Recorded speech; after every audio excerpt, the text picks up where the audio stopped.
The girl should not pay attention to this. She should trust them and can only look at him. The evaluation procedure has been completed, and based on the evaluation results, Riella Blinite has been awarded the level of a high-class rescuer.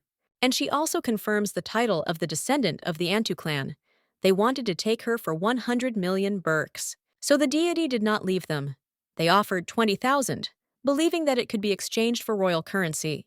It was definitely the temple's grace that took pity on them, but the man demanded silence. They seemed to have forgotten about the agreement of the Continental Confederation. He provided this agreement and said that a saint, especially a high-class savior, is an object managed by the Federation.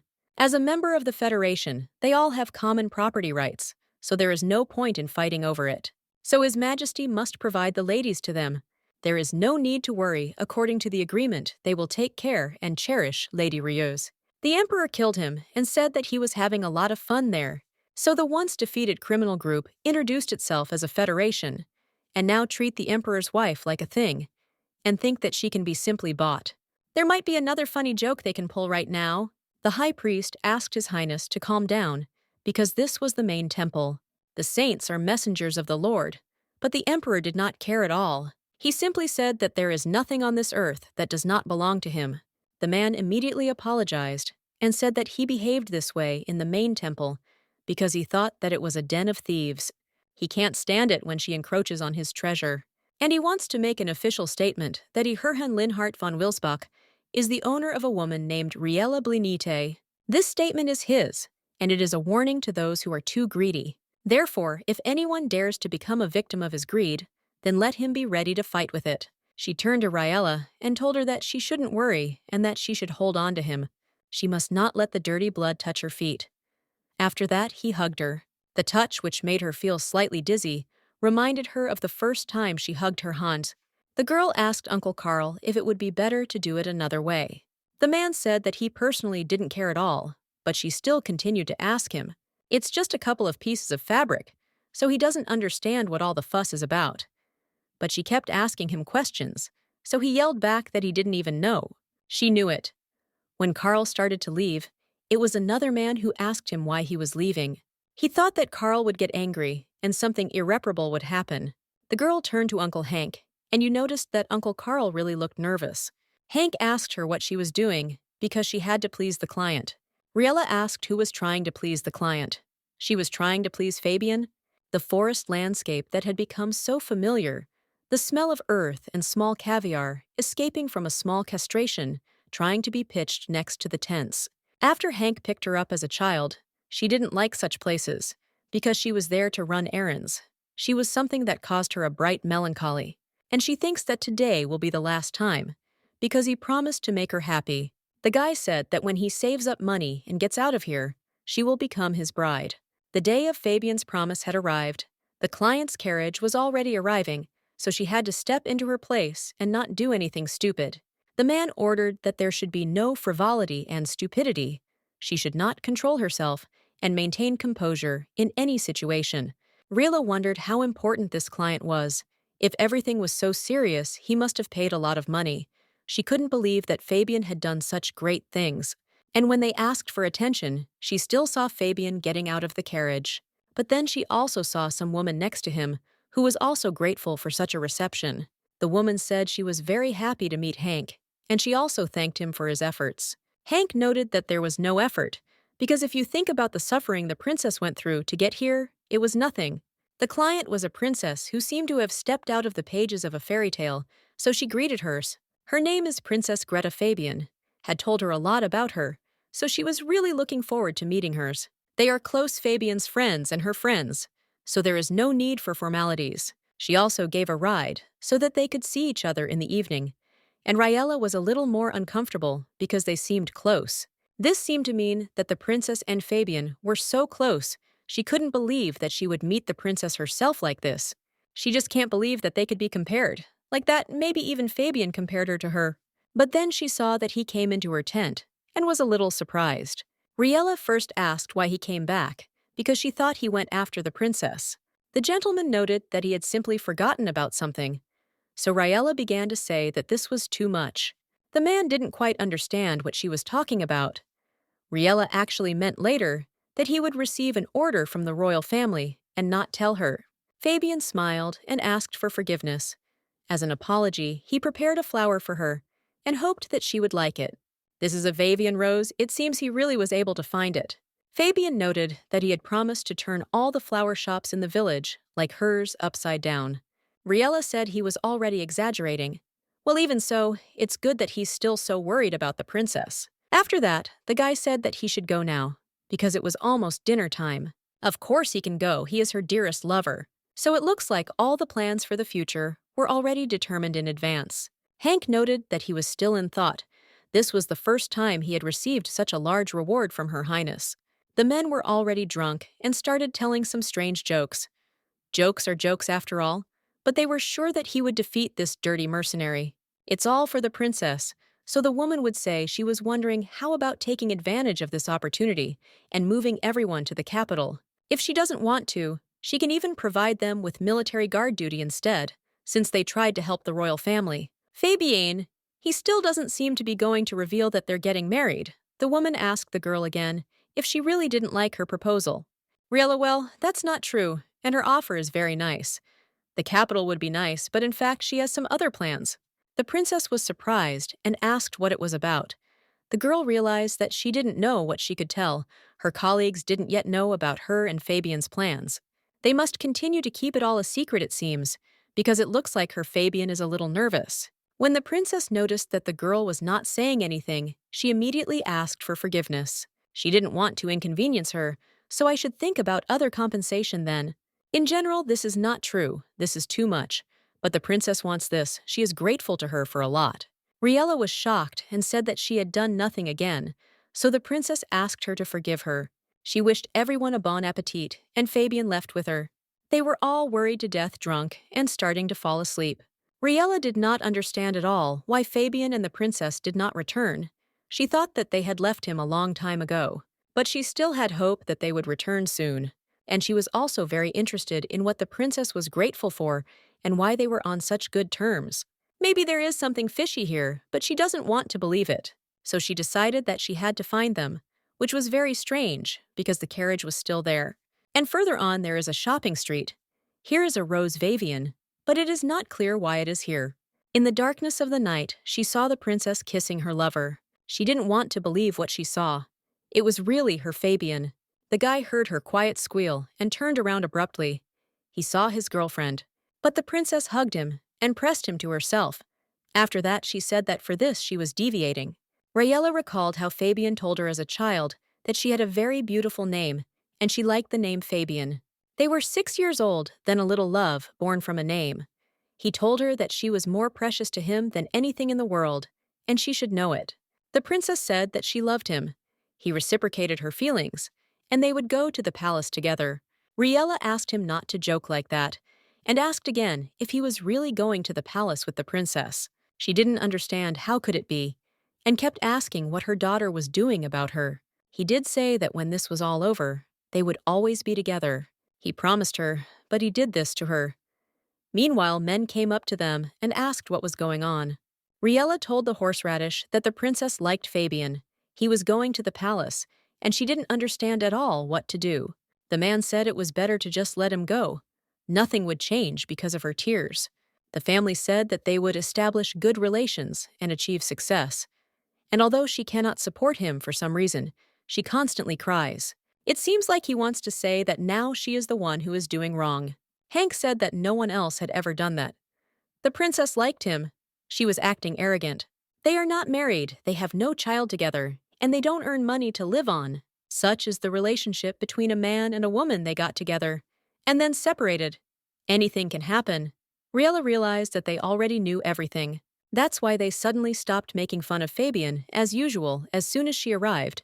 They immediately changed the subject of conversation, and the reward given by the princess was in return for Fabian making her happy.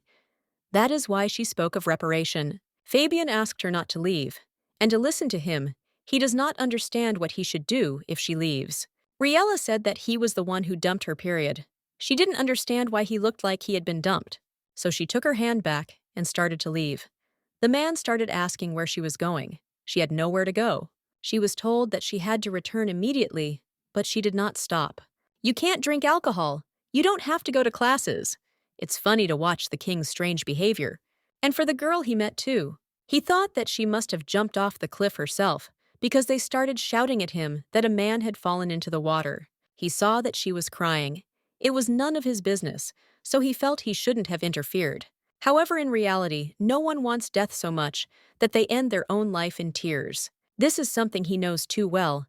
It is enough for him alone, how they submit to this miserable life so she will survive. The man was screaming that she was still breathing, so he just asked someone to provide some kind of blanket. She needs to be warmed up urgently. He was like, no one here knows how to talk. Or it seemed their ears were blocked. People started saying that they were seeing her for the first time and that no one had been with her yet. But suddenly, a man came out of the crowd and said that this girl was his younger sister. They were so worried when she went missing, so he's very grateful that the gentleman found her. The man realized that he had gotten it badly. Perhaps he would first sell her to a brothel or try her out himself first. He even became interested in where such a beauty came from in their area. But the gentleman asked him to wait a little. He changed his mind, so he demands that the man let her go. The man did not understand what was happening because he thanked him. Now he can go his own way. The emperor said that he knew that he had nothing to do with this girl, so he had to let her go. The man started to get indignant and said that he had said that he was her older brother, Igra. Asked what her name was then. The man asked if he really thought he didn't know her name was Marie. The gentleman remarked that it was strange before the girl fainted. She called herself a Rose. The man started saying that he was just laughing at him, and the crowd started saying that he was most likely not her brother. It seems like he really doesn't know her name. He looks more like a kidnapper. The reward for catching such people has been very good lately. The man approached him and said that it seemed that he was the good catch, not this girl.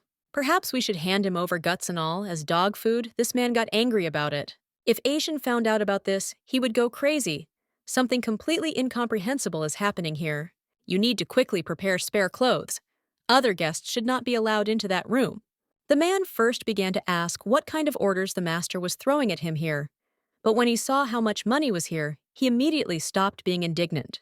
He began to ask what kind of clothes he should prepare.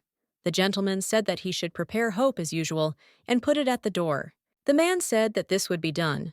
And the gentleman, meanwhile, entered the room with the lady on his back.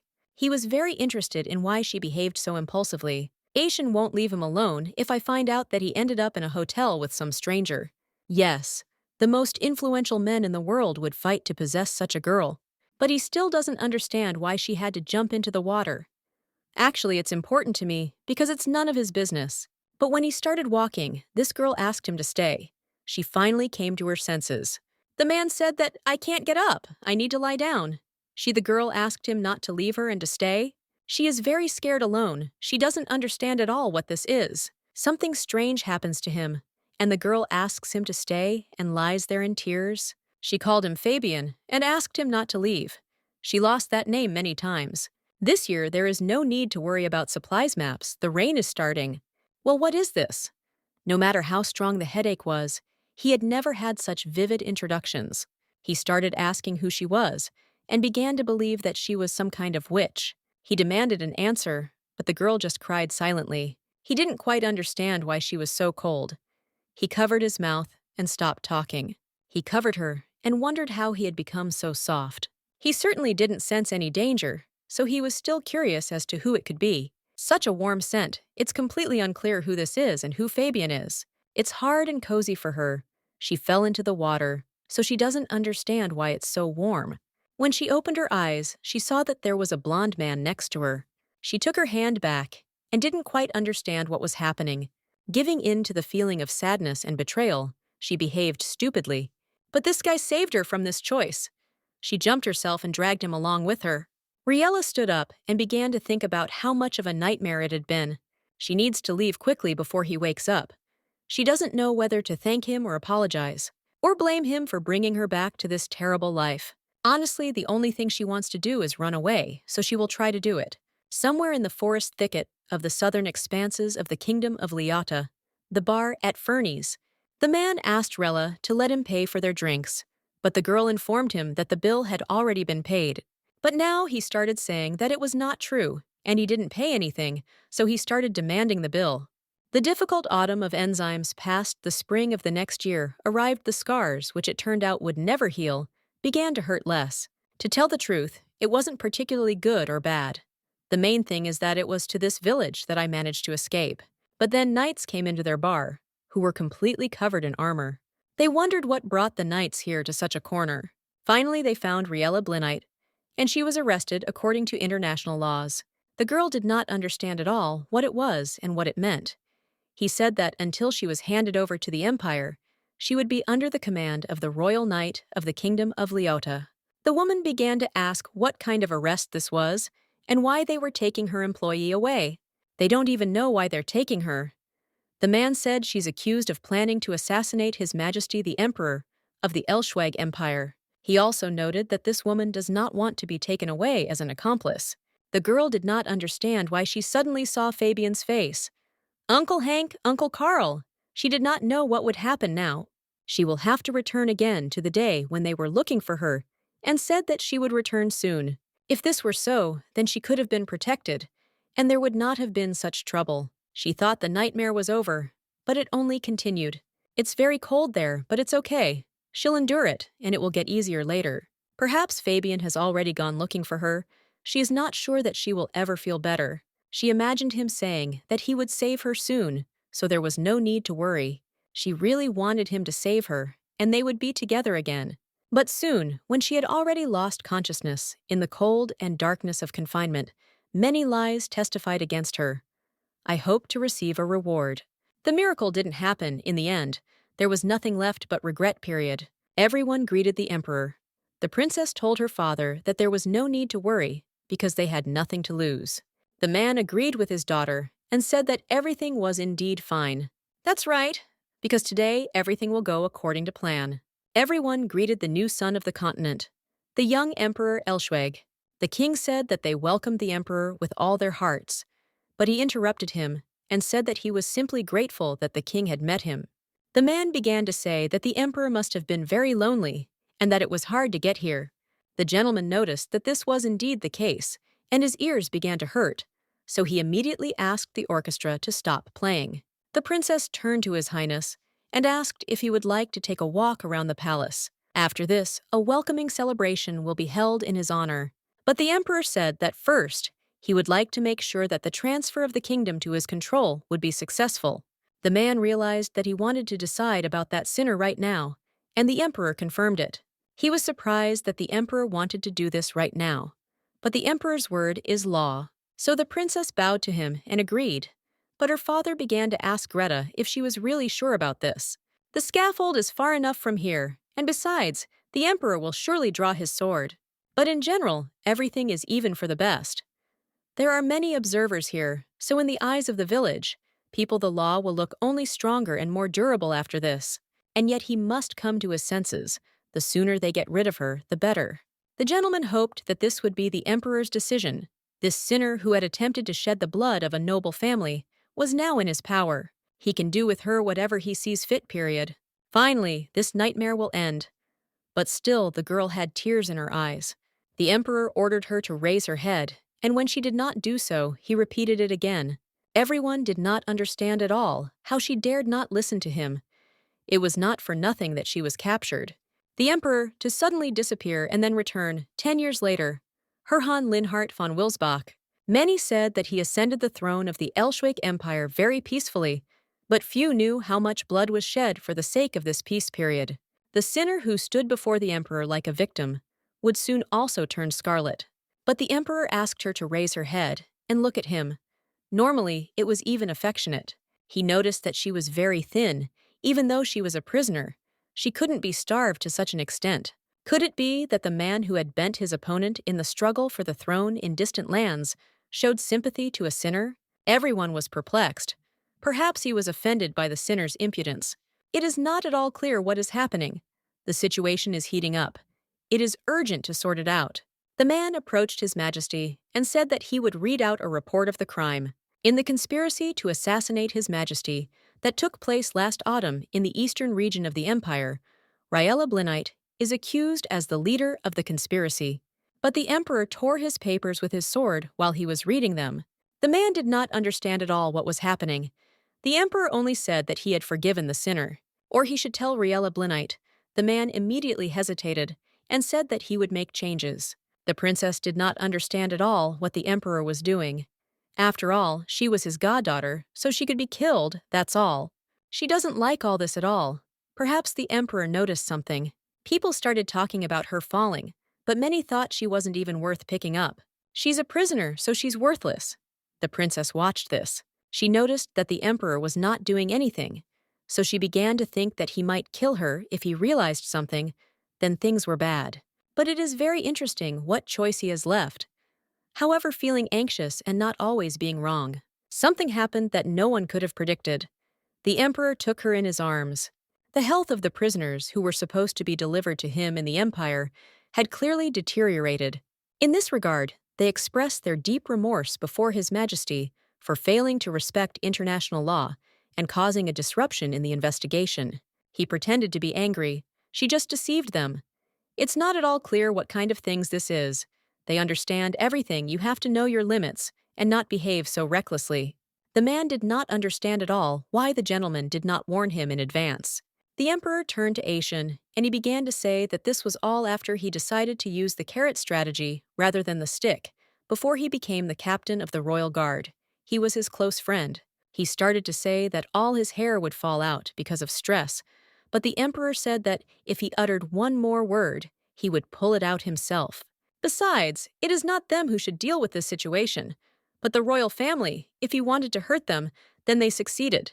They are all going crazy there. The emperor also asked how the girl was doing. At first, Asian didn't quite understand who he was talking about, and then he remembered and said that she was transferred to the hospital. She is undergoing treatment, but is still unconscious. From what he heard, she had been fasting for about 10 days after being imprisoned. The emperor was surprised that Asyan had actually looked through all the papers. Even if he had, there were too many of them. And what did you tell the royal police about Riella Blinite, as the only suspect, to put it mildly, were just perfect point. All the parts were fitted together and matched, and there was plenty of evidence. However, the facts about the surveillance of Herhan the Crown Prince, led by Riella and her gang of robbers, turned out to be extremely far from the truth. No material evidence was found at that time, and His Majesty, who was wandering around the country and was seriously ill, could not resist. Having successfully returned to his home country, he put off the investigation into the attempt on his life for later. But after everything had died down, he tried to negotiate with the kingdom and turn this into a mutually beneficial cooperation. However, he couldn't even imagine that they would blame everything on the girl, but he would like to play along with them. It was true that she belonged to a mercenary group, but the emperor believed that it was not worth speaking if he did not know the truth, and this surprised the guy. This is said by a person who, without stopping, checked everything and chose it incorrectly. He is the head of the investigation team, who, if not him, should say such things. He does not understand at all what is his master. The emperor noted that he was indeed right. No one but him could speak like that. There is a new task. He must go to the room where Riella is now. The guy was completely horrified by this and didn't understand anything. He even unpacked the trunk. But Mr. I told him that he could just spend the night in the hospital.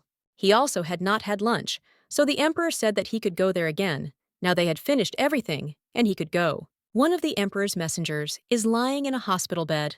This was reported by the knight. The princess noted that he, of course, did not seem to be trying to finish her off, so she did not understand what kind of nonsense this was.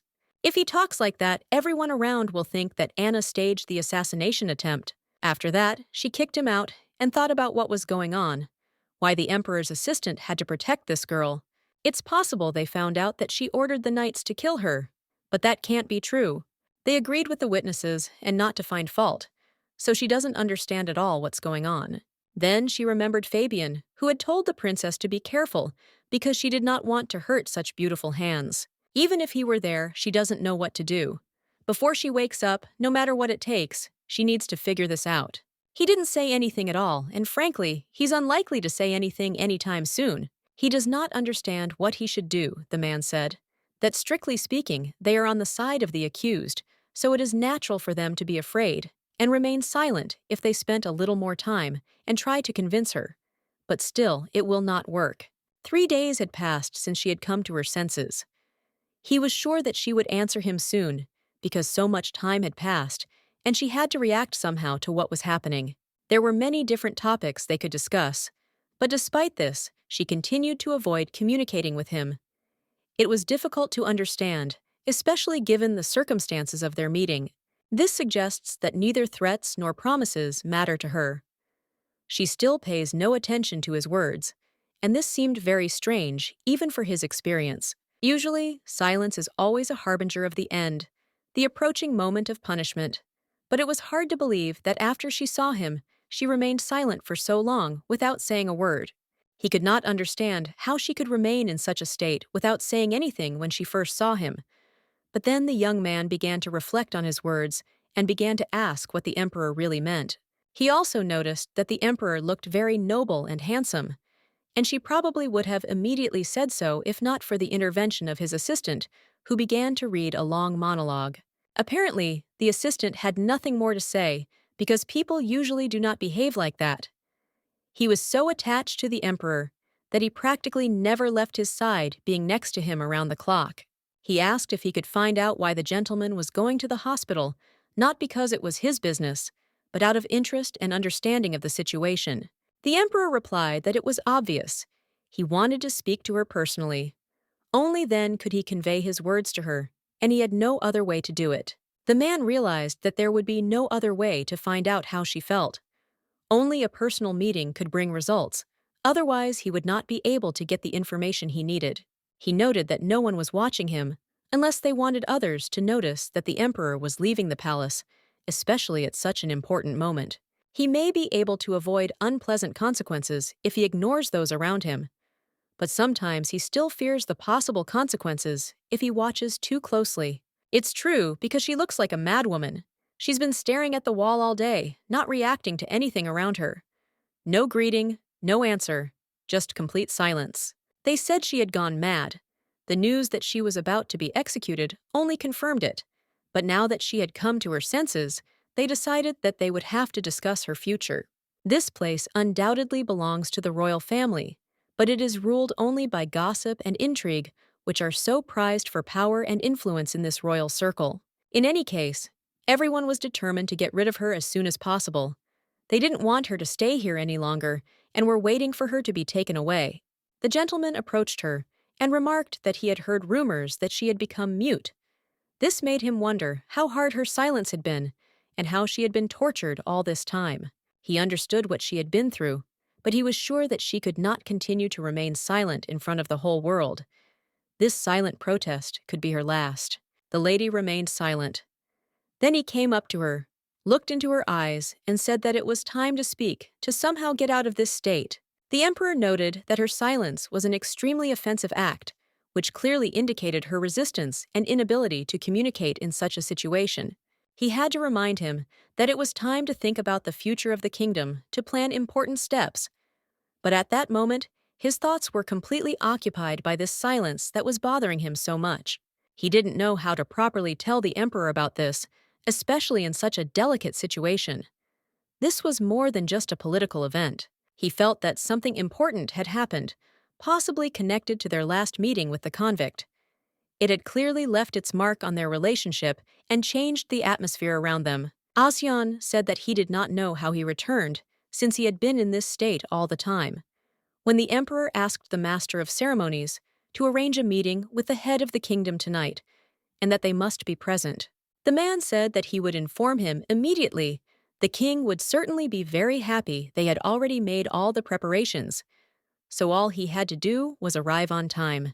But the emperor did not agree and said that they would organize everything, and he should order food to be prepared from the product that they brought from the empire. Since they are in the debt royal family, they should be properly thanked. The man was shocked at first, but then agreed and said he would clarify on this matter. Meanwhile, the emperor turned to Asyan. He doesn't like it at all. The emperor asked if he remembered how they took prisoners in Kanista 7 years ago.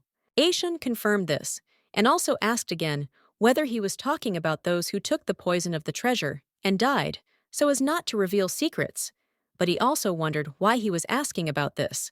Their symptoms are too similar to those of the captive lady. The king did not even understand how he could thank him for such an honor.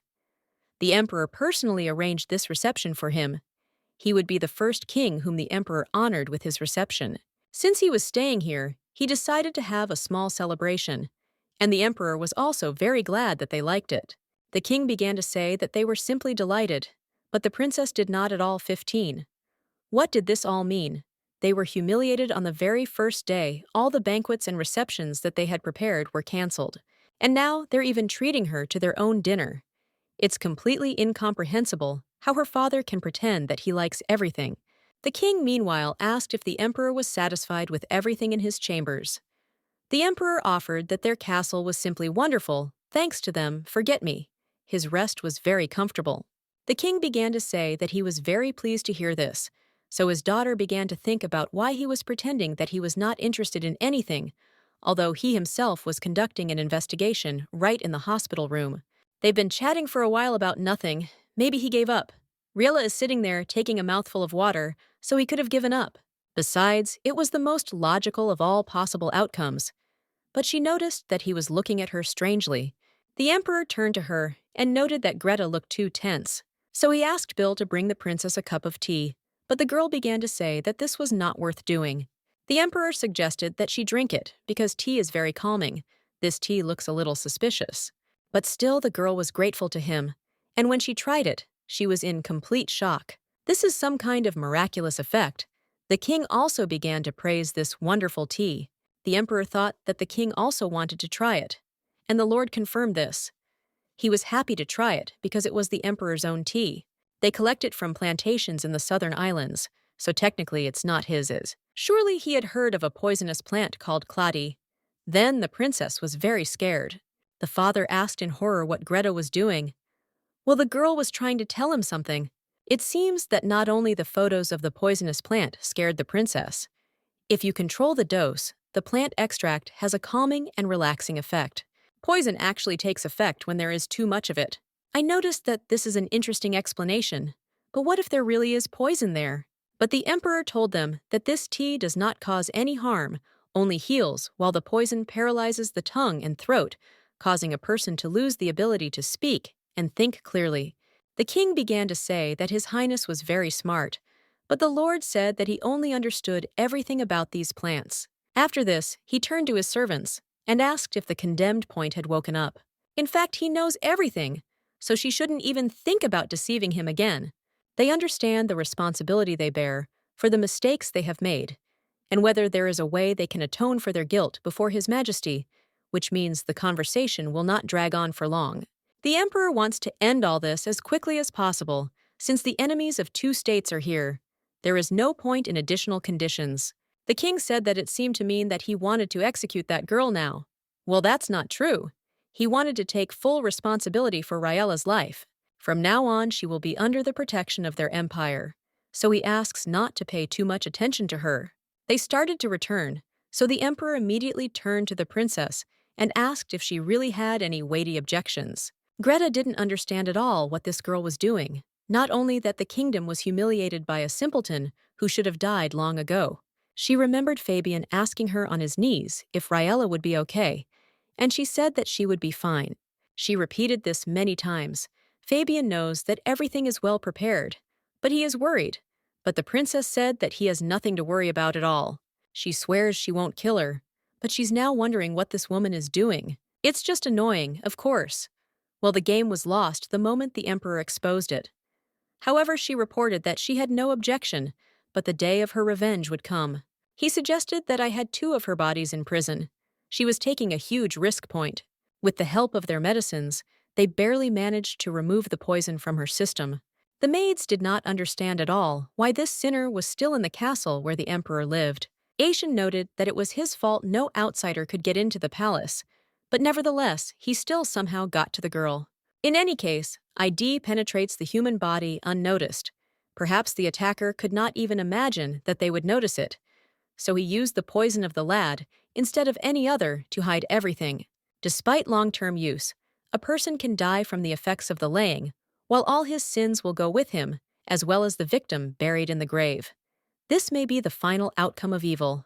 Their meeting in Lidere had happened by chance last autumn. If he had been a few seconds late, the girl would already be dead. This turn of events could have been a tragedy if not for his timely intervention. Although all the people around him had changed during that year, this girl had remained the same. She had not undergone any changes, maintaining her essence and her former features despite the time and circumstances that surrounded her. She always finds herself in difficult situations. Every action she takes causes deep regret. Every step she takes becomes a difficult test, and she constantly faces difficulties that seem endless. The Emperor entrusted Carnell to take care of her understanding, her vulnerability, and the difficulties she was facing. He believed that his help and support were important to her to ease her difficult situation. It is important not to delay treatment, not to use strong drugs that can have a negative impact on her health. You need to approach the treatment carefully so as not to harm her condition. Asian suspected something strange and decided to find out if there was something between His Highness and Riella Blinite that he did not know about. This question bothered him, and he was determined to get an answer. Asian had reasons to be so keenly interested in his actions. He couldn't understand why he was protecting the former prisoner, what was behind his desire to protect her and ensure her safety. The royal family had acted like complete fools, and now they had a reason to bring everything to justice. But he didn't know how to tell His Highness. Something like saying that they should do anything to save this girl. The Emperor noted that he didn't say that, but Ashan still thought that it was like, true Asian is no fool, and the Emperor never thought that he would keep secrets from Asian.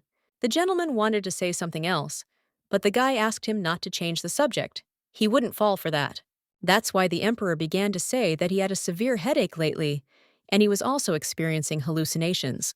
Asian immediately began to worry and ask if he was serious, how long this had been going on, and if he was really taking those medications, if he was taking them at all, because he had never seen the gentleman take them.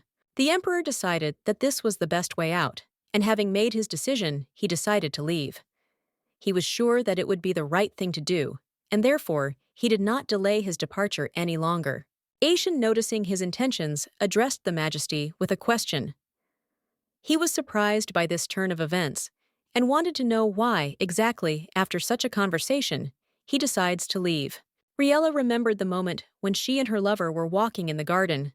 She asked him to stay, begged him not to leave her, not to go away, because for her it was very important and painful.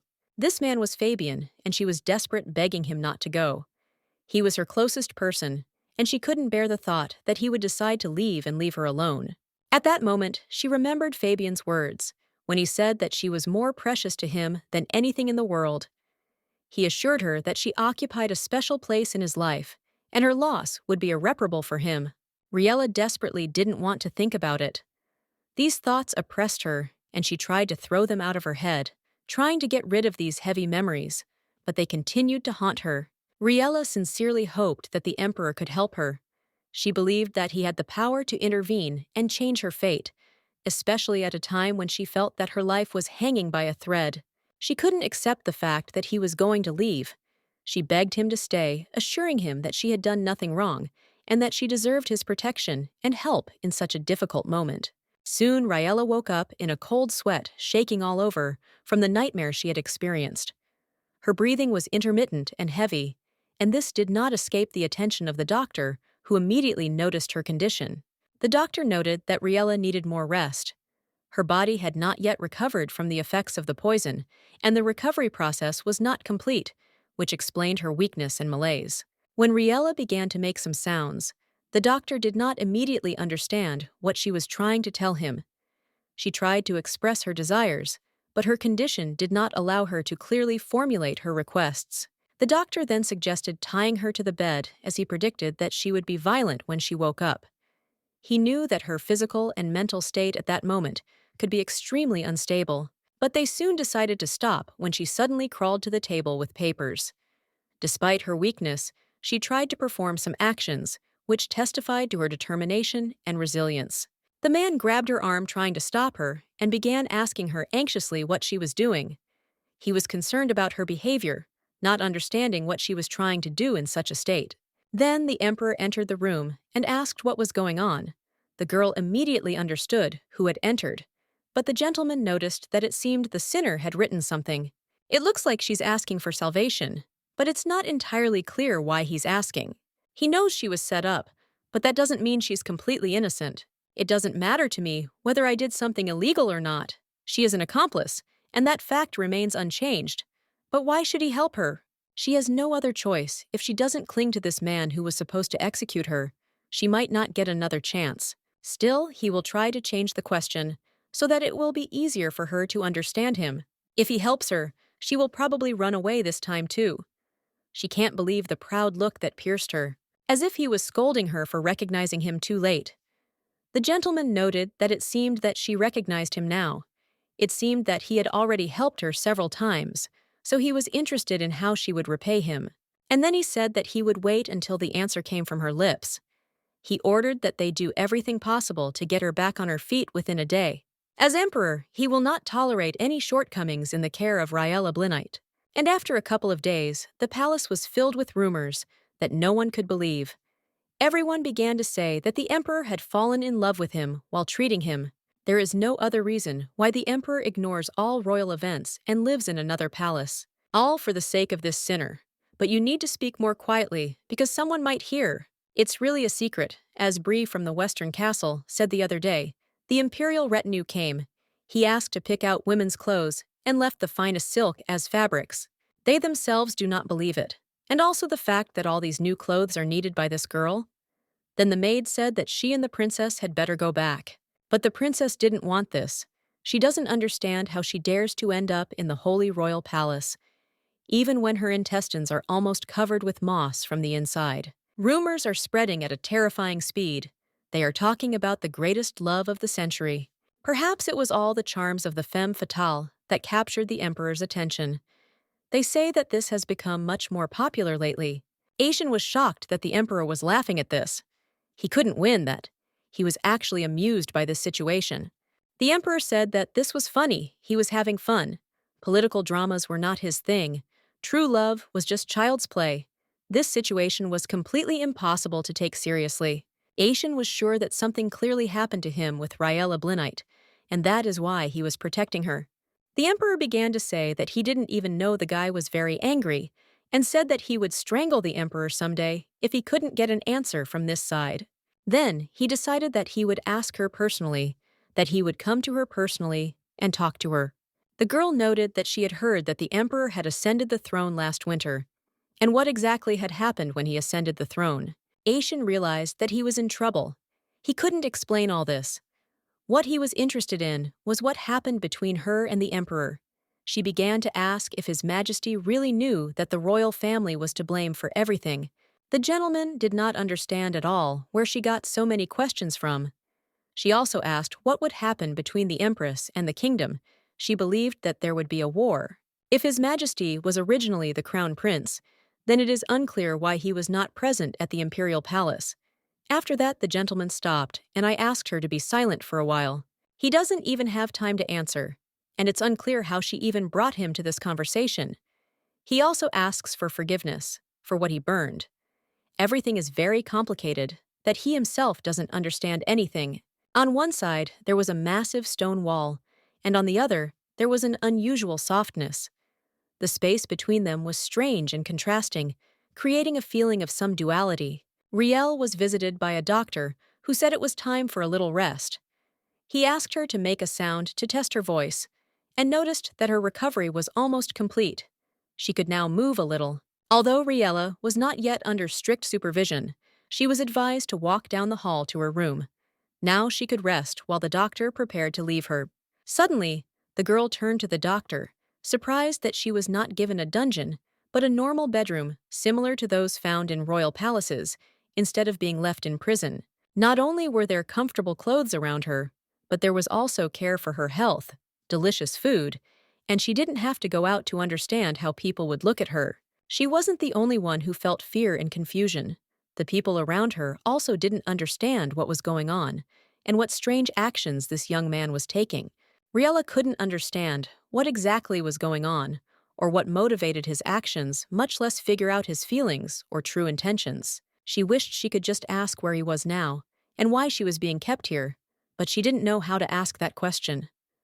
Weighing her thoughts, she decided to leave the room. When she came out, she was surprised to find him right in front of her. It was unexpected, and the girl felt awkward because she didn't know what to do in this situation. She stood there wondering how exactly she should greet him, not knowing if it would be appropriate. She felt like it might be too much, too many questions for one moment. But the inner desire to know everything about what was happening prevailed. And despite this, she could not bring herself to ask how to do this. She also did not know all her thoughts were confused. She decided to just pretend that she didn't understand anything and not stand out. But suddenly, the emperor himself invited her to sit next to him, which was an unexpected move on his part. Riella came and sat down next to him, as he had ordered. The emperor, noticing this, asked if this meant that her voice had almost recovered, since she had not been able to speak before. After that, he asked her to sit much closer, which caused Riella to feel slightly embarrassed, because she did not expect such a turn in their communication. She was a little nervous, realizing that she was now not entirely sure of her actions, but she still listened to his request. He continued to look at his papers, not paying attention to her inner experiences. Riella didn't know what to do now because he was silent and busy with his own affairs. Her thoughts were full of questions, but she couldn't find the right words to speak. When she finally spoke and asked what exactly he wanted from her, the emperor was even more surprised because he did not expect such a frank question. She suggested that if he needed anything, she would try to help him find it. However, the emperor was no less surprised by her determination and remained silent, waiting for an answer. He said he would wait for her to act, but she couldn't understand what exactly he wanted and how to respond correctly, so she began to apologize for her uncertainty. The emperor had already forgotten about her apology, but she still clung to these words, continuing to apologize, which greatly embarrassed him and made him think about her motives. He was so powerful that he couldn't understand what else she might need or offer him, and he didn't know how to respond to her apologies. Riella continued to doubt that she could be of any use, and she realized that her worries did not add to her confidence, especially since she did not even know what he could expect from her. The emperor was surprised by her words and asked again if she meant proof that her family had actually tried to kill him, since that was why she was being kept here. She confirmed that she had in fact considered herself merely part of a plan proof that she could help expose the conspiracy. He confirmed that she was right to some extent, but that did not reassure her. However, the more he heard these words, the more unpleasant it became for him. He did not know what to make of her point of view, and his attitude towards it became more and more complicated. The gentleman said that she was used to perceiving herself as a tool and that no proof of her rightness was required. He did not ask for her help despite the fact that she offered her services. The girl was not worthy of being merely a political tool in his hands. It seemed too humiliating to her, and her own feelings could not be expressed in his eyes. No matter how hard she tried to cling to this chance, her torment continued. She asked for forgiveness and stood up ready to leave, but remained completely confused by what was happening. Riella realized that she had no idea then that he was part of the imperial family, and that her position in this palace was much more complicated than she had imagined. She wanted to tell him that she still felt guilty towards him for what had happened, and that she was ready to accept responsibility for her actions, but his reaction completely stunned her. The emperor did not linger long, and quickly tired of her apologies. He left the room, leaving her alone, without giving her the opportunity to explain. She had experienced many humiliations and insults, not understanding how her life had led to this moment, and what events had preceded her arrival here. Raella apologized again, and this time the emperor felt compassion for her, asking himself what had really broken her spirit to such an extent that it had led to such consequences. Asian, having informed the emperor that he had escorted his mistress to her chambers, completed his report. After that, he came closer to the emperor and asked if His Highness was really okay. The emperor said something about his hand. The gentleman did not agree at first, but the emperor said that he was asking nicely. He feels so bad something happened that upsets him. Asian knew for sure that there was something between them, but something like that is completely incomprehensible. He is quite experienced. The emperor noted that even while he was whining in his head, he would hear it. Asian said that it was good when external and internal features were combined. They were worth him saying such things, and it was unclear why he had not read what was in Riella's soul. Herhan said that he didn't understand what was going on in her mind, so his assistant could now understand why he was often so rude. This situation was becoming increasingly difficult for both of them. It turned out that there were people on whom his powers had no effect, and this was a great discovery for him. Now he could understand why his approaches were not always effective. The emperor thought about it and admitted that it seemed to be true. His abilities were not all powerful, and he realized that he could not always control the situation.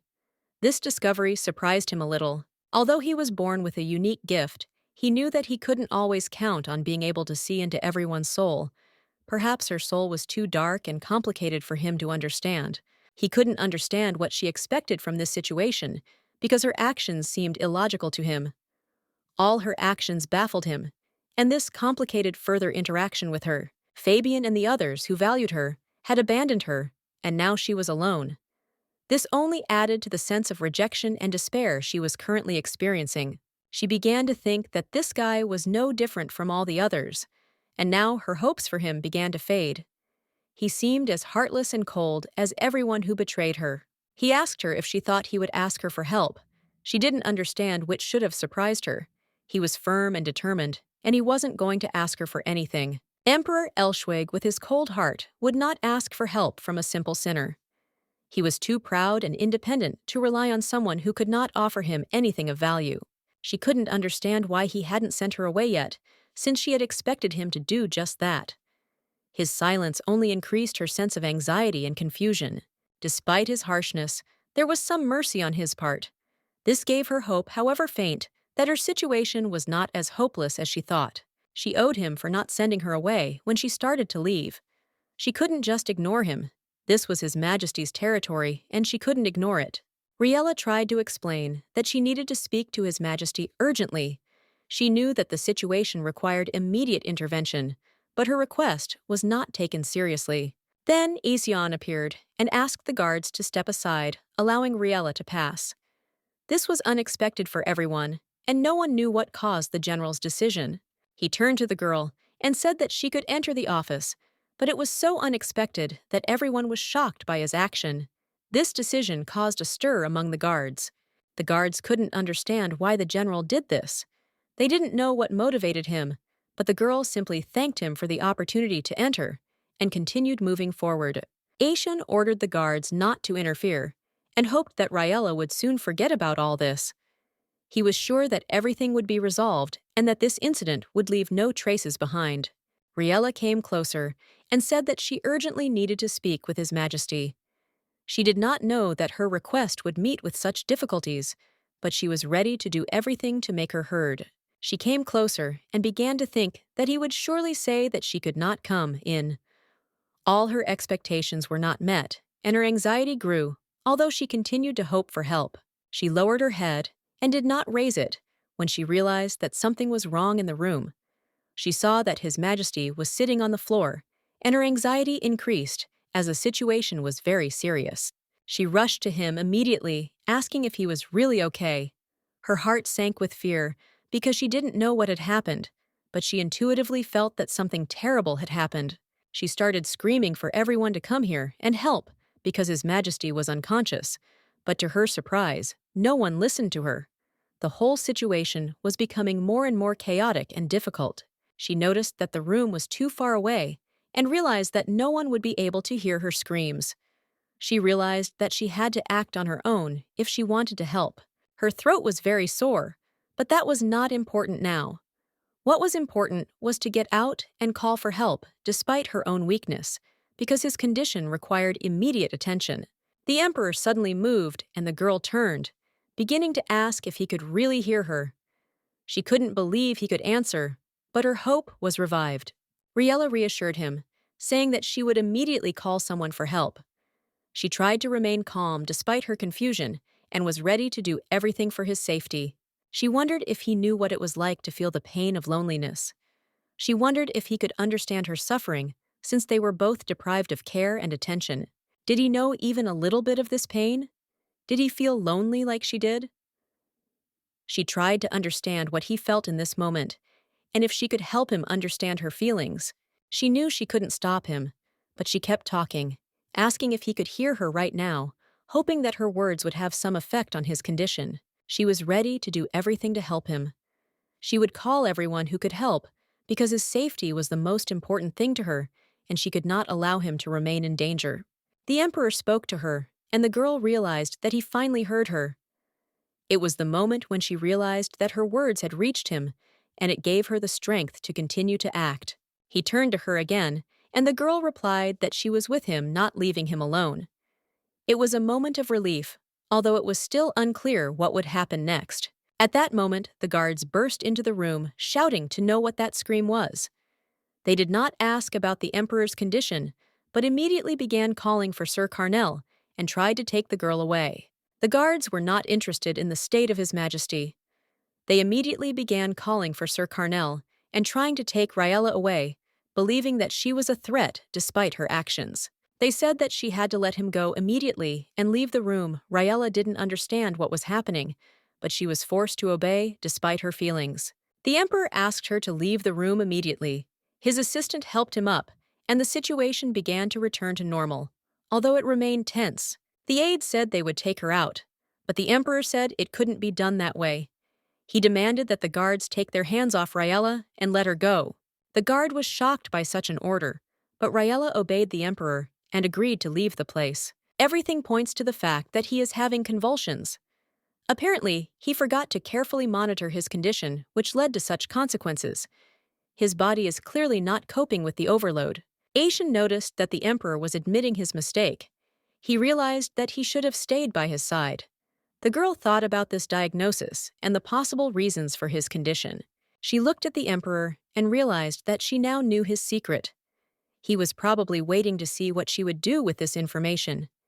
He had deliberately left her in the dark so that he could later say that everything was as it should be. It was important to start with rest, but as the emperor noted, he needed to take a sedative as he could handle it himself. He tried to calm everyone down, claiming that he was in no danger. The general reminded that this was an order from the doctor. He noted that the recovery of strength after loss of consciousness was the first case. If the loss of consciousness continued for a long time, the consequences could be dangerous. He was surprised at how his powers were struggling to recover, despite the hallucinations and visions. Everything he saw was distorted by his own perception, and he had trouble understanding what was real. This is how he felt about the gift that God had given him. Reading the thoughts of people around him became a real curse for him.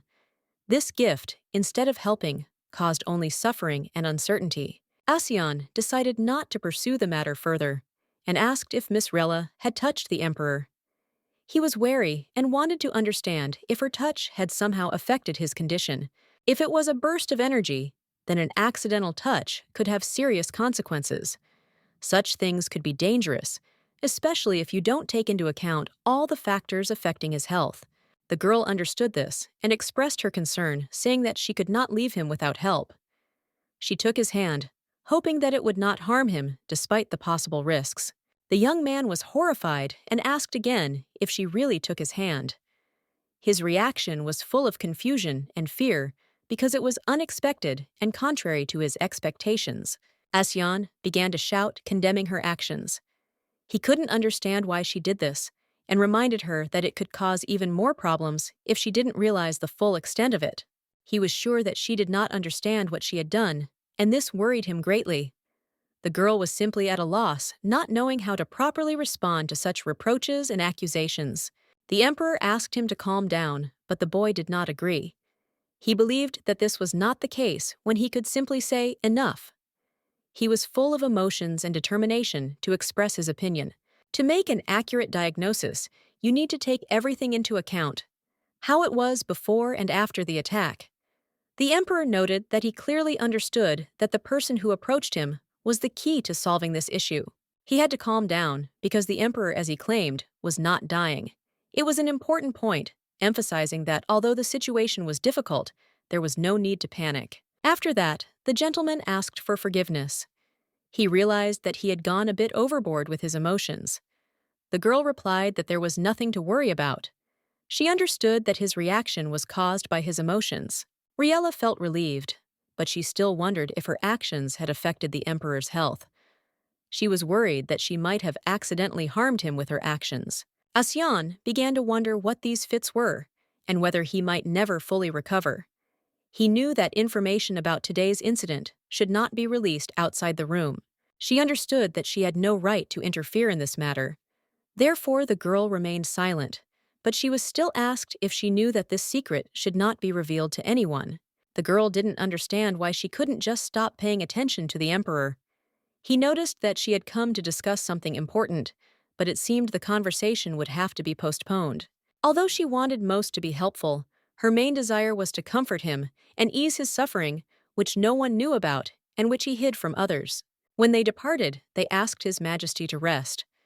It was important for his health, and they understood that he needed more time to recover and rest. The emperor lay in his bed and thought about how she had taken his hand. He wondered if he could hear her, and if he understood what she was doing to make him well. The voice that penetrated the fog of oblivion was like sunlight. He was glad that he had come to his senses and could hear her again. It gave him hope for recovery. The voice that instantly freed him from pain brought relief. She was like an angel who freed him from suffering, and he began to believe that her presence was salvation. That was exactly what he hadn't thought of when she touched him. He hadn't realized right away that she had come to save him, and he had been too shocked to accept her help. He finally realized that she had come to save him, and this realization came late, but it was important for his recovery. It was a major discovery for him that changed everything. He began to doubt his sanity and thought that he must have gone completely crazy if he believed in fairy tales. He began to perceive her as an angel, but doubts did not leave him. However, despite all the medications he took, the curse, as he thought, still did not leave his body. It continued to affect his condition despite all his efforts. But a few words, a simple touch, and he felt better. It was something incredible. It was Riley Blinite, and he could not understand what was really happening. He really wanted to know who she really was. When the girl was sleeping, she heard a noise, and it made her realize that something urgent needed to be done. Everyone was getting ready very quickly. She was interested in the noise, and soon the maid ran up to her, shouting that she needed to get up faster. The girl was confused, not understanding what was happening and what awaited her in the next moment. It was necessary to act quickly, because there was no time. The girl did not understand at all what was happening and why she was being rushed so much without being explained what these events were and how everything would develop. Riella apologized and said that she thought there had been a mistake. She did not understand what exactly her mistake was and was confused by the actions around her. At this moment, they were helping her with her dress and tightening her corset while simultaneously greeting His Majesty. Everything was happening in a hurry, and she could not understand what kind of preparation this was and why it was needed. Now the girl began to understand why she was dressed and collected so quickly. She realized that the situation was much more complicated than it initially seemed. Riella greeted His Majesty. He said that if she had any questions, she should feel free to ask, because at this moment, everyone should be aware of what was happening. The girl did not understand what questions were being discussed. Her thoughts were confused under the weight of the emperor's gaze. This gaze seemed to be able to penetrate into the very depths of her consciousness, forcing her to doubt every word. Riella decided to break the awkward silence. She asked him cautiously if he was feeling better. The question sounded hesitant, as if she herself was unsure if it was appropriate. Perhaps she shouldn't have asked how the emperor was feeling. Perhaps such questions were considered inappropriate. But the emperor calmly replied that he was feeling much better, and that calmed her down a little. She hadn't meant to insult him in any way. His skin color did look better. However, instead of thanking her, he suddenly asked her a question. Why had she remained silent for so long and not bombarded him with questions as he expected? The emperor reminded them that they had something important to discuss. However, the conversation itself seemed to be postponed indefinitely, which increased the tension between them. She realized that the delay was not accidental. It was a promise. So gathering her courage, she admitted that there was one thing she wanted to find out from him. The girl mentioned yesterday's incident. She was worried that she might have somehow worsened his condition, and now she wanted to know if it was really true. The emperor looked puzzled. He did not understand what she was talking about. Riella, on the contrary, reminded her of Aishan's words that were bothering her. Asean claimed that she could harm the emperor with her touch. This thought haunted her and kept her from sleeping at night. The realization of the possible harm she had caused completely unsettled her, causing her insomnia and anxious thoughts. The emperor asked her to raise her head and asked if she was really worried about his condition now. Riella immediately refuted his assumption. She quickly apologized, assuring him that this was not the case at all. The emperor said there was no need to worry, because everything was fine, and he was fine. He saw no reason to worry, and his calm immediately spread to everyone around him. This meant that she didn't have to worry anymore. She couldn't even imagine that at such a moment her worries could be so inappropriate. Everything became clear and understandable. The emperor quickly flew up, and one could say that she had helped him. It was really unexpected, and the lady felt relieved, realizing that she had been able to help him. Finding herself in this situation, she realized that she was much more worried about the emperor than she even thought. This opened up new feelings and understanding for her experiences. The emperor was also interested in the answers. He wanted to understand why she grabbed his hand. This became an important moment for him, and he wanted to find out the reasons for her action. The emperor noticed that he was the one who needed to be reassured and supported. He himself was the one who needed help and understanding, and this was an important conclusion for him. The girl said she did not know the reason for her actions and could not really explain why she did it. She asked for forgiveness, admitting her uncertainty and awkwardness. Herhan replied that her apology was enough. He said that the words sorry were now forbidden, and she should not apologize for every step she took, as it had become too frequent. He asked how long it had been since she had seen the light of day. She was in a dark room, and the windows were boarded up, which prevented her from enjoying the light lately. Riella admitted that she herself did not know how long it had been since she had seen the light. She apologized again, but at that moment she realized that she had made a mistake in not realizing the importance of this question. When he had already left the room, she was so worried that her strength was completely exhausted. She could not contain the nervous tension that had gripped her after all the events. So much time had been spent talking, but she didn't remember anything concrete. Perhaps because of her constant doubts and changes, the emperor might even have been offended by this. At that moment, the maid entered the room and addressed the missus. She conveyed an important message that concerned further plans and actions, and her words made Riella wary. The maid informed her that His Majesty had ordered her to be taken for a walk. This was an unexpected turn of events, and Riella wondered what the emperor had planned this time. The father, passing by his daughter, expressed bewilderment.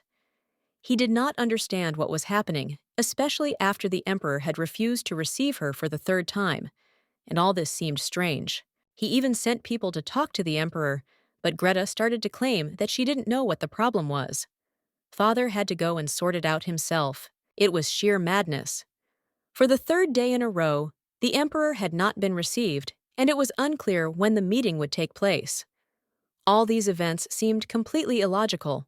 Father felt that the situation was getting heated, as if an enemy had occupied the royal family's territory while ignoring it. And after that dinner, it was impossible to continue to provoke the emperor. All of this was a consequence of Riella's actions. The princess didn't even know that her actions could limit her so much and lead to such consequences. Father said that this was extremely unpleasant. They had to be careful and be prepared for the consequences before the emperor took any more serious measures.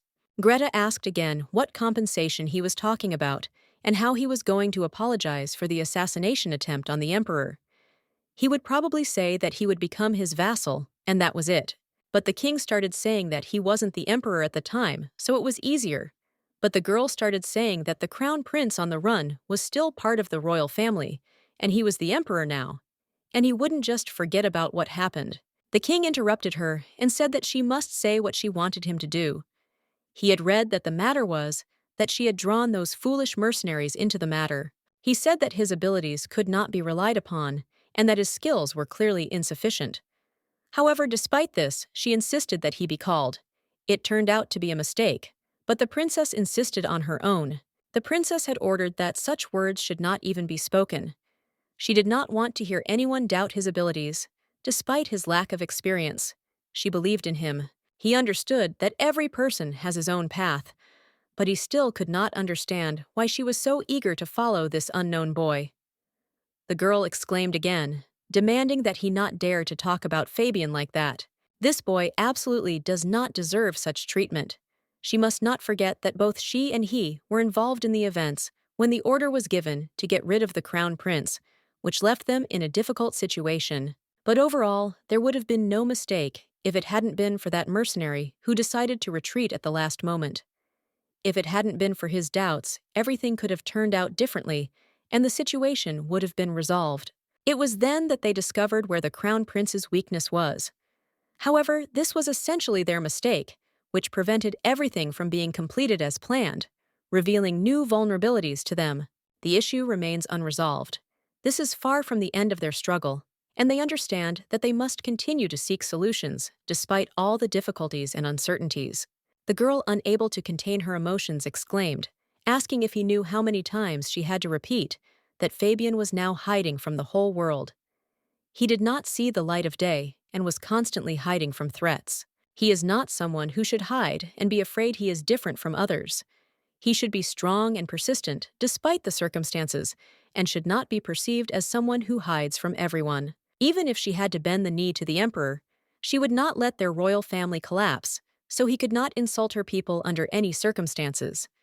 So he could hide and stay in the background as usual, and Fabian would do as he saw fit.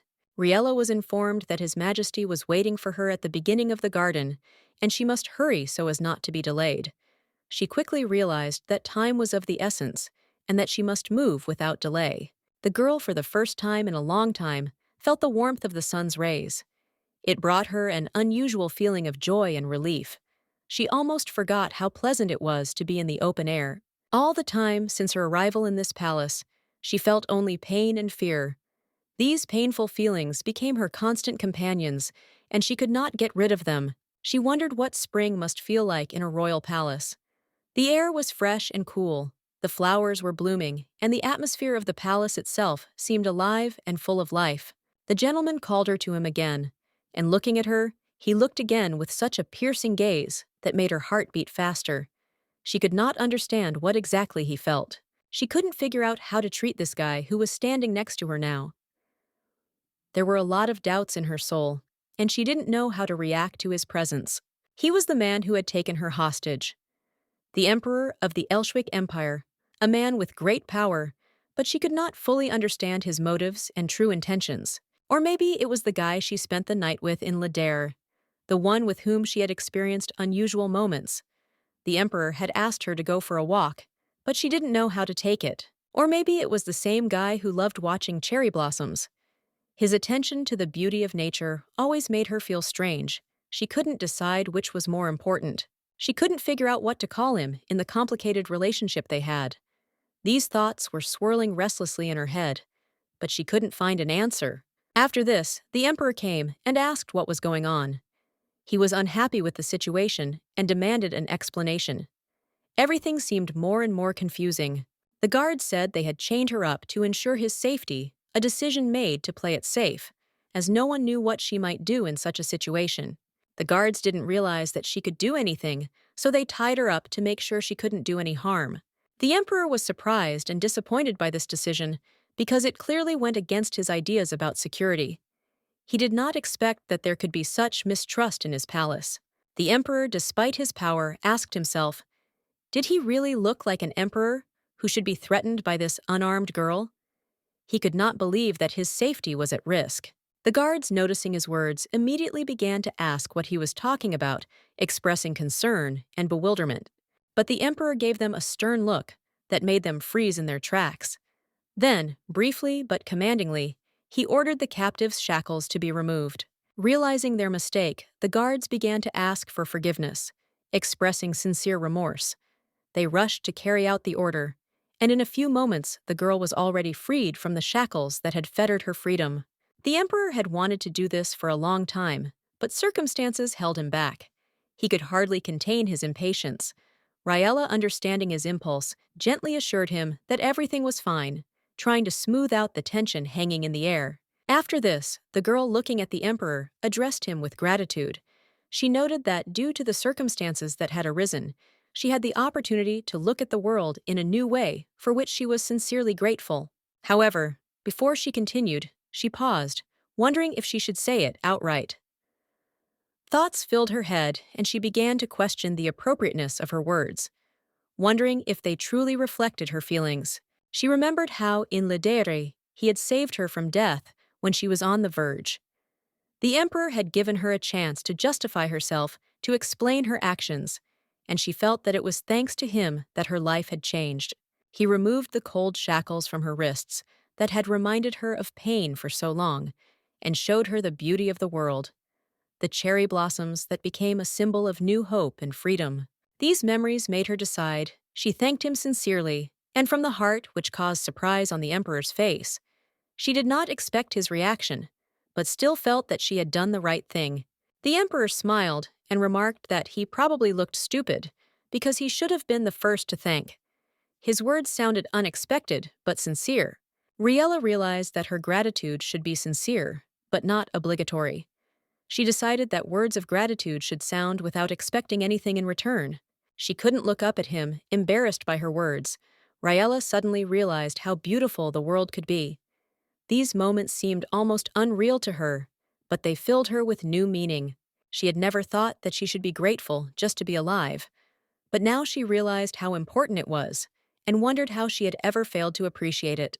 Riella expressed gratitude for everything, for saving her, for his support, and for not turning away from her even in the most difficult moments. The emperor responded that her words truly warmed his soul. He noted that it was much better than the constant doubts and uncertainty that haunted them both. He asked her to raise her head, because he was tired of seeing only her bowed back in front of him. His words were soft but firm, showing how much this meant to him. Riella, gathering her strength, looked up and expressed her gratitude again. The emperor, smiling slightly, added that there was absolutely no need to thank him forever. After this, during further conversations, the emperor asked her an unexpected question. What should he do with her now? His words sounded almost serious, but with a touch of light humor. The girl, surprised by his question, asked if he had a specific plan for her. She sincerely wanted to understand what he meant. The emperor admitted that he would prefer to follow her wishes, but Riella answered honestly that she herself did not know what she wanted. This confession slightly confused them both. Despite this, the emperor noted with a smile that she didn't have much of a choice anyway. The girl, after a moment's hesitation, said that in that case, his question seemed unnecessary to her.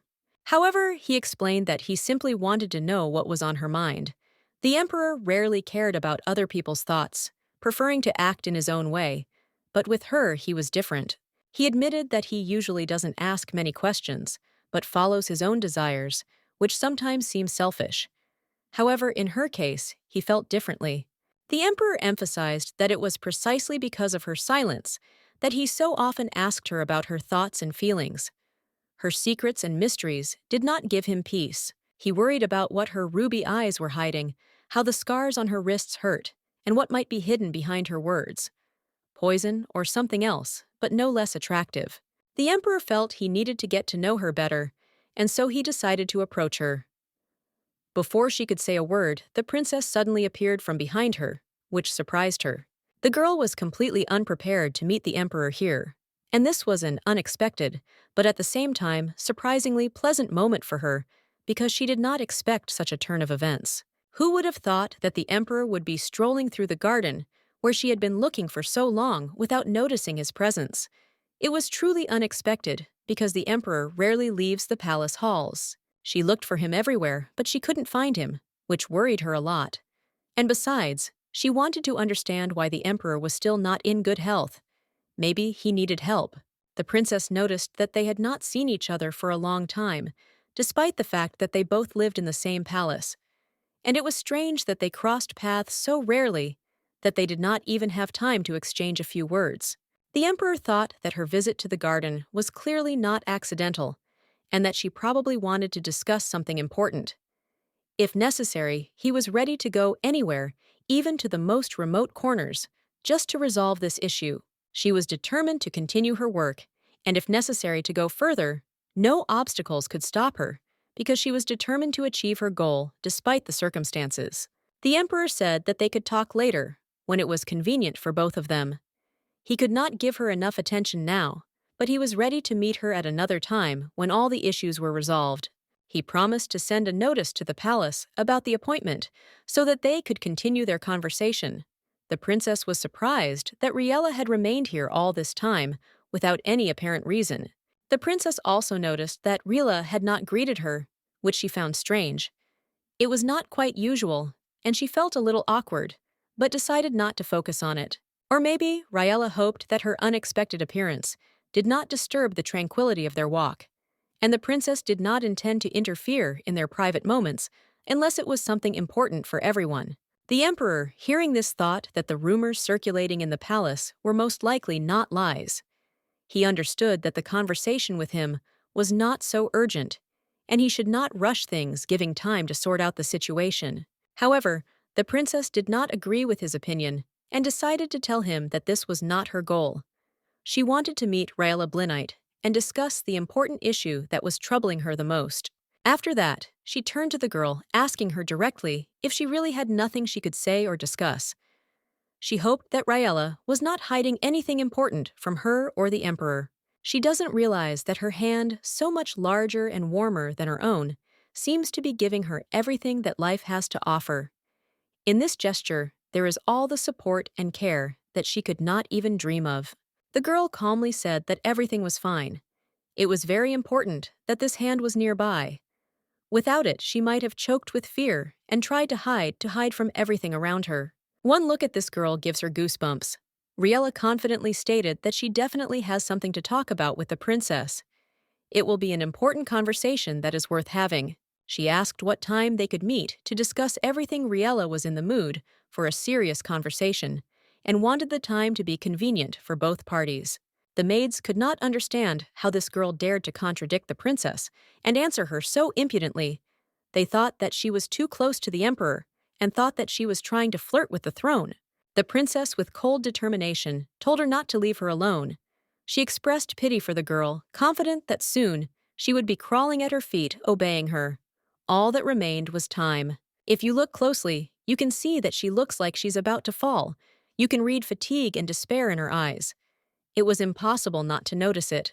Vivian Rose, that was her name, when she sent Riella away, and now she was trying to do the same thing again. Her intentions were as determined as ever, and she was not going to back down. What kind of clothes are these? She tried to pretend to be a serious girl, but she was the main suspect in the investigation of the assassination attempt on the emperor. It was not as simple as it seemed. Despite her attempts to please the emperor, the marks of the shackles were still visible. They could not disappear, and nothing she did could hide her past. It was obvious to everyone. The princess declared that enough of this had happened and asked Emma to bring a cup of tea to the guests. She needed a little distraction and to create an atmosphere of calm despite the tension. The princess also asked them to leave them alone, because now she needed to talk to this girl alone. She made it clear that now was the time for a private conversation. The knights had to leave too. They didn't need to be present at the women's talk. Although more than half a year had passed, they hadn't crossed paths in the palace since then, and the time for a conversation had finally come. The princess said with surprise that she thought she had many things to say to this girl.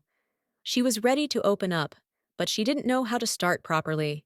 The princess sincerely asked for forgiveness. She was full of shame and regret. Her words were filled with real remorse, and she was afraid that the girl hated her for all the experiences. The princess burst into tears, her voice shaking as she said that she had done such a terrible thing that the girl probably hated her. She could not contain her emotions and regrets about the situation. Riella had thought carefully before coming here and read everything she could. She knew she couldn't let the princess manipulate her or push her into a corner, and she was prepared for any eventuality. So Riella apologized and said that it was not worth doing all this. She placed the sin on her, but she remembered Aishan's words, not to worry because they knew her innocence. However, something had to be done about the princess. Victory was almost within their grasp. But there were still issues that needed attention. Rila was not going to stop halfway. True, we had to continue to guard the miss until everything was over. The men insisted that everything would be fine. They told the lady that she had nothing to worry about. Everything was under control. But the men in Sochi said that even if the royal family was accused, they could not intervene. It might pose a threat to Riella, but it was manageable. They had to solve this problem. He hoped that she would still want to go if she really had something to say to the princess. He was sure that her words could be important, and he wanted to see her determination. In any case, they were preparing an international complaint against the royal family. Miss would be called as a witness, and the investigation would continue despite all obstacles. Everything was ready, and her innocence would be easily proven. Only those closest to the emperor knew the truth, so nothing would come out. After that, the work of calming the lady would begin because she had burst into tears again. Riella thanked them for their support, and the emperor noted that if there were any questions left, she could go because time was running out, and they could not delay any longer. Riella finally felt like she could do something. She had support and was ready for the next step that would determine her future actions. Now there was absolutely nothing left except resentment. The princess began to speak because she could no longer remain in the shadows, and she felt that she had to say something. The princess said that she was aware of her mistakes and knew that she was sinning. But what about Fabian? The question was asked with such interest that Rila realized where this conversation could lead. The conversation turned to her former lover. The princess began to say that he was very worried about her. Rila felt her thoughts becoming clouded, and she was falling into a sleepy state.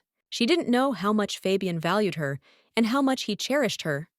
The princess shouldn't have done this to her, and her words were bitter for all that had been lost. Riella calmly said that she understood everything, but they would not talk about him. It was her choice, and she did not want to return to this topic because she did not see the point in it. The princess was surprised by her determination and noticed that the girl had really changed. There was no longer that naivety in her eyes that she had before she had grown up and become different. Riella didn't even blink. She didn't flinch, although it seemed like it wasn't over yet. And who knew how long her willpower would last? Time would tell how the situation would develop. If the royal family went down this path, Fabian would die, and the princess knew how much Riella loved him. It was a painful revelation for her that could not be ignored. The princess asked if she really didn't care if he died. In the depth of her words, Riella felt as if her consciousness was awakening, and it made her think he had long since left her life. No, she had been thrown out of his life, and she had replied with a smile that she didn't care anymore. She had finally let him go, so she didn't want to discuss it now. The life full of worries and requests now seemed alien to her, and she didn't want to return to that reality. The princess asked if this really meant that even if Fabian died, she would not care. The girl confidently confirmed her words, not doubting her answer. A moment later, the emperor came up and asked if she needed to repeat her words so that the princess could understand them. His voice was serious, and he clearly did not expect further questions. The princess was amazed that the emperor had actually come to them. She could not believe that His Highness had decided to join this conversation, and her expression showed that she was surprised. She asked what had brought His Highness here, but the emperor did not listen to her. He quickly replied that he had simply thought that their conversation had dragged on, and that he had forgotten to convey something important. The emperor assumed that one of them would definitely cry, so he brought a handkerchief. He decided to be prepared for such a situation by preparing this gesture in advance, which could provide support. The emperor, despite his feelings for the sinner, always put the princess first. Even if he was attracted to another woman, she remained his priority, more important than all the others. Greta was quick to reassure everyone that everything was fine. She asked not to misunderstand her, explaining that the conversation had simply been difficult and not always easy to understand. She apologized to Riella, fearing that the situation could escalate into a personal conflict. However, her apology was not accepted because it seemed that she herself was to blame for what was happening. Greta burst into tears, and Riella didn't know how to react to this. It looked as if the princess had made her cry, and the situation was becoming more and more tense. The princess knew that perhaps no one would believe her words. It was unlikely that anyone would believe that she had simply sat there when Greta began to cry. so her role in all this remained questionable. She felt like she had been set up and didn't know what to do next. The whole situation seemed like a real vicious circle, and the princess didn't know how to get out of this unpleasant situation. The princess was the only one who spoke about her apologies and mistakes. She tried to understand what was happening, but these words were only from her side, and the others were silent or refused to accept her words. Even in such a difficult situation, the emperor would have taken her side. The princess could not cope with this, and her rage only grew. Everything around her seemed unfair and confusing. Herhan approached Lady Blinite, asking her to let her know if she needed any additional services or assistance. He said he would always be there if she wanted him there. He assured her that he would be there ready to help at any moment if she felt the need. His support was not only in words, but also in his readiness to always be on guard. The lady replied that everything was fine, and she considered the conversation with the princess to be over. Her words were calm, and she saw no need to continue the dialogue.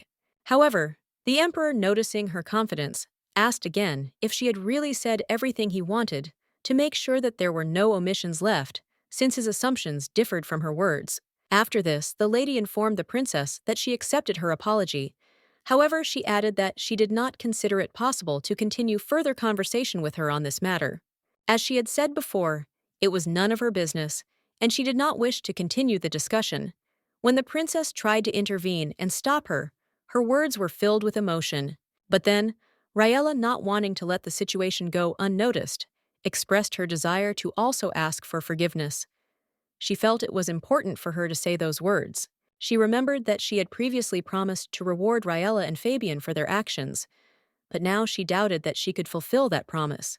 She made it clear that she would not be able to fulfill that obligation. She added regretfully that she felt she would not be able to deliver the award she had spoken of earlier. That was all she could say at the time, and she felt uneasy. Eventually, she decided it was time for her to leave the place. Apologizing for her quick departure, she expressed regret that she could not stay longer. Despite everything, Riella was immensely grateful to the emperor for his kindness and for seeing her off. However, she couldn't help but ask if he had anything he wanted to ask her. She noticed that her presence could cause someone to interfere with important affairs of the empire, and it was strange that the emperor did not ask her questions about her role in these events. The emperor, however, said that he had had enough and that she could simply go and rest without worrying anymore. He had no intention of continuing the conversation. Everything had been decided. The girl sensed that the emperor might be angry and realized that she should not have let him go without an explanation. This left her at a loss, and she thought about her behavior. Thinking back to that moment, she realized that perhaps he had been caring, thinking that she was having a hard time. She had the kind of expression on her face that could make him feel that way. She laid her head on the pillow and thought about her situation. Suddenly, the thought that Fabian might die came over her, and this realization was hard for her. It seemed that the moment had come when she had to think about Fabian. She began to realize the importance of his role in the events that were taking place, but her thoughts were confused and disturbing. She didn't know what to do, especially when it seemed like everything connected to the royal family could end badly. She felt powerless, but it didn't concern her. However, even if the worst-case scenario happened, she did not feel guilty. Fabian was not there when she died, and now she had nothing to show for it. All this time, while she was worried Fabian was hiding. Now he was praying for his salvation, but Raella still could not understand how all this happened and what would happen next. A feeling of loneliness came over her, as if she were in a prison. It was impossible to understand how he could be so cowardly and how this fact now hurt her. He continued to behave like this until the very end, and this conscious weakness tormented her even more. The pain from such behavior was unbearable and only increased with each passing moment. Riella walked over to the window, where she noticed that the boards covering it had been removed. Sunlight was gently streaming into the room, and she felt something had changed in her world, and she stood on the balcony, surrounded by tears, and watched the sky. At that moment, she felt that the light was giving her something more than she could have expected. Riella felt something much warmer than normal warmth enveloping her. It was a feeling that could not be put into words, and it warmed her soul. Suddenly, her thoughts were interrupted by a strange sound wave, and she came to her senses. She realized that she had accidentally fallen asleep and could not understand how it happened. She couldn't believe that the whole day had passed without her even noticing how time had slipped away. Everything that was happening seemed incredible to her, as if she were in another world. Realizing that the day was almost over, she felt the need to thank His Majesty for everything. It was important to her, even if she didn't know how to do it. The guards informed the emperor that Rilla Blinite had come to see him. This was important news, and the emperor allowed her to enter immediately, inviting her to come in and sit down. He told her not to waste time and come in as he was ready to listen to her. It was unexpected, and Riella felt a little confused in the face of such attention. Riella was shocked when she noticed how many people were around the emperor. There were many workers in his office, and her presence here seemed somewhat unexpected. He asked if her visit was really urgent, and she immediately replied that no. The conversation was not of that nature. It was a routine visit, not connected with any urgent matter. The gentleman suggested that if the conversation was not urgent, they could discuss everything later. The emperor was busy, and gratitude should probably be postponed until later. The emperor asked about the plans for dinner, asking if he needed to go to the main palace. After that, he was ready to have dinner and continue other business. The lady in turn was shocked by his question and asked again, not knowing what to do with their schedule. She did not expect such a change in their plans. The emperor noticed that they had not spoken and suggested that she go and rest since she seemed to need it. He reminded her that there had been no conversation and that she should relax. Riella felt a little embarrassed. Her face turned red, and she agreed to the emperor's proposal. Her emotions were so strong that she could not hold back her nervousness. Everything that was happening around her worried her, and her face betrayed every worry, not allowing her to hide her inner state. Aishan asked His Highness if it was true that he was still planning to look through the princess's memories. Despite everything, he couldn't understand why the emperor insisted on this step. As the emperor had said before, they had already conducted an investigation, and personal thoughts could not serve as evidence. However, it did not matter to him, and he continued to insist on his decision. Aishan was completely confused, not understanding what the phrase all the same meant. The emperor explained that he had professional interests in this girl, but he could not ask her direct questions. The emperor added that if he dared to hurt her, he would definitely cry. Aishan was becoming more and more perplexed, especially that the emperor was talking about Rella Blinit in such a context. He couldn't believe that he could actually have feelings for this girl, that it wasn't just rumors. It was real love, a femme fatale, just like in the old stories. Aishan realized that the emperor was serious, and it was hard to argue with that. However, the emperor again said that it could be said that way, but it was actually a bit of an exaggeration. The emperor emphasized that he might be exaggerating a bit. However, upon hearing the answer, Asyan was in complete shock because it was far from what he expected to hear from the emperor. The emperor also added that he needed to look into the matter in more detail. This was necessary to understand what was really going on and to give an accurate assessment of the situation. The servant understood what was being said and added that it was probably all connected with a recent event that had upset the princess and drawn attention to her experiences. The princess noticed that His Highness began to visit her often. This was already the second visit that day, and she was surprised that he was so persistent in this matter. Besides, it was raining, and the princess did not understand what it all meant.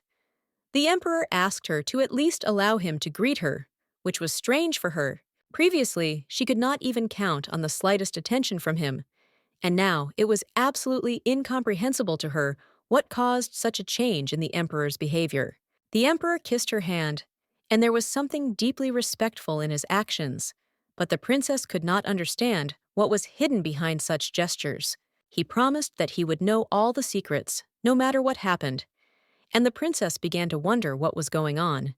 She felt that the situation required an explanation, but she could not yet understand the essence of it.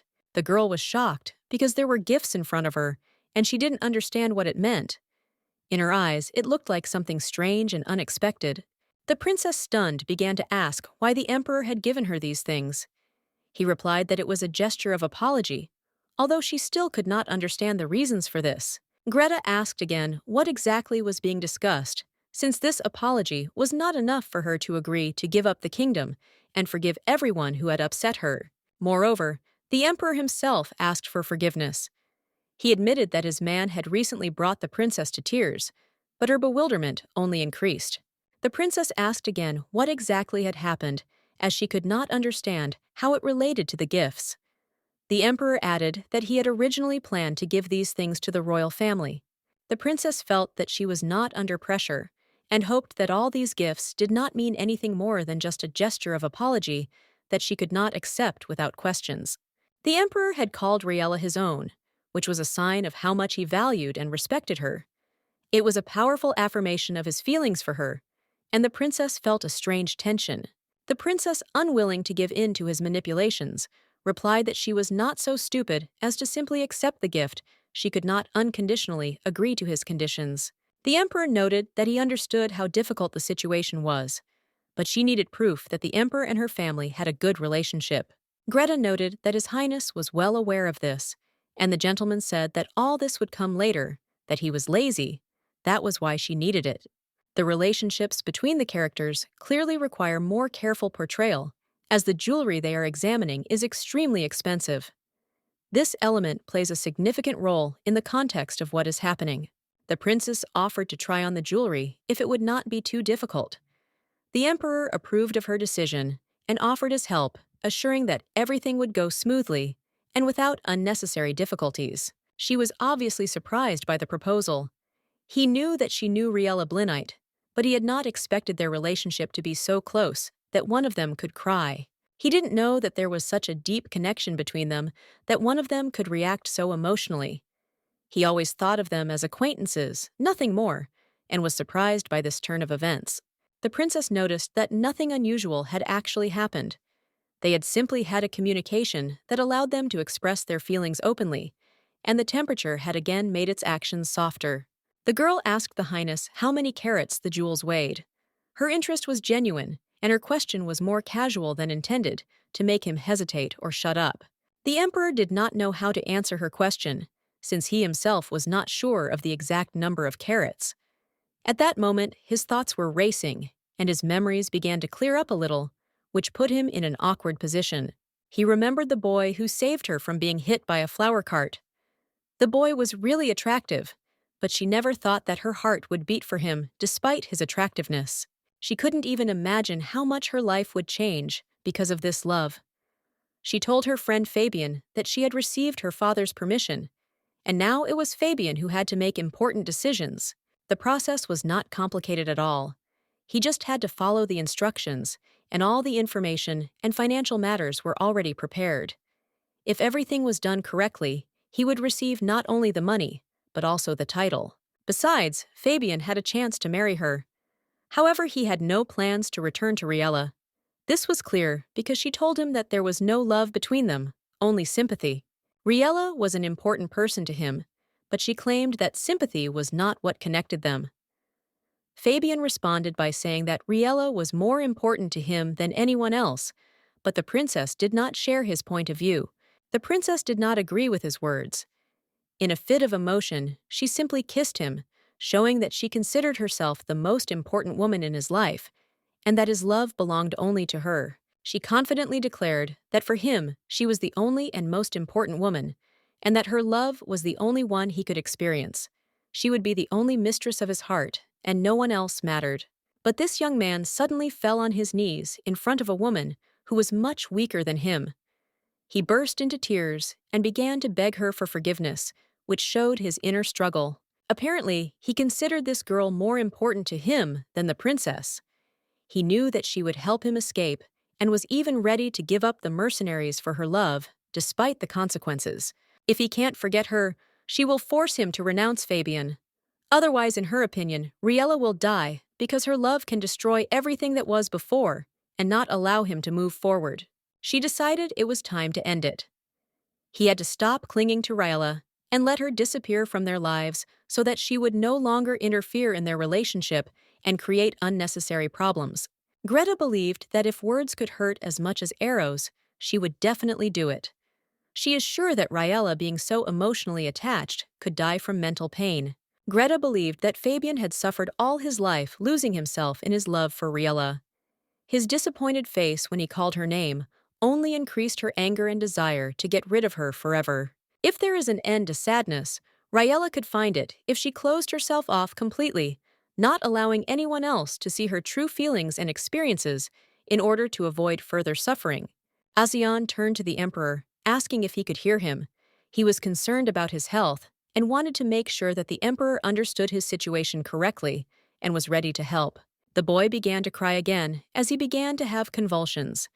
He asked the emperor not to use his powers, realizing that it could affect his health and lead to additional problems. The emperor calmly answered him that he should not worry, and this even surprised the guy, since he did not expect such a cold and emotionless approach to his condition. The emperor asked him a question. What does he do first if someone helps him? The guy was a little confused, as the question seemed unexpected to him, and he did not immediately understand its meaning. The boy thought for a moment and replied that he would probably thank him for the help. The emperor said that was true, and that gratitude was a normal response to help that should be appreciated and respected. After talking to the princess, the guy looked very tired and exhausted. He decided to ask what happened to him, since his condition had clearly changed after talking to her and was not the same as usual. He remembered the conversation with Riella when she asked what exactly he would like to receive in exchange for his help, and it left him with a strange feeling that he could not forget for a long time. Instead, what should have been said, she asked what he wanted in return. He didn't understand why this girl made him into a person who had to want something in return. He was upset. He felt awkward, ashamed. So now he understands why she threw herself into the river. Then that's why she couldn't thank him for so long. If he had known about it earlier, that all this time she suffered from these words, perhaps everything would have turned out differently. Time flew by, and now he realized how much he had missed. The gentleman asked again what he should do now, since he already had an appointment with Riella Blenite. He felt that the situation required an immediate solution, but he did not know what to do at this moment. The emperor remembered, but did not understand at all how he could have forgotten about it.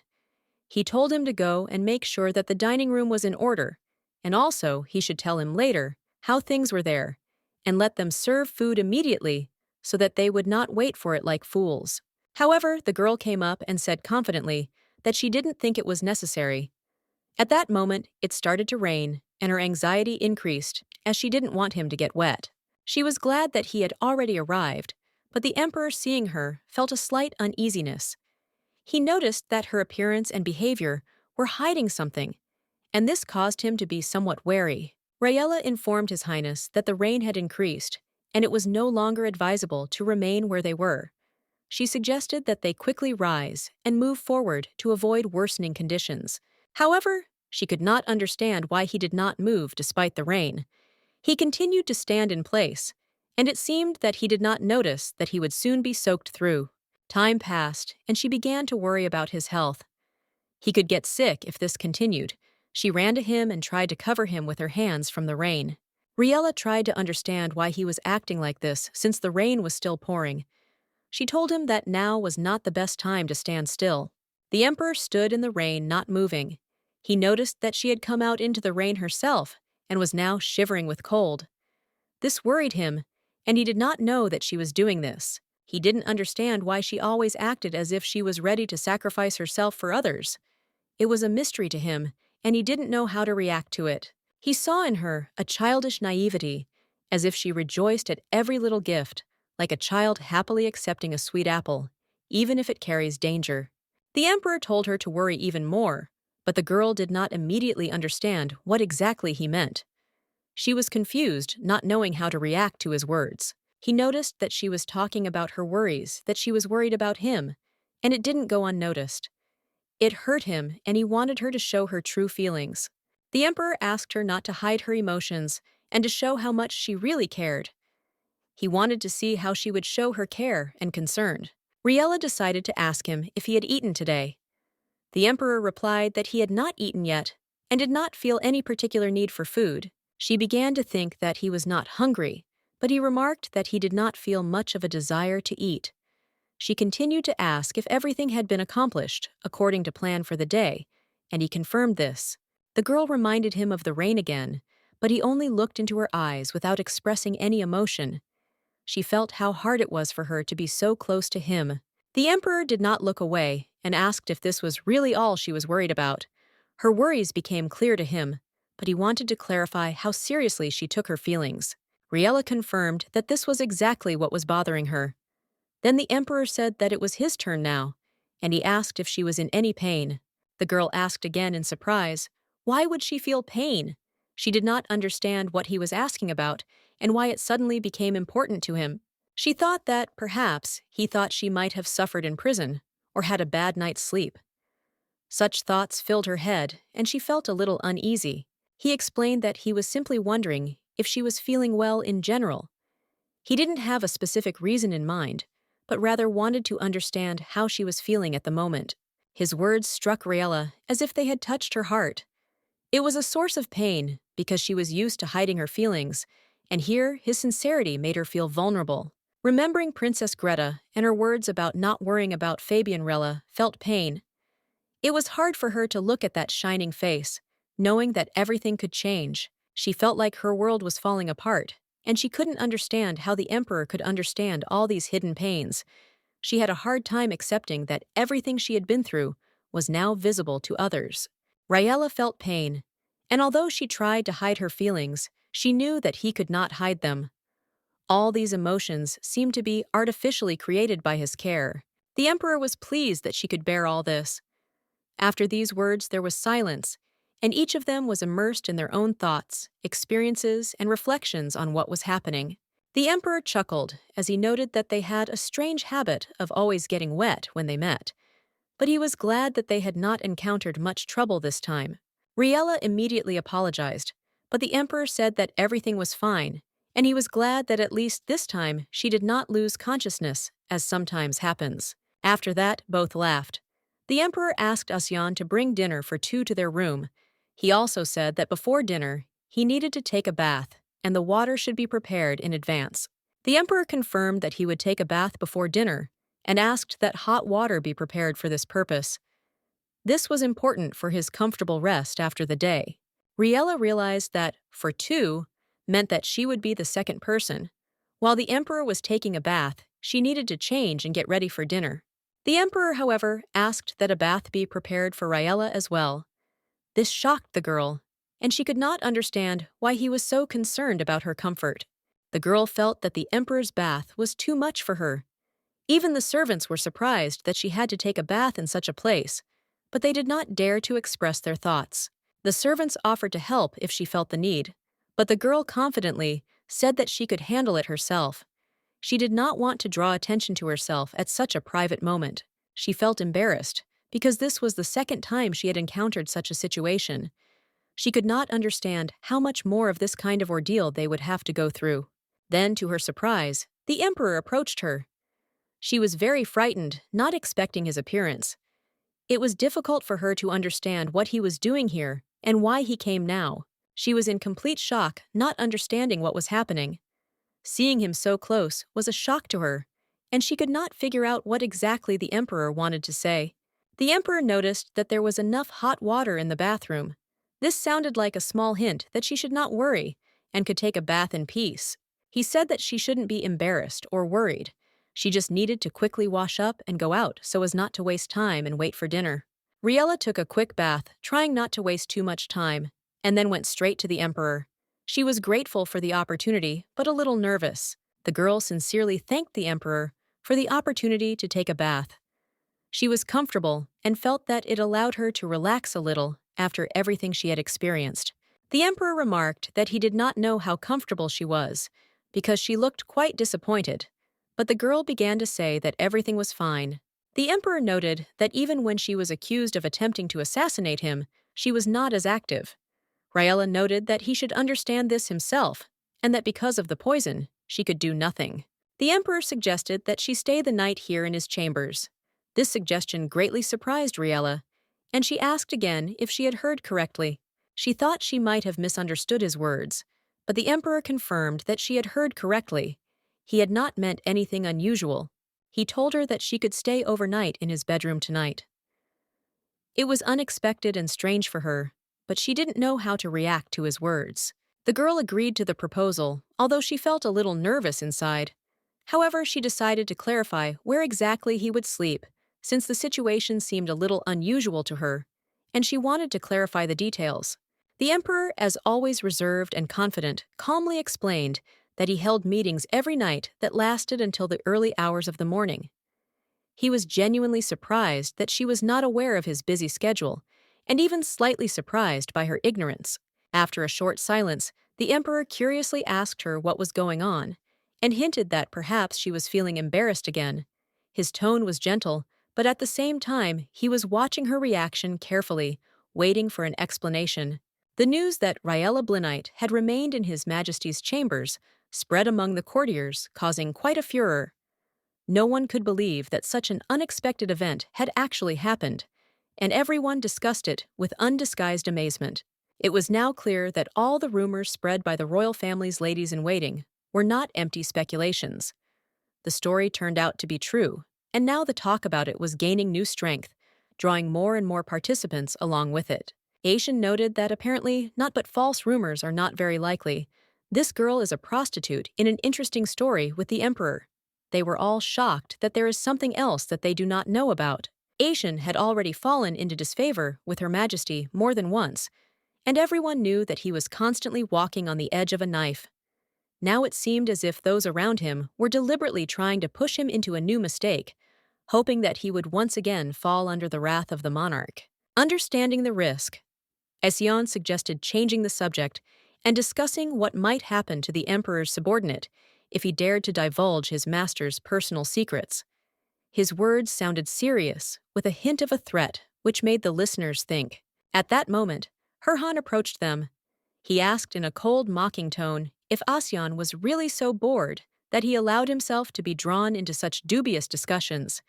His words cut on the nerves, but everyone tried to remain calm. Everyone froze when the emperor himself suddenly appeared. His majestic appearance and unexpected arrival caused genuine fear among those present.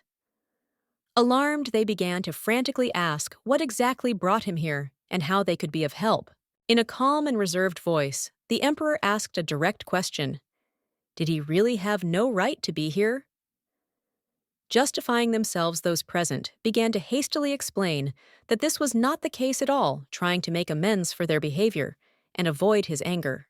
The emperor noted that it was good that everyone was here to discuss important matters. They had thought that he should be with Riella Blinite, but the conversation did not end as expected. He gave the order to sit down quickly, and at that moment, Aishan realized that death was his immediate prospect. Every detail of the situation screamed that their wait would be long. The atmosphere in the hall was tense, as if the air could be cut with a knife. Everyone around was excitedly discussing what verdict might be given in their case against the royal family. The talk was that the royal family might lose their status, which would mean not only being stripped of their titles, but also being banished from the palace, or in extreme cases, being imprisoned. However, as some of the participants in the discussion noted, it will be extremely difficult to achieve the death penalty. The charge of attempted murder of the emperor has no legal force. The whole point is that the alleged crime occurred before his accession to the throne. The charges also include the murder of members of the imperial family. However, this charge loses weight since no actual murder took place. It all ended in an attempt which significantly reduces the chances of success in court. However, their attempt to cover up the crime by hiring commoners as mercenaries opens up another avenue for prosecution. This could be interpreted as the use of forced labor, which could be classified as a crime against society. But despite this, the emperor remained adamant. He declared that until the guilty were punished with death, the situation would remain unresolved. It was obvious to him that the final reckoning was still far away. Aishan was in a state of deep shock when he heard that the emperor seriously wanted the royal family dead. He was especially shocked by how quickly the emperor's position had changed. After all, only yesterday he had claimed that the outcome of their trial did not matter to him. Whatever punishments were proposed for the guilty, all seemed insufficient to the emperor. In the current situation, it was unclear what solution could satisfy his desire for justice.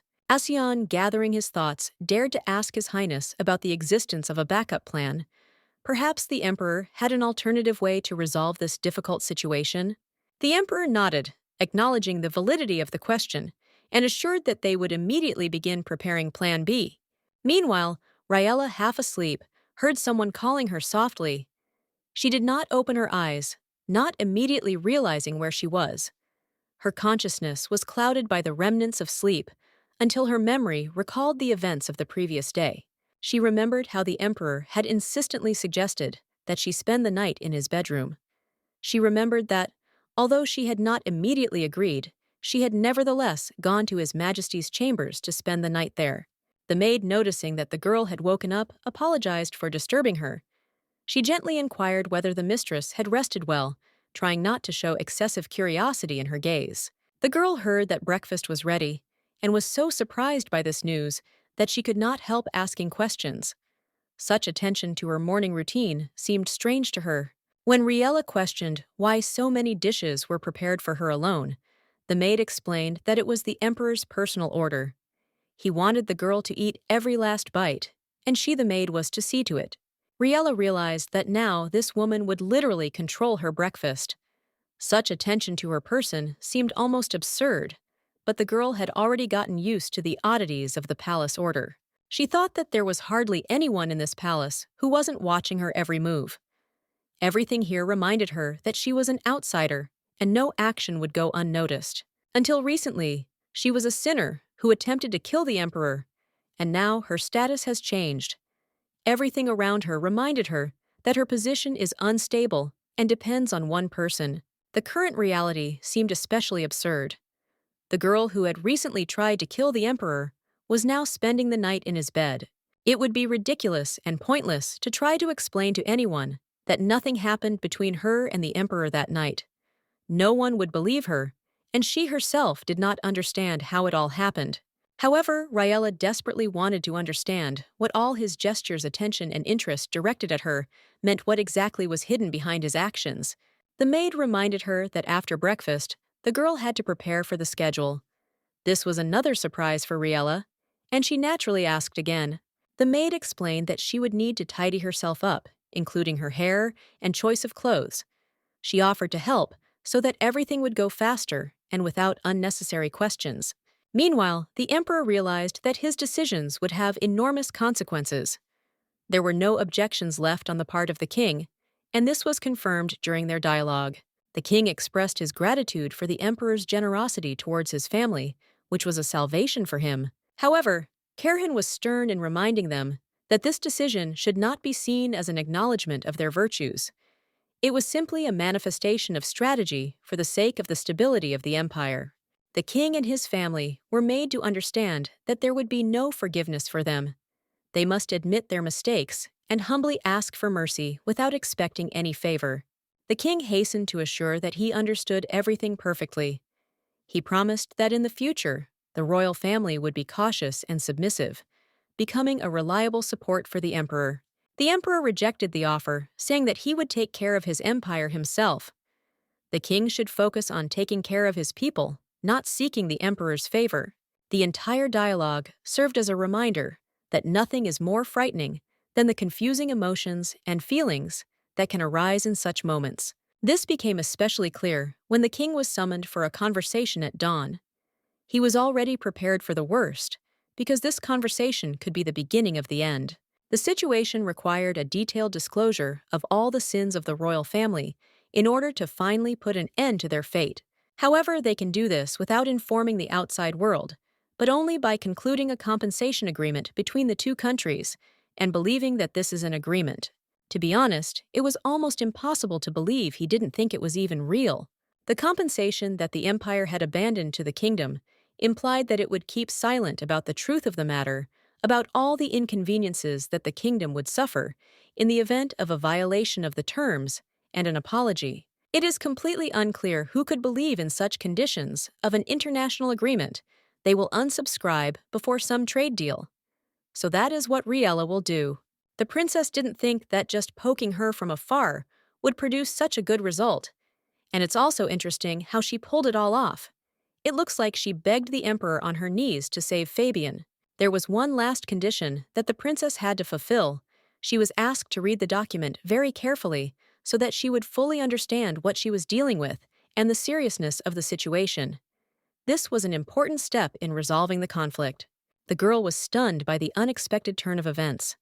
She asked again, trying to clarify the details, but her voice was already indignant. The princess began to argue heatedly, with His Majesty not wanting to acknowledge the fairness of the demand presented to her. The emperor calmly pointed out that her indignation was misplaced. He reminded her that given the damage she had caused, it would be only logical for her to accept responsibility for her actions and do what was right. The princess tried to object again, clearly not wanting to accept the situation. Her father, noticing the growing tension, decided to look at the document himself to see what had upset his daughter so much. The document announced compensation for damages caused to Raella Blinite in the amount of 10 million euros. At the same time, Raella was given the right to demand a house and a workplace anywhere in the empire or kingdom, which emphasized the seriousness of the situation. Moreover, the princess was obliged to publicly apologize to all parties involved. The document also stipulated that Riella's safety would be ensured until the end of her life, without the slightest compromise.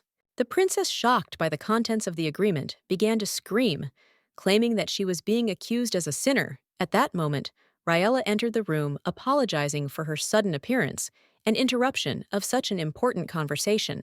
The emperor turned to Raella and noticed that her arrival was most opportune.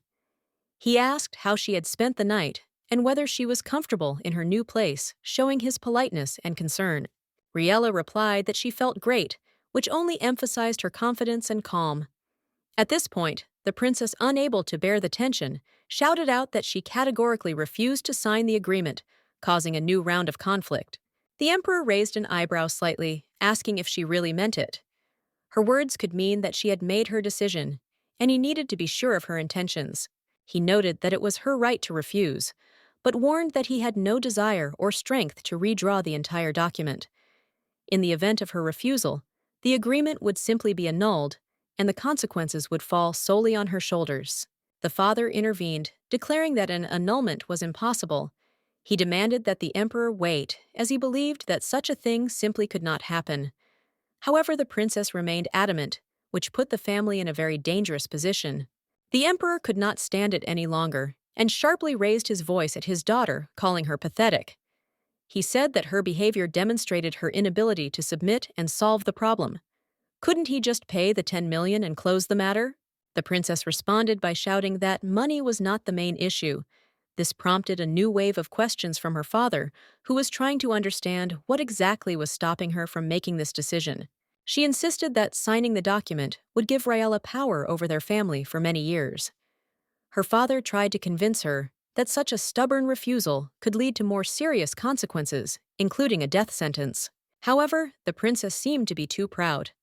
Her fear of apologizing and having to bow her head to someone only fueled her resistance even more, making the conflict even more acute. The emperor decided to put an end to this dispute. He made his daughter kneel and demanded that she sincerely beg Raella for forgiveness, thus demonstrating the need for humility and respect. The king, realizing the gravity of his actions, carefully placed his daughter on his lap. His voice trembled as he began to beg for mercy. Father and daughter sincerely asked for forgiveness from those they had deceived, admitting that they had used their trust and kindness. The king continued to apologize, repeating his requests for forgiveness. He begged to be given at least one chance to atone for his mistakes. Despair filled him, and he and his daughter swore that they would never appear before these people again or harm them. However, the king knew that his words could not change the injustice they had caused. So he knelt down and asked permission to continue begging for their forgiveness, hoping to ease their pain and suffering a little. He then turned gently to the lady, advising her to rest after all she had experienced. Raella, realizing that the moment required her privacy, silently left the room and headed to her room. Once she was alone, her emotions overwhelmed her. Tears flowed in streams, she could not hold them back. Raella cried from relief, and from the incredible tension, realizing that all this could finally end. Her heart was heavy from what she had been through, but the apology still brought relief. She felt as if she were between two worlds, one filled with pain, the other with the beginning of something new, and perhaps better. Asion, who was observing the situation, was curious about what exactly had caused the king to change his mind so abruptly. He tried to understand what had prompted him to such an unexpected display of humility and remorse. Aishan began to suspect that Riella was the cause of this, and he mused that if they had filed formal charges as originally planned, they might have been able to obtain justice and punish the royal family. But he also knew that this would not guarantee Riella's safety. Even if the family was punished, there was nothing to stop them from hurting her again if they held a grudge. But now they have a peace agreement in her favor. So now the princess can't get to her. She must have really wanted revenge. So he asks that the lady be more careful. Riella realized that this meant that everything had been calculated so far, but she didn't understand why they did it. Then the general said that she was simply a femme fatale. She didn't quite understand what it meant, but he didn't want to explain. He didn't want to insult her to tell the truth.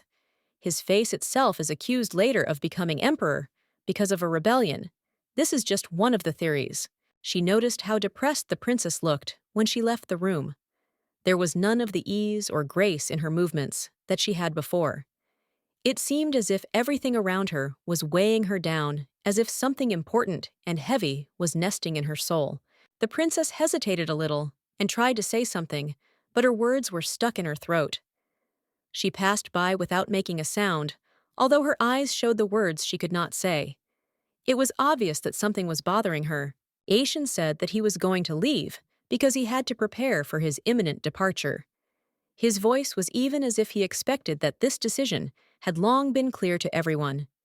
He added that she most likely understood it herself. However, the lady, surprised by his words, did not immediately grasp their meaning.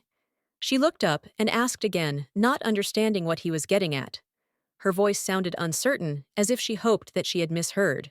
The gentleman calmly explained that the agreement had long been made, and it was time to return. He reminded them that the imperial throne had been empty for too long, and that this required their speedy return. That was why His Majesty had made this decision. They would have to leave, and he made it clear that she would have to continue living on her own. He spoke with restraint, but there was a weight of necessity in his words. It was this moment that made the girl anxious. The thought that the emperor was leaving did not give her any peace. She felt this news turn her world upside down, making her think about the future. She noticed a scarf. It had the coat of arms of the imperial family. On it, apparently left over from the director. This was already the second scarf. That day was very long. He told her to spend the night in her bedroom. She fell asleep on the emperor's bed. Although she felt a little ashamed for thinking such thoughts, she couldn't resist the instant pleasure of imagining herself as a princess, even for a few minutes. This fantasy, although unrealistic, gave her a sense of power and importance. A vision of the arrogant Princess Greta, kneeling and sincerely begging for her forgiveness, flashed before her eyes. There was a sweet sense of justice in the vision, even though she knew it would never happen in reality. Now that the situation has been resolved, she is entitled to significant compensation. No one will threaten her life anymore, and despite everything she has been through, she knows that the outcome can be called happy. However, one thing is persistently on her mind: the emperor's departure. She does not understand why this moment occupies all her attention, although there are so many other important events around that deserve her thoughts. Everything ended well, but for some reason, there is a heaviness in her soul, as if something is not giving her peace. It is difficult for her to understand the reason for this melancholy, which does not want to let her go even in this joyful moment. A strange feeling of sadness overwhelmed her, and suddenly, as if bringing her out of this state, someone called out to her. The voice was familiar and strong, immediately attracting her attention. It was the emperor who entered the room, and noticing her state, decided to say a few words of encouragement. He praised her for how she had handled the day, showing fortitude and wisdom. The girl tried not to turn to him so that he would not notice her tears. She asked what he meant, because in her opinion, she had not done anything special. She added that she felt indebted to him, but the emperor brushed this aside, claiming that he had done nothing supernatural for her. With a slight smile, he offered her the use of his bathroom if she wanted to take another bath. However, she was too tired to even manage a smile in response. Despite his joke, she felt too exhausted to react. The emperor noticed her condition and decided to distract her with something more important. He approached her and handed her a document, asking her to pay attention to it. It was an agreement signed by the royal family, which contained all the compensations promised to her. The emperor emphasized that everything necessary was already collected in this document, and when it was ready, she would be able to familiarize herself with it in full. The girl turned around and expressed her sincere gratitude for such care. The emperor reminded her not to lose the document, as it was extremely important for her future. Noticing that tears had appeared in her eyes, the emperor tried to defuse the situation by changing the subject and asking where she planned to go next. She herself had not yet thought about it, and replied that most likely she would return to her native village of Garland, where she once began her journey. The emperor remembered that Garland was her hometown, where she lived before fate brought her here. He expressed the hope that her journey home would be calm and safe. The emperor sincerely wished her to reach Garland, safe and sound, expressing his concern for her well-being. The girl said goodbye warmly in return, thanking him for everything he had done for her. She wished him a safe return to the empire, hoping that his journey would be easy. For the next 3 days, the royal palace was as noisy as when he first received guests. Many gifts were presented to the courtiers by the nobles of the kingdom. They agreed that the emperor himself had prepared all these gifts. They grumbled why the emperor who had come to visit was not present at the proper banquet. But the gift box with the imperial seal did not change their minds for 3 days. The king came to visit every night, brought all possible offerings or strength to him. The king was nervous, afraid that the emperor might change his mind later, but at the same time, he wanted to demonstrate the friendship between the empire and the kingdoms. Riella heard that the princess was sick and couldn't even move normally, but no one cared that the princess got sick before the forgiveness ceremony with the emperor. Riella often thought about returning everything that His Majesty had given her. These were not just things, but reminders of his attention and generosity. However, the thought of returning these gifts caused her mixed feelings. She understood that even if all this returned to the emperor for him, these things would remain just cargo that did not carry any special value. The choice was stark. Either keep them or get rid of them, but in any case, it was her choice. When she once asked about it, the emperor, barely looking at her, coldly, replied that it was her business. His inattention seemed to be due to his busyness, but in her heart there remained a feeling of alienation. Many of the gifts were so expensive that Riella felt they were too luxurious for herself, so she decided to give them to those who were truly dear to her and deserving of her gratitude while experiencing inner peace. Saying goodbye to these things was incredibly difficult because each of them was connected to memories. In the end, she was left with only one item, the imperial scarf. She hoped to keep it as a symbol, but she soon realized the scarf would have to be returned too. She was preparing for this even if the emperor refused to take it back or ordered it to be thrown away. She had something important she wanted to tell him at that time. While she was thinking, a servant informed her that the emperor had gone to the main palace. His daily affairs as always left her in the background, but she still wanted to know what was going on. The ceremony of forgiveness began in the main palace, to which many people gathered. The emperor appeared only briefly, so as not to disappoint those gathered, but soon disappeared again into his own affairs. The farewell ceremony was to take place in 2 days, and his luggage was already packed. It looked as if he was eager to leave these places. Realizing that time was short, she decided to wait for him outside. While she waited, she remembered how they had walked together in these places. She was overcome by a desire to walk along the same paths again. She thanked the servant for the information that allowed her to return to these thoughts. As she waited, she realized that she was thinking too much about the emperor. His image filled her mind so much that she forgot about all other people as if they had ceased to exist for her. At times like these, she couldn't understand why she liked being called Rayla so much. Perhaps it wasn't the name, but the feelings it evoked in her. While she was thinking, a familiar voice caught her attention. Her heart sank with excitement, because it was not the name she was being called, but who was saying it. That voice and face belonged to the one she missed so much. Seeing him again, Raella felt forgotten. Feelings washed over her as if he had entered her life again. The princess was completely puzzled by Fabian's presence here. She could not understand how and why he had appeared in this place, because his presence here was a complete surprise to her. While she was trying to understand what was going on, the princess thought that they had probably met last night, could not have passed by without consequences. This event should not have remained without consequences.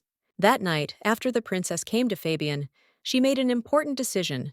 She told him that he could no longer hide, because she was the one who signed the treaty with the empire that changed his fate. She told him that he was now free, that he was no longer held captive. But at that moment, Fabian did not say a word, only remained silent. Perhaps he was too stunned or did not know what to do now. He asked about Riella's condition, and the princess was taken aback by the question. It was strange because he had just gained his freedom, and it seemed like he should be happy about it. Instead, he was taking care of another woman. The princess was shocked by his questions about how Riella was feeling. He wanted to know if she had suffered while she was in the castle. This concern for another woman was a real shock to the princess. He was wrong to think he could ignore her help. The princess was the one who got him out of prison, and now he was worried about another girl. This behavior confused and upset her. Even though the princess had saved him, he kept asking about Riella. He wondered if she was okay, what had happened to her. This question was too painful, because she thought he should be grateful to her. The princess couldn't understand his behavior. He should have believed her and been there for her, but instead he doubted. This was not what she expected. She cried out in despair that it was all over between them. Rayella was safe, so safe that the princess felt it as something strange and even eerie. Even though she said she was safe, the fact seemed almost nightmarish to her. Fabian asked again if Riella was really okay and if something terrible had happened to her. He clearly couldn't believe that everything was really okay and continued to worry about her well-being. The princess confirmed that Riella was fine, but at the same time she felt awkward, not knowing how to explain to Fabian that she could not tell him everything. It was a difficult moment for her. She started to speak, but Fabian interrupted her again, immediately starting to worry and ask questions. He was clearly in a panic and could not understand what was happening. He demanded an explanation, not wanting to calm down. The princess felt the pain of the situation, but a strange thought arose in her heart. Perhaps this was the very chance to see how her beloved man cared for another girl. It was painful, but in this pain, she saw a lesson. Because of the treaty with the emperor that she was forced to sign, the princess could not even touch Riella. This was disgusting and painful for her because she wanted to be near her, but she could not. The princess told Fabian to come with her. She did not hesitate, deciding that she was ready to do anything to help him. There was determination in her voice, for she knew that she could break Riella's heart if necessary. She said that she would help Fabian meet Riella, not doubting that it was the right move. It was her promise, and she was ready to fulfill it despite her pain and fear of the consequences. Fabian began to worry again and ask if Riella was okay and safe. He clearly could not calm down and continued to worry about her well-being, despite everything that was happening around him. The girl began to ask how he ended up there, but the guy did not answer her questions, only insistently repeating that she should not move away from him. He asked her to stay close, afraid that she would leave. Fabian began to cry, but the princess could not understand what exactly had touched him, so she did not understand the reason for his fear, although her own heart was full of fear and uncertainty about his feelings. He said he had found her, but Rella told him not to come near. He asked him not to lie to her, and that was the final blow for the princess. In her eyes, he still chose Rilla despite her feelings for him. He said it was true. Ever since the day they broke up, there wasn't a day that he didn't think about her. Now he says he thought about her all the time. She wouldn't be mad if she knew that everyone around her was being used as bait. So she asked if he thought she didn't know that the princess. The guy started saying that he couldn't do anything. The operation that went wrong made him a criminal princess or protected him. Rayla started screaming that she protected him and ordered her to be killed. He seems to know that. But the guy asked again what she had just said. Raella continued to scream, so that in exchange for protecting him, she gave the order to beat her. She knew where she was as soon as she found out she arrested her, but the guy started saying that the princess couldn't do that. Riella understood that now he believed the princess more than I did. She couldn't even hold the mixture. Maybe she was going crazy. Or maybe she's just deceiving herself. It's not a Fabian in front of her, but he's saying nasty things. This is not the man who loved her, not the man who was willing to sacrifice himself for her. He asked her to answer just one question. Is she okay now? Was she hurt? He wanted to see her so much. He was so worried Ryella said that before that. Now it's just empty. I was with me. But the guy didn't understand what she was talking about, and she replied that if he was worried as much, he would have said so. If only he knew how scared she was, how hard she took their separation. She suffered from the day they separated and could not find peace until today. She was consumed by endless suffering. If he really cared, he would be with her, not with another woman as he was now. He could not understand how hard it was for her. All those tears and pain that she had been holding back for so long finally came out. She could no longer hide what she was feeling, and her experiences became obvious to everyone around her. Meanwhile, Asyan offered His Highness a look at the belt, claiming that it suited him perfectly. He respectfully invited the Emperor to evaluate the accessory, which he said was a perfect fit. The Emperor replied that he didn't know if it was worth it. He wasn't sure the belt really fit him. Asian began to explain that the Emperor hadn't even looked at the gift Ryella had left him as a parting gift. Asyan explained that Ryella had made the gift herself. She had cut up a leather bag and created a belt, only telling him the size. The result was very beautiful, and the Emperor could not help but notice her skill. The Emperor asked what exactly Asian had just said. The boy noted that Ryella was a real craftswoman and that the design was made taking into account his wishes. There was also a loop for the sword, which added functionality. The Emperor ordered the belt to be given back because it was a gift from Ryella.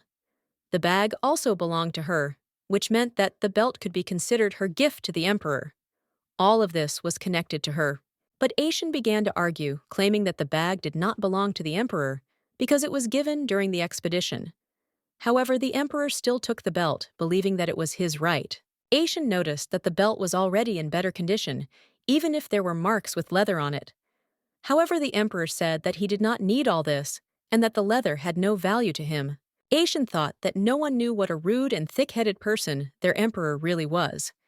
Everyone only saw his outer side, not realizing how difficult it was for him to make decisions. Besides, Asyan thought that the Emperor was a coward. He suggested that the Emperor should just take Ryella with him if he really needed to do something significant. The Emperor asked in surprise what exactly he meant. Asyan clarified that he was talking about Ryella Blinite, suggesting that the Emperor take her with him to the Empire. Asyan added that he could take her with him, since apparently the Emperor was planning on doing so anyway. This was his chance to offer her such an opportunity, so that she would not be left alone. The Emperor may not have known why Ryella had not given him a parting gift. Asian assumed it was because Ryella was not ready to let him go, despite everything that had happened. Asian thought that her reluctance to say goodbye to him was because she couldn't forgive him for everything that happened between them. He noted that it was simply because she wasn't ready to part ways. She shook his hands, hugged him goodbye. Cornella came up to him and hugged him, wishing him a safe journey. These moments were full of emotion, even if words could not convey the depth of feelings. The Emperor, hearing about this, became angry and asked again if she had really hugged him. Asian tried to justify himself by saying that she had never said goodbye to him properly. Asian added that if the Emperor is not ready to let her go, he should not do it. He reminded that the Emperor has a plan B, and that with the royal family, a solution can always be found for such cases. Riella's whole life felt alien to her. She was constantly moving from one place to another, and he didn't believe he could do the same to her again. He didn't want to be that person. He didn't want to be like the people she'd met before, following in her footsteps. That was important to him. He didn't want to be just another face in her life that she simply wouldn't remember. So he couldn't just say he was taking her with him. He wasn't ready to discuss it, because they had never talked about what should have been most important to her. He didn't understand how he could put such a burden on a fragile girl. How he could take her with him when he felt that all this was too difficult for her, and for him to simply move on. Asyan suggested that if Ryella didn't want to, he could just back off. He emphasized that he had to ask her, because there was no charge for asking, and it was an important decision for her. The Emperor couldn't believe that Asian was lecturing him. He finally agreed and asked where Ryella was now. He wanted to figure out where to find her so he could make a final decision. Asian replied that she would most likely be where she always was. He knew where she often hid, and now the Emperor had to find out. The Emperor remembered that this was always the place where they were together. He realized that perhaps he would meet her there again, and be able to talk about what was important to them both. The emperor did not understand why the garden was so far away. Although he did not want to meet her, his desire to see her was strong now, and he was eager to do so as soon as possible. Suddenly, he noticed someone next to her. It was a young man who was asking if the girl was okay. He was clearly worried about her. He heard the girl screaming that if the guy was really worried, he would be with her and not with the princess, which was quite unexpected and even provocative. Then the emperor called Riella and began to ask what had happened, not understanding the reason for what was happening. He was worried. The emperor hugged the girl and continued asking what had happened. He could not understand the situation and needed her explanation. Fabian was extremely surprised to see the emperor. It was a moment he certainly did not expect. The gentleman began to think that this man was the same guy he had seen in the princess's memories. He was amazed. Fabian immediately ran to the emperor and asked how he could do this to Riella. His emotions were bright and expressed. The girl at this time asked what he was doing and demanded that he immediately release the emperor. She was perplexed by what was happening. Asian also ordered the boy to let the emperor go. He didn't even seem to know who he was, since he was doing such a thing. Fabian fell to his knees and began to beg the emperor to let Riella go.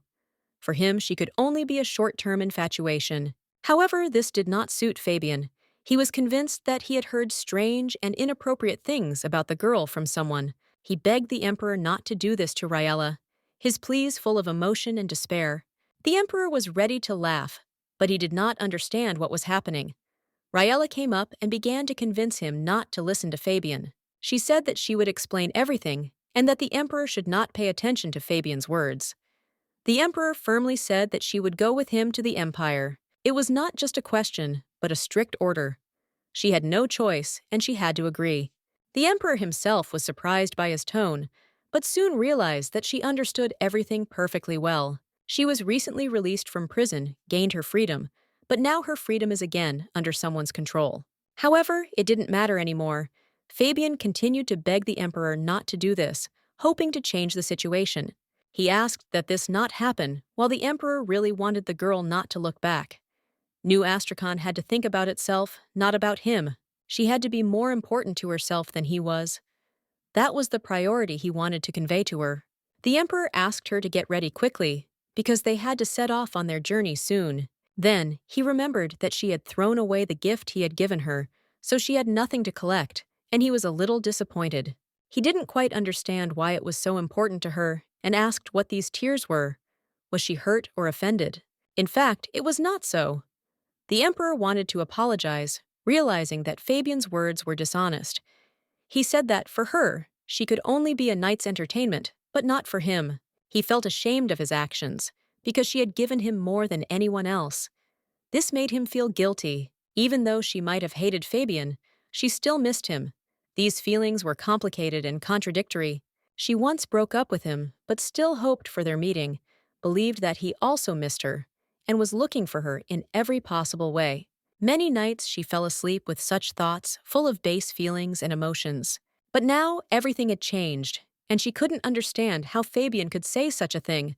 Who was he even to treat her like that? Now she was so tired of all this that she didn't have the strength to endure and continue it. The emperor noticed her eyes light up and asked if she remembered Fabian. Rila was surprised and asked how he knew his name. The emperor replied that on the day he pulled her out of his arms, she, even though she was almost unconscious, kept calling his name. The emperor was sure that she still loved Fabian, otherwise she would not have spoken his name that night. Riella was shocked because she did not remember what happened that night, and did not know that everything really happened like this. She was sure that she remembered absolutely nothing from that night. The emperor asked her if she would stay here or go with him. He wasn't surprised by her stupidity, because it was the norm for her. He could have ignored it, but it didn't bother him. In any case, she would go with him if she agreed to endure. But the girl shouted that she was not going to endure. She won't tolerate it. She doesn't love Fabian and doesn't want to act stupid for him. She does this not on his orders, but because she wants it herself, and she is not disgusted that she will go with him. If she was really allowed, if the emperor agreed, she asked him to take her with him. The emperor was shocked by her words, but then he hugged her and asked her not to regret her decision. He didn't know how far they would go, But the girl replied that as long as she was next to him, she didn't care what happened next. The emperor wondered if he was right to make her cry so much. He thought he had made the right decision, but a shadow of doubt still haunted him. Realizing the mark his actions were leaving on her soul, he could not find peace. Despite this, he tried to be firm and focus on the upcoming meeting. There everyone was surprised that the master had taken Riella Blinite with him. Subordinates and advisors exchanged glances, wondering why he had decided to act so unusually. The hall whispered, "It's impossible." The emperor, however, was convinced of the correctness of his actions. Taking Riella seemed to him the best option. It would strengthen her position and improve the reputation of his family.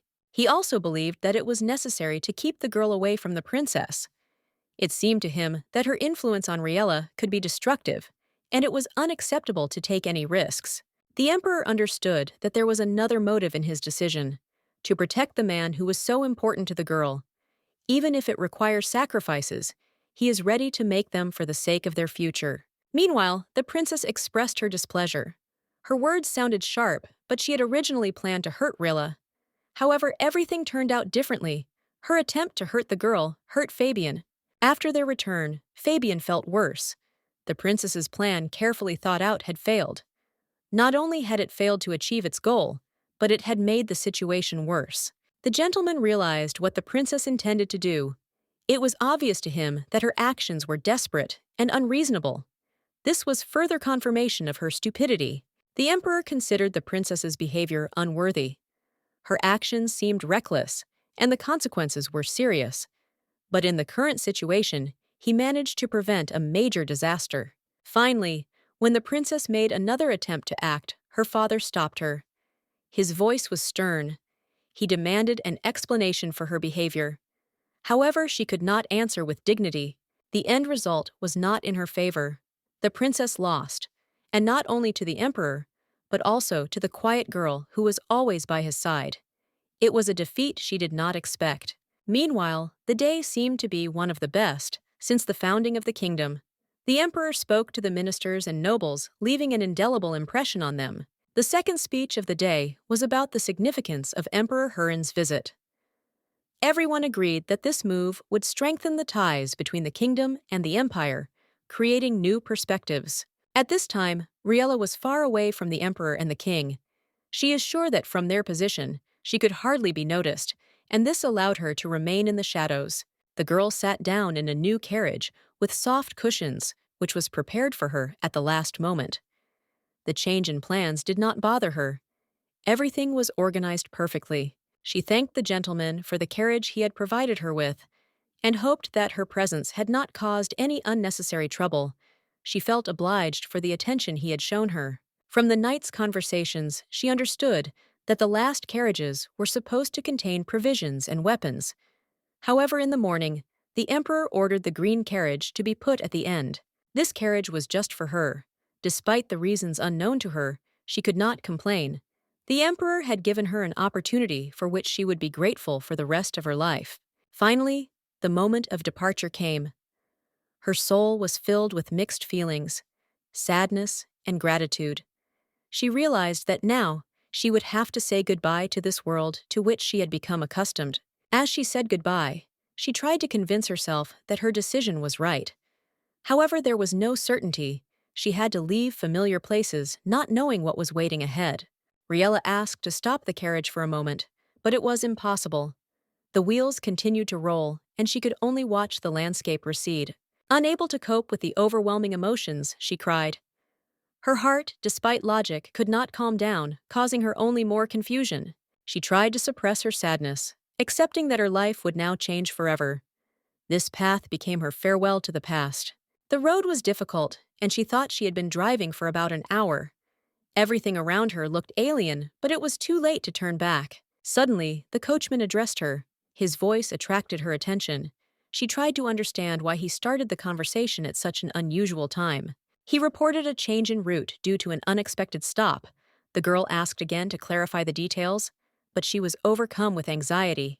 The coachman explained that the emperor was heading towards the valley. This news made her wonder about the reasons for this decision, but she had no answers. Randell Waterfall awaited them ahead. He loudly informed the girl that the stop would be short, only a couple of hours, after which they would continue on their way. When the girl saw the waterfall, she was overcome with surprise. She did not understand why they would stop in such a strange place. Although the place was picturesque, the idea that this was part of a plan seemed inexplicable to her. The emperor had never stopped for no reason before. Perhaps he was suddenly attracted by something, or he decided to enjoy the view of nature, which was unusual for him. The girl screamed, but no one heard her. Her voice was drowned in the noise of falling water, and emotions covered her like a powerful stream. She felt the tension tearing her apart from within. She was sure that her tears would just be a manifestation of sadness and regret, but it turned out that her feelings were much more complicated than she expected. The feeling she experienced was more like relief. The waterfall, as if sharing her pain, resonated with her cries, as if it understood her. Its noise was like comfort, as if it were calling her to pour out all her feelings. Perhaps that was why she cried for so long. The stop was already the third on their long journey, which lasted about 2 weeks from the royal palace. But this time, the conditions were slightly better. They needed to quickly change horses and rest.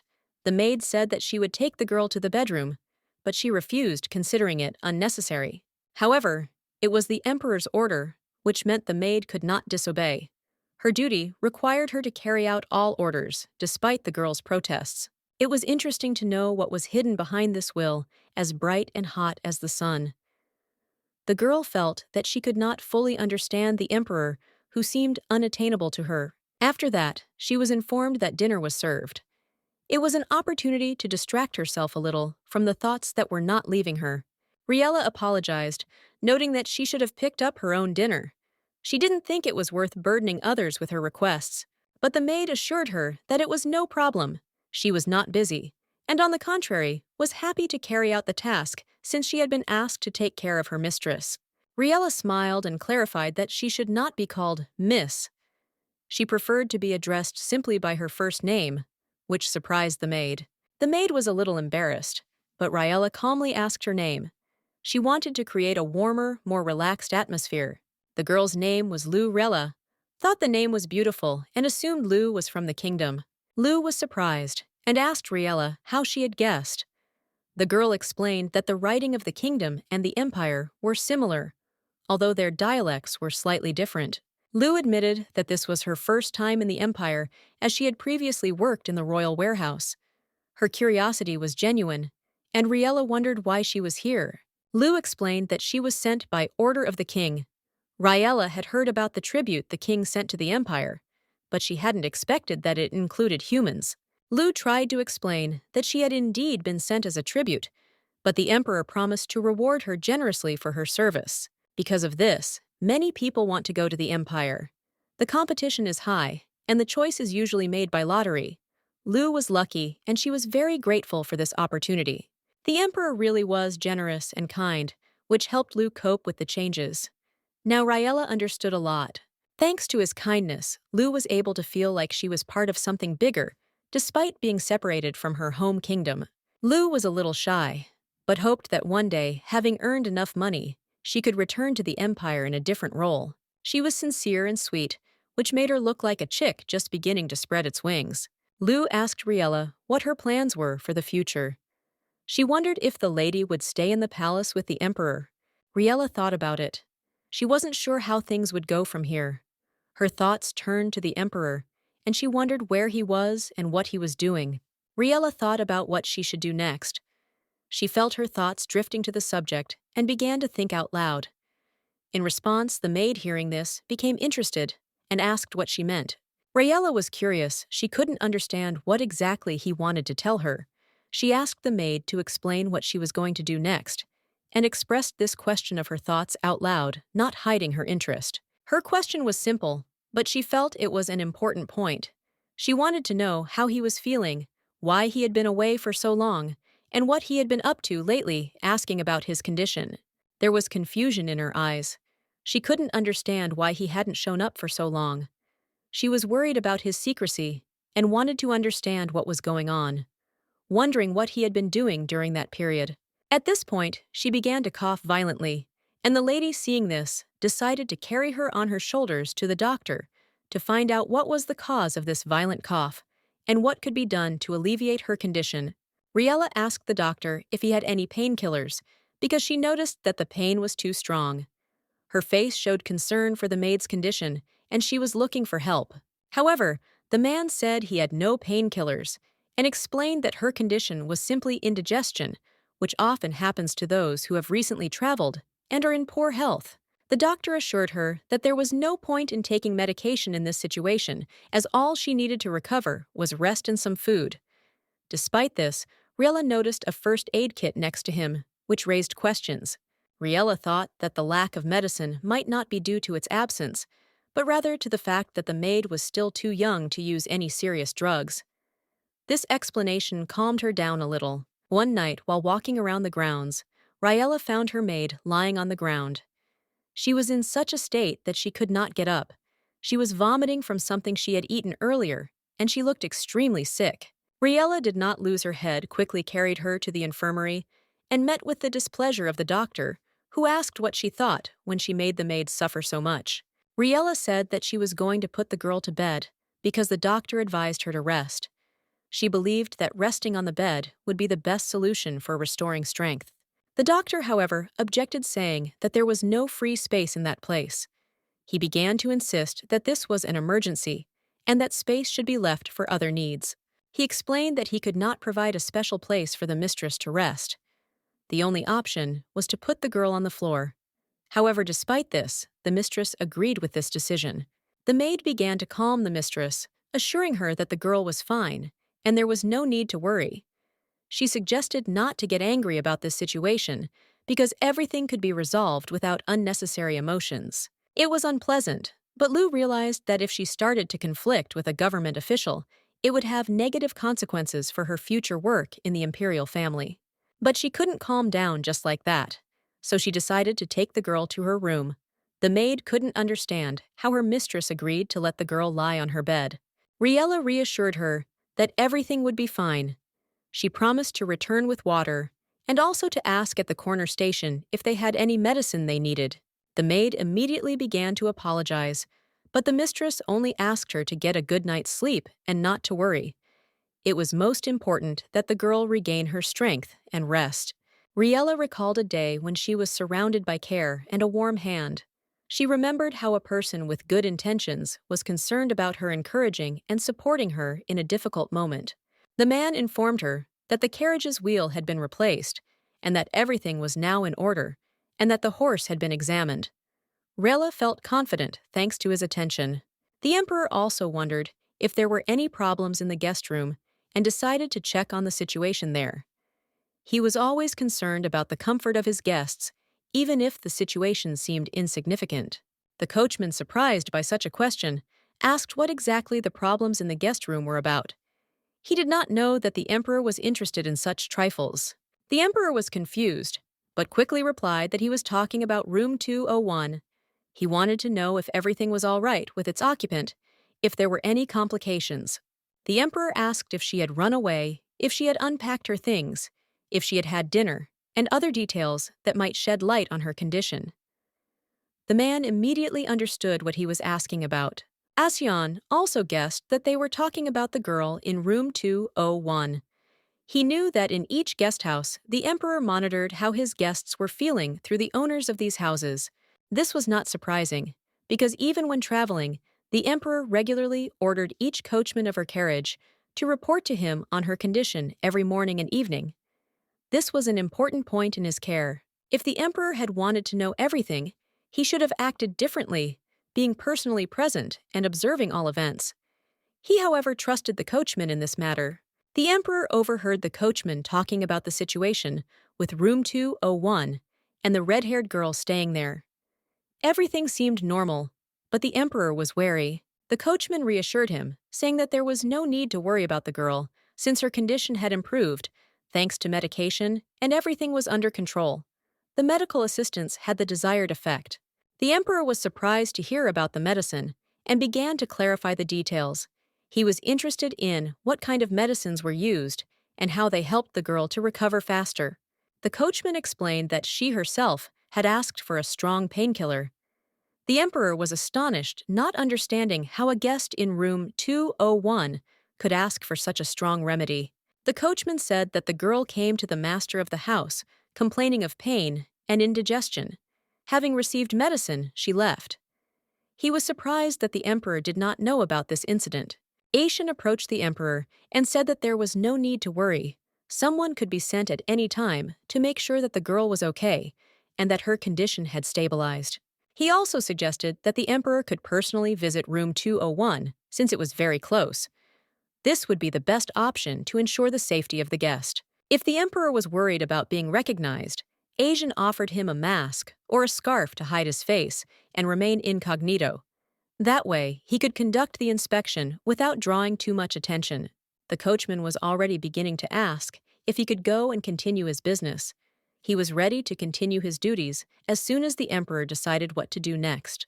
Aishan turned away from His Highness and said that if he didn't want to, he could go. He wasn't forcing him. He was just trying to help the man. The emperor noticed that there were rumors about the benefits of plum wine for digestion, and this intrigued him.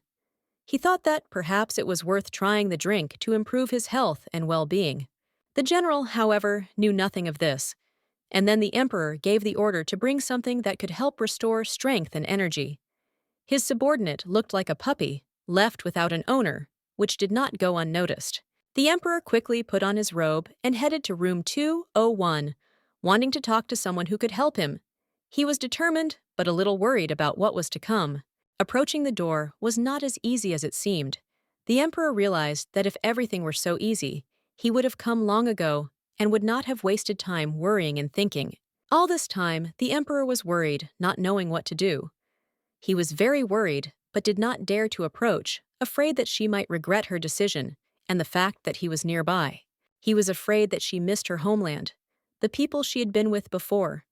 These thoughts tormented him, and he could not get rid of the feeling of guilt that was growing with each passing moment. It was interesting to see if she regretted her decision to take him with her. It was important to understand if she blamed him for this step, and if she felt any regret since this decision could have changed her life greatly. The emperor thought he could cross the line and continue to act as he had before, so that she would not think about going back to her past. He was ready to accept any consequences. He was rude and distant, not even suspecting that she was ill. It was a mystery because she had to carry a lot of weight despite her condition, and he did not understand how this could happen. He entered the room and said that he had heard of her illness, assuming that she was asleep. His words were quiet, and he hoped that she would hear him despite her condition. The emperor noticed that she was really ill. She seemed much weaker than usual and was probably losing strength, and this worried him. He did not expect that they had only just arrived and she was already ill. He informed her that they would cross the border tomorrow, and if she was not ready to go, she should be told so directly. The emperor was ready for a decision that could greatly affect their further journey. After these words, the emperor addressed her by name, assuring her that he knew she could hear him. He waited for her reaction, not knowing how exactly she would perceive his words. He asked her to raise her head, and at that moment, a scream was heard. The girl under the blanket began to shake and cry, which shocked the emperor. He did not expect such a reaction from her. The emperor was amazed at how much she hated him if her body shook at his touch. He did not understand what could have caused such a reaction and what exactly caused her fear. He couldn't understand why the girl hid behind the bed on the other side. He was confused by her behavior and didn't know what to do in such a situation so as not to cause even more discontent. The emperor asked if Raella was really okay. He couldn't understand what was going on and continued to worry about her condition, not knowing how to proceed.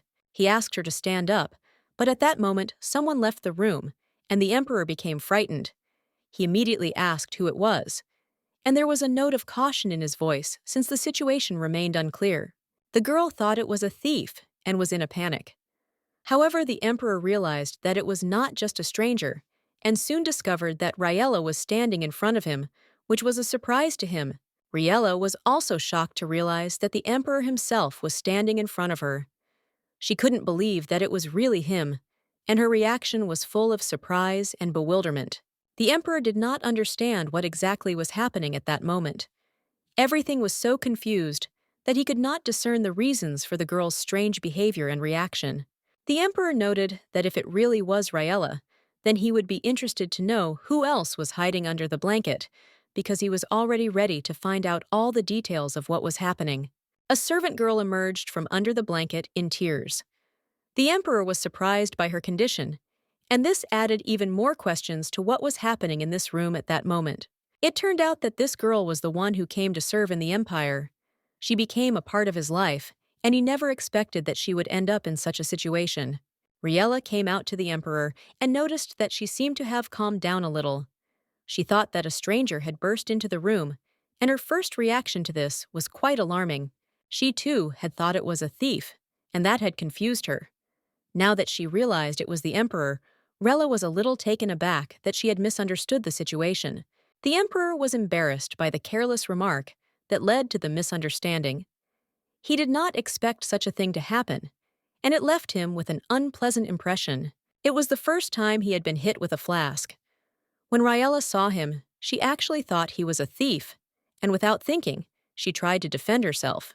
The girl thought he was angry with her because she even hit him on the wrist. She was very embarrassed by her actions and did not know how to justify her actions. Even when she was captured by the enemy, this never happened. The master noted that she was stronger than she looked, but she immediately fell to her knees, asking him to kill her for what she had done. She really didn't want to hurt him and didn't understand what exactly happened. She thought someone was threatening the maid, and that was the reason for her panic and action. When Riella was still a servant, thieves and criminals had broken into the house she lived in more than once. The emperor, remembering this, sarcastically asked if this meant that she really wanted him to kill her, since her life was so full of dangers. His words sounded strange. He had risked so many times to protect her, and now to hear such hints from her was a heavy blow for him. The girl, seeing his confusion, asked him to stop. She clarified that everything was not at all as it seemed to him, and he had misunderstood her. The emperor began to think that she simply wanted to apologize, and to dispel his doubts, he asked her directly about it. The girl confirmed his guess, nodding sheepishly. Then he said that he would also like to apologize. The emperor asked for forgiveness for frightening her with his behavior and words. However, he apologized not only to her, but also to the other girl who was with them. But Riella could not understand why he emphasized this all the time. The emperor decided to clarify the situation and asked why she was making such conclusions. After all, his mistake was caused only by carelessness, not by evil intent. He noted that his clothes might have misled her, but even that didn't stop her from continuing to apologize. Herhan, seeing that they had not moved, asked how long they were going to sit on the ground. Extending his hand to her, he helped the girl to her feet. Riella didn't understand when exactly she got used to the emperor giving her his hand so easily. The emperor, as if thinking out loud, noted that he was not trying to justify himself at all. For him as a ruler, it was always difficult to make concessions to others. The girl, understanding his words, smiled and laughed slightly. Of course, he is the emperor, and that is what holds him back. The emperor smiled back, slightly embarrassed by her reaction, but still agreed with her. He asked if this was what he meant, that the maid had fallen asleep. The girl replied that thanks to his medicine, she felt better and thanked him. Then he noticed that because of her, there was now nowhere to sleep, to which Ryla calmly said that it was okay, she could even get settled in the carriage. However, the emperor invited her to go with him. The girl, puzzled, did not understand where he was going to take her. He explained that since she had nowhere to sleep, they would find a place together, but she still couldn't figure out where they were going. Suggestions began to flash through Riella's mind. Maybe he was leading her to where there were still some free places to sleep. But looking at their route, she noticed that the tents had already been removed, and the women's rooms were clearly on the other side. Then she noticed a detached house, and guessing where they were heading, asked if he really was going to take her to his quarters. Riella explained that she knew how unacceptable this was. She had been to the imperial palace before, even though he had not been there. The emperor asked sharply if she wanted to wake everyone up with her loud voice. After all, this was not the first time they had encountered something like this. The girl was very embarrassed again. The emperor was surprised by her reaction, because he thought that she herself wanted to express her gratitude to him. However, her words and actions hinted at mistrust. She was unsure of his sincerity, which made her behavior strange. The emperor tried to convey to her that everything that was happening was a blessing of fate. She had nothing to say in response. Riella agreed with him, but admitted that she was still worried. Maybe it was because of the memories of past events, but it looked like they would really end up together. She tried to understand what was going on, but his unexpected words confused her. He suddenly stated that he just wanted to go for a walk, adding that he needed it. His calm tone was completely at odds with her inner turmoil. He smiled and asked if she really thought they were going to stay in his quarters for the night. The question caught her off guard, as she hadn't expected such a remark. The emperor noted with a slight smile that she always reacted too violently. His words made her feel unbearably ashamed. Embarrassed to the limit, she found nothing better to do than run away, unable to bear her own awkwardness. Riella, who had not seen the emperor since March, often wondered if she would ever see him again. These thoughts sometimes seemed meaningless to her, but she still could not banish them. Her imagination sometimes drew strange images. Asian's horse, with its mane flying, and the emperor sitting majestically behind it. These fantasies caused her mixed feelings. And so, after many months, he came to visit her. The emperor admitted that he was worried about her condition, as he had heard rumors that she was ill. This attention was unexpected and touching. When he saw her running away so fast, he noted with a slight grin that she would quickly run out of breath.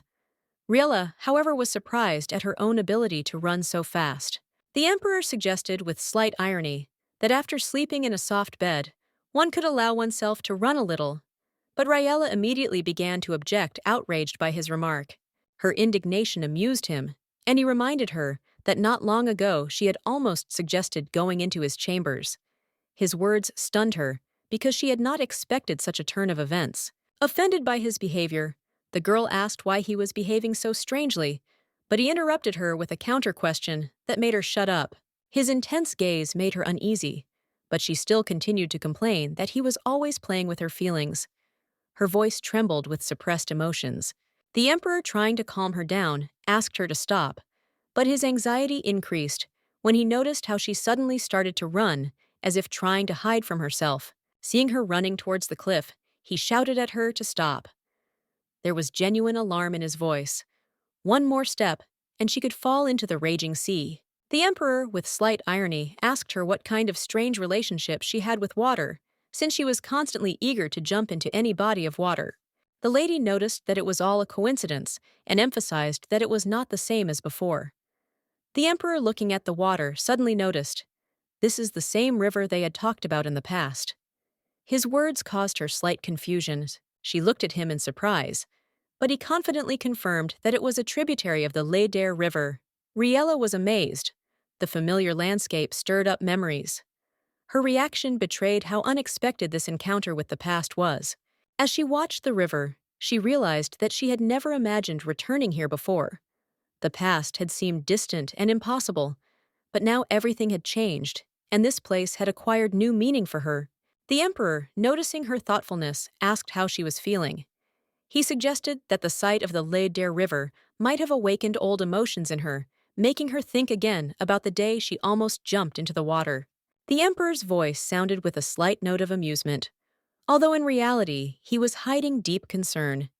He tried not to show his true emotions, but the tension still slipped through slightly. In the past, his coldness had made her feel afraid and distant, but now that he was near again, she felt a longing for that voice. It was like the sound of water, as untamable and powerful as Leyder. The emperor was more beautiful to her than any landscape. His warmth became more important to her than any other feelings. It warmed her soul and helped her forgive his long absence. She also came to accept his habit of teasing her. These little provocations now seemed insignificant to her, just a slight shadow of past discontent. Once she cried all the time, drowning in grief. Her strength was exhausted from endless tears, but now she was determined to live better with new hope in her heart.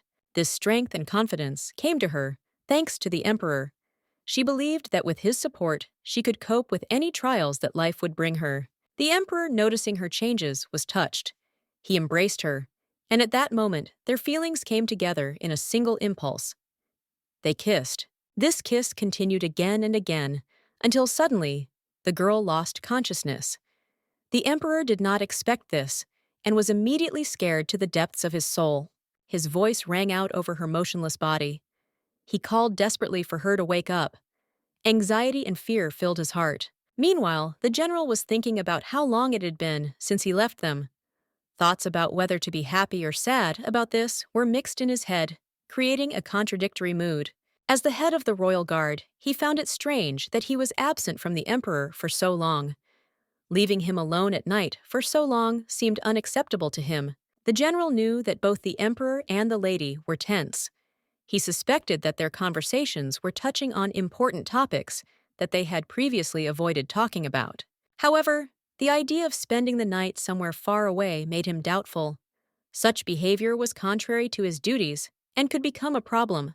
His thoughts were interrupted when he noticed the door open.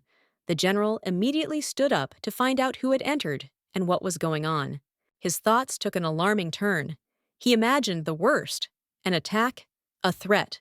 He was sure that the guards had secure control of the area, but he still grabbed his sword.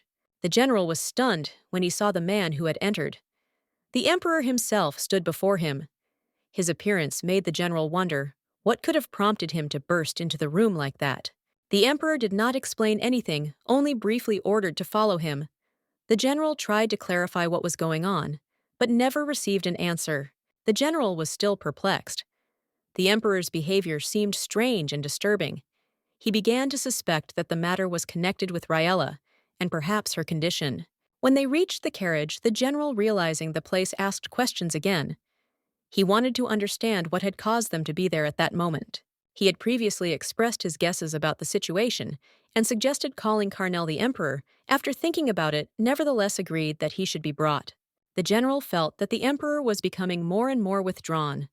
He did not explain what was happening, but only insisted that Carnel be brought to his carriage. But as soon as the door opened, they saw Rella lying there. Everyone present had new questions. What happened, and why did the emperor bring them here? No one could understand what had happened. Her condition, the place where she had ended up, all of this looked mysterious and gave rise to many guesses, which only increased the general anxiety. They realized that she must have passed out. They were unsure if it was just a blackout or something more serious. Was it just a fainting spell, or did she need something more? Would she be okay? The doctor assured them that nothing terrible had happened, but he was interested in what state she had been in before she fainted. It was important to understand what had led to her condition. The emperor explained that she had been a little worried and agitated before she had difficulty breathing, and this was probably the reason for her fainting. Everyone noticed how upset and worried she was. Aishin, who was watching everything that was happening, was horrified. He could not understand what was happening. He turned his gaze to the emperor, who in turn looked confused and somewhat at a loss. He did not know what to do. Aishin came to the conclusion that the woman's condition was somehow dependent on the emperor himself. He felt that there was something between them, but he could not figure it out. The state of her health was still a mystery. So he asked the emperor what had happened. He began to doubt that the emperor had nothing to do with it. "What did you do?" he asked too, which the emperor replied that nothing had happened. The emperor, answering questions, claimed that nothing unusual had happened. But Paul, feeling some responsibility, said that the emperor had done something after all, and now it was worth letting the woman rest and observing her condition. The emperor continued to insist that nothing terrible had happened and that they should not worry. The doctor suggested that they calm down and let the woman rest, since excessive activity could only harm her. The emperor insisted that there was nothing unusual, but Ashion decided to ask one more question. Why did she lose consciousness then? What actually happened to lead to such a state? At this point, it was suggested that she be moved to the bedroom, but the gentleman said that it was not worth doing. He was sure that what they had already done was enough, and there was no point in disturbing the woman any further. Everyone still didn't understand what had happened. The emperor explained that the hotel was very far away, and that there was no point in taking any further steps. It would be best if everyone just left and left her alone. The doctor understood what the emperor wanted to say. The emperor also noted that there was enough space for her to rest and recover. He was sure that the conditions for rest would be suitable. He promised to stay with her all night so that she could feel safe. Everyone decided to stay and not leave, despite being tired. Everything had to be calm and without unnecessary worries. In the middle of the night, the emperor gently placed her head on his lap so that she could feel more comfortable. He noticed that she felt better as she no longer suffered from discomfort. The emperor had no intention of kissing her. As it might seem, he knew that there was no such intimacy between them. In fact, he knew that the situation was difficult, and he simply wanted to help her. He called her to tell her that she didn't have to worry about any commitments. She didn't have to worry about a long recovery. He wanted her to be able to relax and just unwind. The emperor noticed that she had not slept and was restless. In the morning, she ran out of the bedroom in tears, and he realized that her worries were deeper than he could have imagined. But today, her image, the image of a beautiful girl who smiles brightly while the wind blows her hair, was much more beautiful than her former one, the one who ran out of the bedroom, not knowing what to do with her life next. Seeing her like this was truly a blessing for him. After all, he couldn't say anything that night, and today he also messed up. True, even if Asian was just teasing, there was only truth in his words.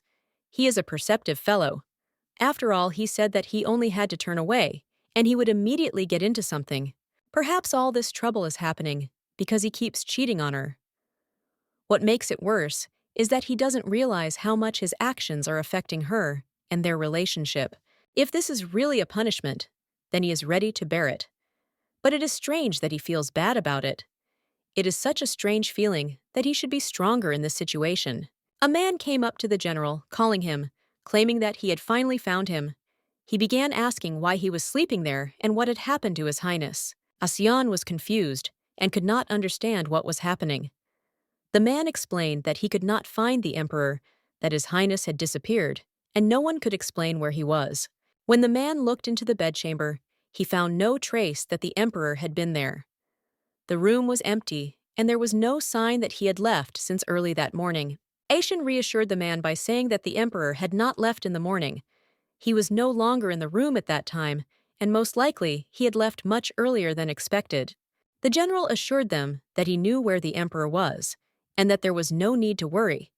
He also warned them that they should not make a fuss about this, otherwise they would all be punished. While they were discussing the situation, the emperor was sleeping peacefully all the time. He took off his jacket to cover the girl who was resting next to him. The general was shocked by how long the girl could sleep. He could not understand how she could stay in such a state for so long, because even the emperor could have woken up earlier.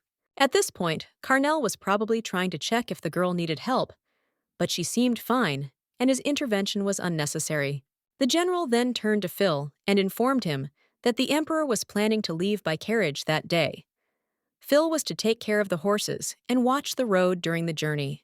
The boy agreed to carry out the assignment and immediately promised that he would do everything that was necessary. The general also asked him to plan a route since they had to cross the border.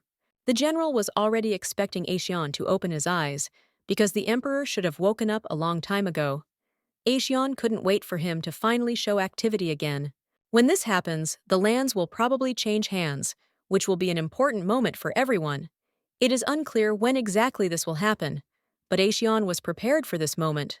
When the general heard the cough, he suggested that the emperor go out so that he wouldn't continue coughing. This was strange because it wasn't usually like that, but the situation demanded action. The general was glad that Lady Rila had also woken up, but soon the girl began to shout that it was probably time for her to leave. This was an unexpected turn for everyone. The boy was surprised, turning to His Highness and asking what had happened. He had seen someone near him this morning, but now there was no one, and he could not understand how this could have happened. Riella was at a loss, and did not know how to act, because she realized that Sir Asian saw her next to the emperor. She did not know what to do in such a situation, but she was approached by a maid who was glad to see her. She did not expect her appearance, and immediately threw herself into the arms of her mistress, expressing concern and worry.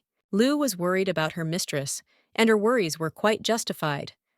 She immediately threw herself into Riella's arms, as she was very worried about her condition and safety. The girl, in turn, believed that the lady did not return because of her. She thought that she was left to help her, and this led to her strong feelings. It seemed that Riella had been really worried all night. although she tried to convince herself that it wasn't like that. She started making excuses saying that it wasn't that bad. The maid standing in front of her said that Sir Aisyon had told her last night that the lady would not be returning. He had not explained anything, and this had worried Lu, who could not understand what had happened. Riella realized that the girl was really worried and decided to console her. She was fine. Everything was fine with her, and her worries were in vain. However, the maid did not leave the question unanswered and asked where the mistress had gone that night. She was sure that something was wrong and decided to find out the truth. Then, Riella noticed that the lady had turned red and started saying that she had a temperature. She did not understand what was happening and how she should act in this situation. Lu continued asking questions, and Riella remembered what had happened that night. She tried to find an explanation for what had happened, which made her feel ashamed. When she woke up, she found herself on the Emperor's lap, but she tried to pretend that she didn't remember anything. She was ashamed and couldn't understand how she ended up in this situation, although she remembered a lot after the kiss. Her mind went blank. Everything that happened after that moment was a mystery to her, and she could not reconstruct the events. The moment of the kiss was clear and vivid in her memory, but everything that happened after it was completely unclear. This confused her greatly, and she could not understand what had happened, as if it was cut out of my memory with scissors. Last year it was the same. Maybe it was the place or the beautiful and cold emperor. Maybe the problem really is him. However, it seemed that her greeting would not take place at the ceremony. Despite expectations, the atmosphere was unusually calm, which immediately attracted the attention of even the lady herself. Indeed, there was a silence in the room that was so complete that the moment seemed almost strange. The lady could not help but notice it, immediately realizing that something was wrong. The imperial palace was spacious and beautiful, and there were many people in it. An atmosphere of grandeur and luxury was felt everywhere, and despite the number of people present, there was an unusual silence. The woman approached the maid and asked if she was Lu Raisa. The girl answered in the affirmative, confirming her name and looking back at her interlocutor in surprise. The woman said that she would take her luggage and follow her. She stated that she would take her to the place where she would be staying, which confirmed her role in organizing this event. The maid immediately began to pack, warning her mistress that she would have to leave this place. She showed that she was ready to go and said that it was necessary to carry out an errand. The woman lined up the girls as if preparing them for an important event. The lady stood and watched what was happening, trying to figure out what was required of her in this situation. Riella thought seriously, looking at what was happening. She tried to understand what she should do now, where she should go, feeling confused by this new environment. Approaching the woman, she decided to ask where she should go. The woman, before answering, asked her name, and the girl introduced herself with slight embarrassment, waiting for an answer. The woman, after listening to her, said that there was no such name among the records. This confused the girl, and she, slightly nervous, asked for advice on who she could contact to obtain the necessary information. The woman could not answer this question, and although she did not know what to do in this situation, she claimed that the girl should still follow her instructions. She herself decided to continue the search. Suddenly, from somewhere behind the emperor's voice, was heard asking what these questions were. He said that the woman was under his direct supervision, and that everyone else could leave this place. The emperor came closer, and noticing her, asked with interest why she was in this place. His gaze was stern, and he clearly did not expect her here. The emperor, expressing displeasure, reproached her with his eyes, as if he was the only one who should be in her presence and place. This added to the tension, making her feel out of place. She knew she would be nervous because of the large number of strangers watching her. This feeling made her nervous, and she tried to calm herself down, but she couldn't get rid of the anxiety. The excitement did not leave her, and she could not stop feeling anxious. The emperor, noticing her worries, asked if everything was all right. She could not hide her condition. The girl did not immediately understand the question and asked it again. The emperor repeated that he was interested in whether she felt okay, without requiring any special explanations from her. The lady admitted that thanks to his presence, she had reached this place calmly. Such phrases were already familiar to them, but her heart still beat faster.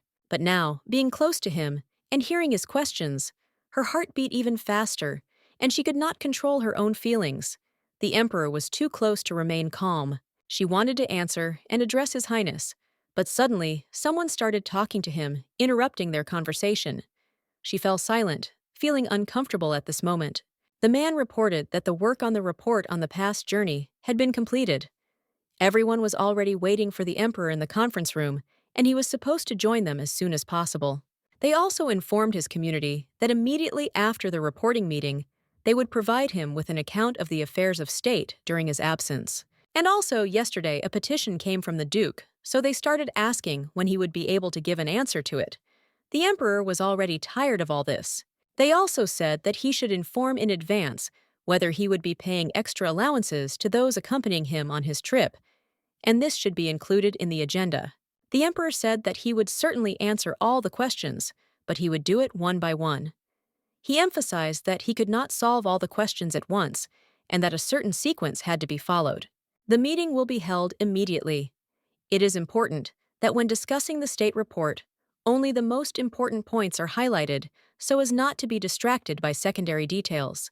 The Duke did not answer questions, and the attendants would be paid everything.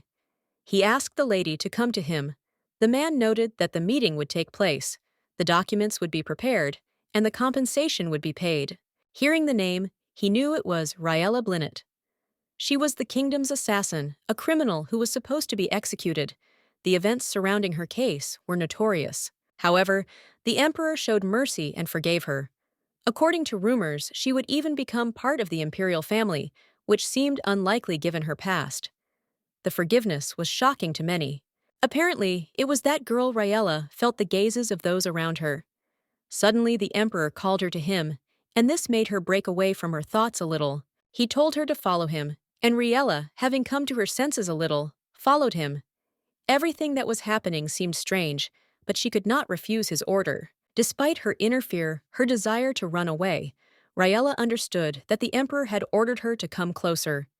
It was his order, and she was forced to follow him. Instead of running, she decided to move forward and asked permission to come closer so as not to disobey his command and not show weakness. The emperor noted that they had to be in the conference room in 30 minutes, giving Riella some time to calm down and prepare for what was to come. Riella felt like all eyes were on her, as if she was on the verge of death. But despite this, she did not feel enough fear to lose her composure. The scent of exotic flowers in the air added to the tension. However, one thing helped Riella maintain her sanity and calm, despite the strange circumstances she found herself in. Perhaps it was all connected to the kiss. The excitement from the memory of it was so strong that she was almost no longer afraid of her position in the imperial family. The emperor said he would take her to his lecturer to be examined. Riella did not object. It was part of her new position, and she did not see it as a threat to herself. Herhan also noted that the lecturer might seem a little strange, but his knowledge and skills were top-notch, and he could be trusted. If Riella felt uncomfortable, she should immediately report it. The emperor wanted to talk to Riella about that day. She cautiously agreed, but did not immediately understand what exactly was being discussed, although later she realized and was very scared. The emperor said that a thorough examination was needed to understand whether she remembered everything and up to what point this was important in order to understand her condition. She had quickly run out of the carriage when it happened that time, but now she had no way to escape. Everything that was happening made her feel helpless. Riella admitted that she remembered everything up until the moment she approached the riverbank. The emperor realized that this was very important and that this moment was key in their communication. He asked if she remembered the kiss too. It was an important moment in their conversation that could explain a lot about her state and perception of what was happening to her. Jess suddenly came up to her and asked what happened next after she saw the riverbank and the kiss. His question confused Riella, and she didn't immediately understand what exactly he meant. The emperor, noticing Jess's appearance, told him to warn him next time he was going to approach his intervention, did not add any clarity to the current situation. Jess noted that if he had warned, he would not have been able to learn all of His Majesty's secrets. Riella did not understand who this man was and why he was so important to the emperor. Jess went on to say that His Highness had been absent for a long time and that he thought he was going to die. He expressed his sadness and regret that his scent had disappeared from the palace. Jess spoke for the emperor to accept the feelings of his lonely subject. His words were full of pain, but the emperor tried to brush them off, trying to ignore such manifestations. The emperor tried to push Jess away, telling him he had to get out of the south. He told Riella that Jess was the strange guy he had been talking about. Riella had to follow him, and the emperor looked at her, indicating that he was accompanying her. Suddenly behind him, Jess hugged the emperor, which seemed very unexpected. Riella was simply horrified by what was happening. Her thoughts could not fit into her head. The emperor looked golden. His expression was cold and impenetrable. The doctor said that the emperor could now live. The emperor pushed Jess away and said that he had to do his job. And Jess, in turn, noted that the emperor was a real ice cube. Riella didn't understand what was happening at all. But when the emperor walked away, the doctor asked her to follow him. This whole moment was full of strange and frightening events for her. The man said that the personal data provided was enough for him to continue. But before that, he needed to know if the girl had any chronic diseases. She replied that she did not. He asked her if she had any allergies, to which she also confirmed that she had no allergies. Then the man brought several objects and asked her to try squeezing them in her hand to check her physical conditions. He asked the girl to make an effort and called him harder to try harder, which might have been a little strange and unexpected for her. This made her wonder about his intentions. The girl could not understand what exactly he meant, why he was behaving so strangely. She also noted that His Majesty did not say a word to her, which made her perception of the situation even more difficult. He may have been tense or scared for no apparent reason, and perhaps it was due to his proximity to his state. He said he did it perhaps jokingly, that it was not serious. The girl thanked him for his actions, as she believed that her voice was too quiet and barely audible, so she doubted whether he understood her correctly, but the gratitude was sincere. She also noted that she might become His Majesty's personal physician in the future, as he had shown concern for her health, for which she was grateful. In this, she considered that this was enough for recognition. However, suddenly the doctor approached the girl and asked her to accept some object that he brought, despite the fact that the situation remained quite unusual and unclear for her at that moment. Which agent for the study to accurately measure the level of fatigue of her body tomorrow? She should drink it now. To make sure that the poison in the pantry is completely neutralized, she should drink the medicine after dinner, and she should also record her sleep time. Perhaps he was too focused and didn't hear her gratitude, so she tried to thank him again, but he interrupted her and said that she didn't seem to have any signs of pregnancy. The girl immediately began to say that this was not the case in any case, and he asked to test her so that she would tell him if she saw blood or a lump in the stomach after sleeping with His Majesty. The lady began to say that it seemed he had misunderstood everything. Jess was very keen for her to answer his questions and immediately asked if she really was not pregnant, as he needed to be sure of that before taking any further action. After it was all over, she could leave. The lady was surprised that the doctor had made all these conclusions. She was sure that it was not so, because she herself had claimed that she was pregnant. If she has any further questions or concerns, she can let her know. She was told that the doctor is always ready to help and answer her requests if necessary. He seemed to ignore her gratitude, pretending not to hear her words. This left her confused, not knowing how to react to such a strange reaction from him. Lu told Asian that she could handle the task assigned to her. She understood that the responsibility for the order in the warehouse rested on her shoulders, but she was not sure that she would take care of Mrs. Riella. The gentleman noticed that something was wrong and suggested that they do another examination. The girl immediately asked him not to do this, as she did not want to be checked again. He found it amusing to tease her and declared that, in any case, it was a personal order from His Majesty, and she must try to serve her mistress as best she could so as not to disappoint her. When Mrs. Riella left the room, the gentleman immediately assumed that she might have been tired of communicating with such a strange person as the one with whom she had to spend some time. But Riella assured him that she was fine. The maid informed him that she would now officially take care of her mistress and took responsibility for her comfort. His Majesty was currently in a meeting, so it was appropriate to follow. Lulu said that she had already studied the palace map well and could now guide her to the resting place, claiming that she was a capable child. Aishan said that he had business in another part of the palace. Come to think of it, Jess Aishan and His Majesty were very close friends and always helped each other in various situations. The lady said that in that case they could go. The gentleman did not object and agreed to accompany them despite his business, since it did not require much time. Aishan turned to Jess and asked why he had called him. He didn't mind, but he had a lot of other things to do and wasn't sure if it was really necessary.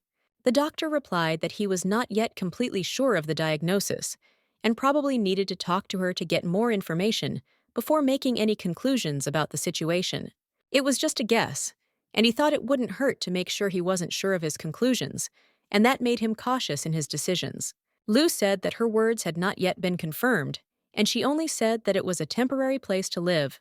The lady was surprised to hear that the place was not permanent. She didn't expect that this decision would be temporary, because changing her place of residence could be annoying, especially if she would still be staying in the imperial palace and living in the same room.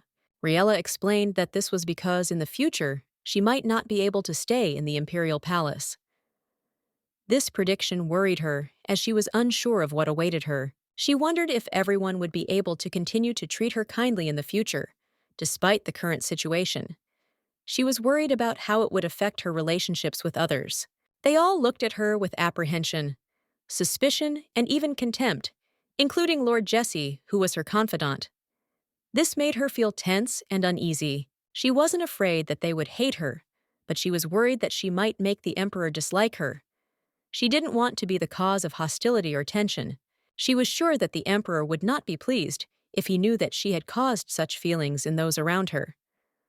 At that moment, the maid announced that they had already reached the right place. She heard that it was one of the largest and most beautiful palaces among all the Western palaces, and right in front of it was a magnificent garden that was impressive in its grandeur. She was also told that this palace rarely gives honored guests the opportunity to stay here. This emphasized the specialness and exclusivity of this place.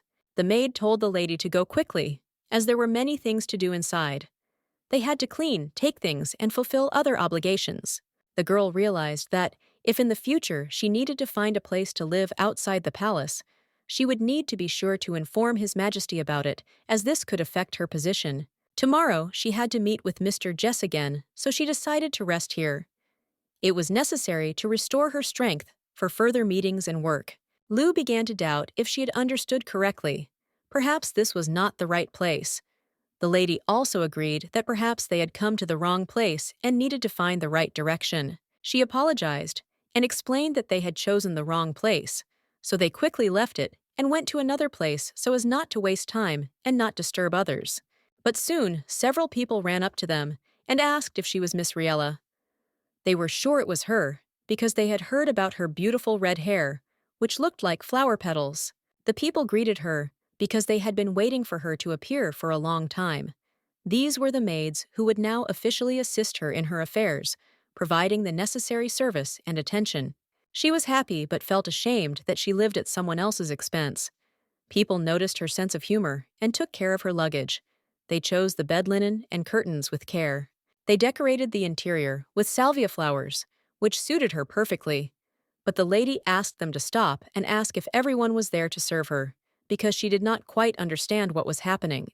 In the morning when she opened her eyes, she realized that it was not a dream. A pleasant smell and coolness filled the room, but she did not realize that the maids had already begun their duties. The maids explained that it was a remedy for morning puffiness, and they had already begun to apply it, despite her bewilderment. Riella said they didn't have to do that to her. Everything would have been fine if it weren't for the maid applying the oil, which made her uneasy. The girls replied that she was already beautiful, but you never knew when His Majesty would appear, and such procedures could be useful. Since that was the case, they suggested doing what was usually done for royalty, thinking that she would appreciate such care. Riella didn't understand what was happening, and didn't want any of this to happen to her.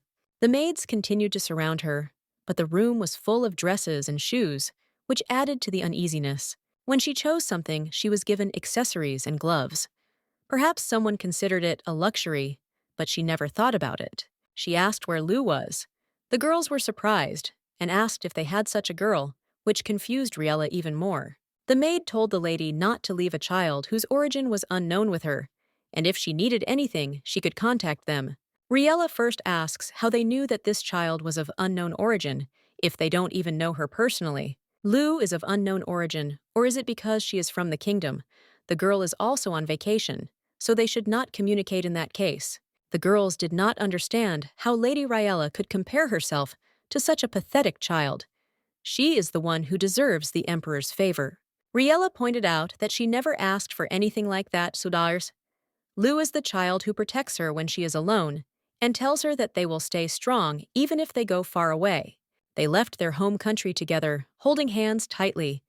However, despite their closeness, they could not help but call it wretched, because that place became for them a symbol of everything that was left behind. At that moment, His Majesty entered the room deeply distressed.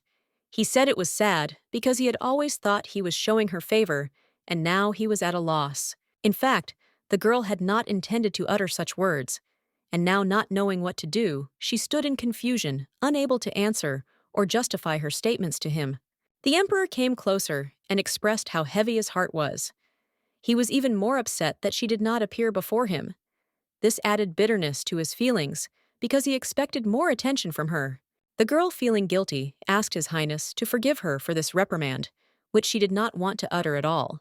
She sincerely regretted her words and hoped that he would understand her. She was reproached for daring to hurt the emperor's feelings, although she seemed to be well aware of how difficult it was for him in this situation, and that she could have been more sensitive. In response, she assured him that there was no need to worry, because she had no misunderstandings and was ready to talk to him calmly without giving him any reason for worry or suspicion. The emperor noted that he had come here to check if she had any problems with the arrangements, as he had been busy with an important meeting yesterday. He did not want to miss the moment to make sure that everything was in order. However, he had not expected that so many servants would be assigned here. His assistant explained that these were the people who had accompanied him on his trip and were now helping with her accommodations, providing all the necessary amenities. All the servants came from respectable families, and the emperor felt that this would be beneficial to her as they could offer support in her adaptation, possessing knowledge in various areas of life. Of course, all these servants had been approved in advance by the Countess, the head maid of the Western Palace, who ensured that all formalities were observed, and their presence was an official step in this process. If the head maid had made decisions about the guests herself, there would have been no questions. But now the servants had to introduce themselves, one by one, before the emperor could converse with them. L'Oreal was the first to introduce herself, Ignis, the second daughter of the count, who served as the press attaché to the imperial court. She inquired about how His Majesty was feeling and showed respect for his position. Next up was Liam Theo's cousin, the owner of a large merchant fleet in Laden. She also asked how the emperor was feeling, showing concern for his well-being after a long day. It was a great honor for them to meet His Majesty. The mother of the next girl was a famous florist who had supplied the imperial family with flowers since ancient times, especially tulips, which were His Majesty's favorite. Atyan was less impressed, considering all these words as empty chatter that he did not wish to pay attention to. He was not interested in hearing about how others tried to please him. The next girl said that her brother had once worked as a dessert manager in the royal kitchen. Now she wanted to treat the emperor to a dish she had inherited from him, hoping to make a good impression. The emperor, appreciating her gesture, agreed to try. He thanked everyone for their participation and for offering their help, assuring that he would definitely remember their names for their good intentions.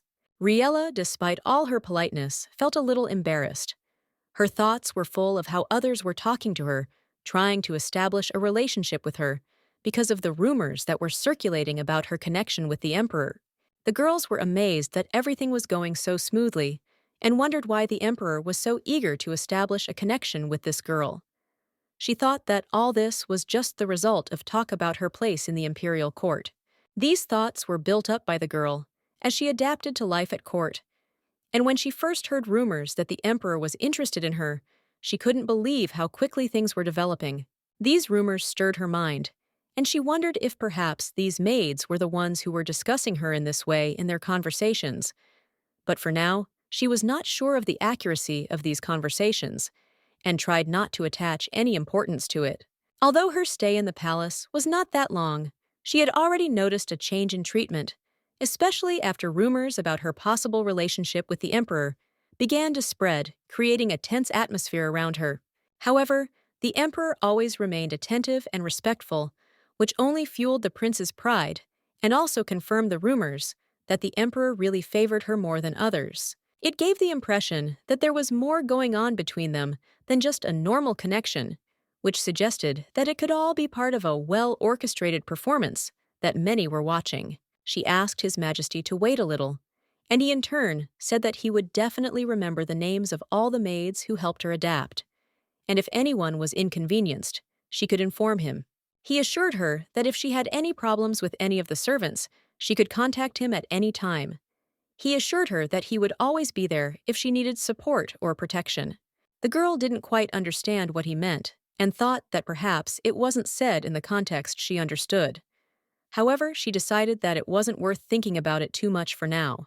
Perhaps she was still tired from the long journey, and the emperor suggested that she take some rest as his schedule for the day was full. He instructed Jess to look after her while he was busy. The maids started asking a lot of questions, which dragged out the time a bit, but soon the emperor left, leaving her with Jess.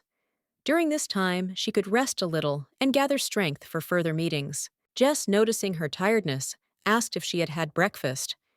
He suggested continuing the viewing they had discussed yesterday, hoping that she would be comfortable continuing the discussion. Raella informed him that she had already eaten and expressed her gratitude for his concern. Suddenly, it was just the two of them in the room, and now she felt that the moment had become more personal and intimate. He noticed that she was noticeably tired, but she did not appear ill, and there was no cause for concern at the moment. He promised that he would keep a close eye on her condition in the future. Jess then asked her if she had ever experienced anything like this before. She denied having experienced such symptoms before confirming that her fatigue was a result of her current move and the stress of her travel. She said that she had lost consciousness several times. She would lose her memory, like she had last time. It was the first time for her. The gentleman began to believe that she was faking. The girl was surprised, and he noted that she was simply asking to make sure she had lost her memory when she first spent the night with His Majesty last year. He wondered if this was the excuse she usually used when something came up that she wanted to avoid. She did not perceive his question as an accusation, so she calmly answered that it was not. The situation did not seem to her something that should cause doubt or condemnation. The answer was simple and confident. The doctor understood her reaction, and deciding that the examination was complete, announced it. He began to prepare to leave since his work was finished here, and he had to continue his business. But the woman, not wanting the visit to end so quickly, offered the doctor a treat. She said she wouldn't be able to eat the whole portion herself, and she wouldn't like throwing the food away. The doctor noticed that he was uncomfortable accepting such a proposal, but the woman confidently assured him that everything was fine and there was nothing strange in her request. He could enjoy the food. She noted that unlike the maids who often flattered her, the doctor at least did not hide his true feelings, but he again refused explaining that he was genuinely uncomfortable. The girl, still curious, asked if she could find out the reason for his refusal, if it would not be too much trouble. She showed interest, hoping to hear his explanation. However, the man politely replied that he objected and would not give any explanations. He added that it would be wrong to insist on a conversation. The lady was a little surprised, but accepted his decision. She realized that it would be both impolite and stupid to insist further. The woman acknowledged that his personal boundaries needed to be respected and decided not to return to the issue. The doctor then added that he had not yet actually made a final verdict. As a scientist, it was important for him to find out everything thoroughly in order to be confident in his conclusions and to calm his doubts. He explained that what he didn't know made him feel uncomfortable and anxious, so communicating with her became tense for him because he didn't have all the information he needed. There were many rumors about her, and the maids, afraid of missing the opportunity, tried to please her in everything. Every gesture of kindness, every smile was imbued with the hope that her closeness to His Majesty would open up new prospects for them. The girl understood the reasons for such attention perfectly well, and it embarrassed her. She saw not sincerity, but benefit in their goodwill, which made her feel awkward and false. However, her position attracted the attention of more than just the maids. Some ministers, pursuing their own interests, were looking for a convenient moment to eliminate her influence on His Majesty. Their efforts to establish relations with the new emperor were almost successful, but the unexpected appearance of this girl became an obstacle for them, capable of ruining all their plans. She soon realized that their cold stares and tense atmosphere were not just curiosity. They perceived her presence as a threat to their position. Before, she had thought that these glances were just a manifestation of wariness, but now she saw in them hostility and a desire to remove her from the court. The doctor, however, approached the situation differently. His mistrust was not due to personal ambition, but to a scientific approach. He could not rest until he had sorted out everything down to the smallest detail. Riella, realizing his wariness, assured him that she would not interfere with his work or prevent him from fulfilling his duties. But the doctor made it clear that this was not the only criterion. When she asked what principles he would use to judge her, he answered evasively, leaving her guessing. The girl noticed that his conclusions were based on documents and medical reports that could affect the emperor's well-being.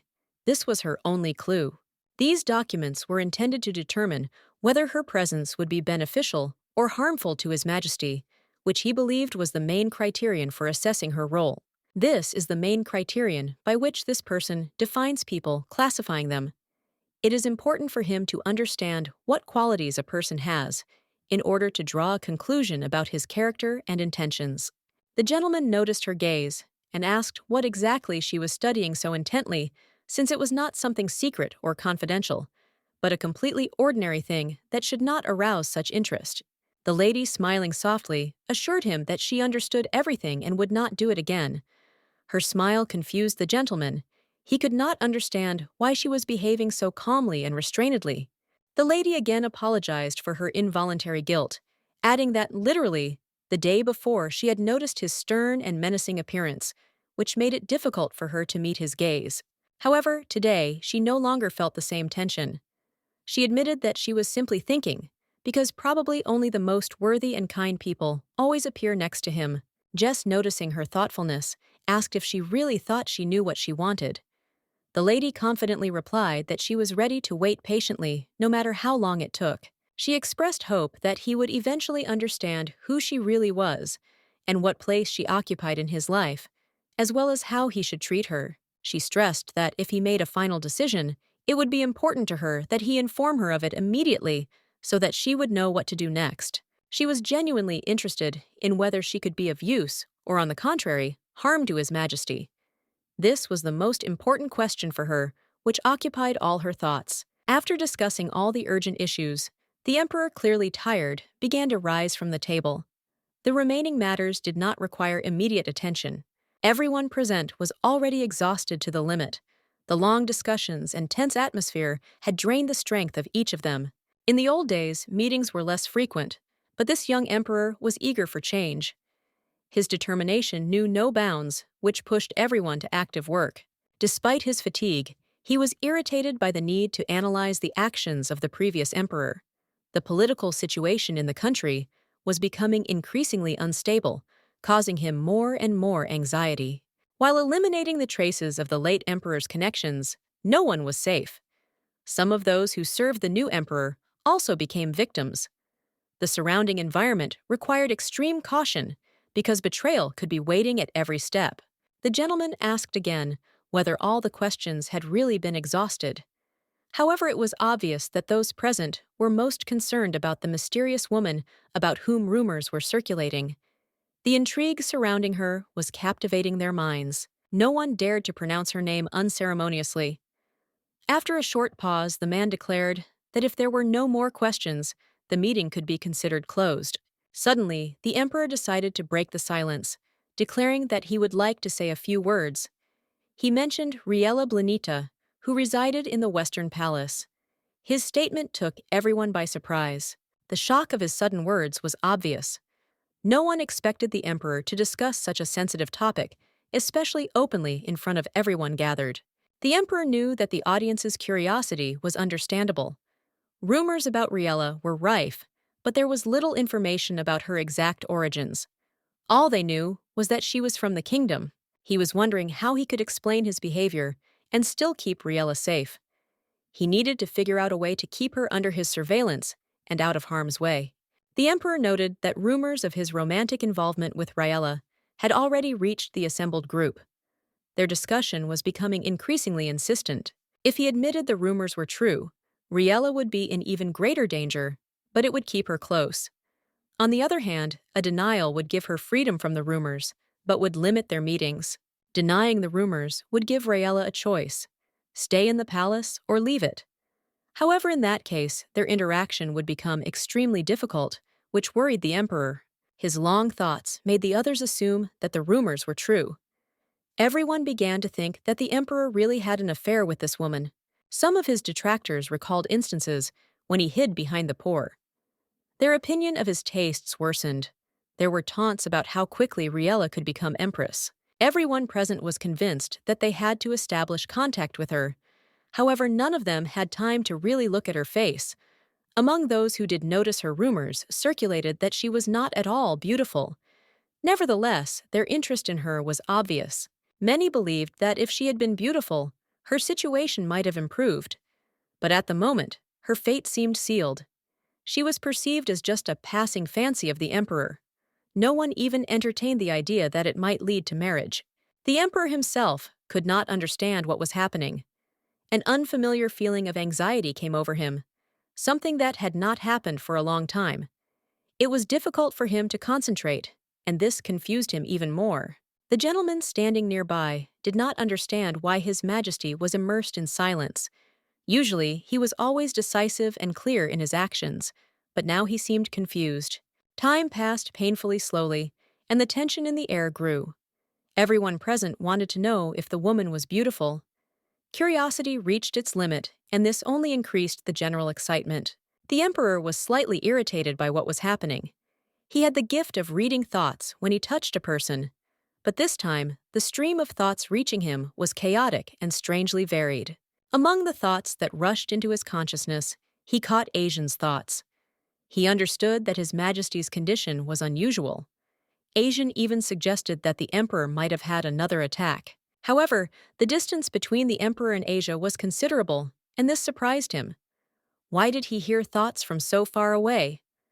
This was an inexplicable phenomenon to him, something he had not encountered before. Coming closer, Asian informed him that the emperor should remember about an important meeting scheduled for that day. The emperor seemed to have completely forgotten about the event. The meeting was suddenly declared over, which caused indignation among the men. They began to protest, demanding an explanation as to why the discussion had ended so abruptly. Even if the meeting ended, the participants insisted on finishing the discussion of the issues raised. They did not want to leave things unfinished, especially in such a tense atmosphere. Asian, trying to calm everyone down, said that there was alarming news coming from the north about a gang of bandits. He asked what they were going to do about this situation. Already in His Majesty's chambers, the general inquired about his master's health. He also touched on the subject of a possible attack, wondering whether the emperor really felt its approach. The emperor assured that he could see his interlocutor well and could move around without difficulty. Asian noted that a doctor should be called, despite the apparent absence of strong symptoms. The emperor emphasized that he did not feel any pain, either in his chest or in his head. His condition remained stable, which somewhat reassured those around him. This was clearly not a normal attack, as he had never experienced such sensations before. However, he supposed that this could be just the first sign of something more. The emperor began to think that he should prepare for the worst. He needed to put his affairs in order, reclaim the throne, and complete all the work he had started in order to leave behind a harmonious legacy. At that moment, Jess burst into the room, concerned about the emperor's condition. He bombarded him with questions about how the latest attack had happened and how he was feeling now. Jess's thoughts were dark. He mused that if Gherkin died, he could complete his research even if it meant stuffing him. The emperor was astonished by such a perverse idea. The emperor snapped at Jesse, telling him to calm down, as his condition was perfectly fine. Jesse was glad that His Majesty was able to speak, and that relieved some of his worries. Jess then asked with interest when his vision had returned. The emperor, smiling, replied that it had not disappeared this time, which once again confirmed his normal state of health. The spy's options were indeed complex and cunning, but he had already returned the medicine he had previously replaced.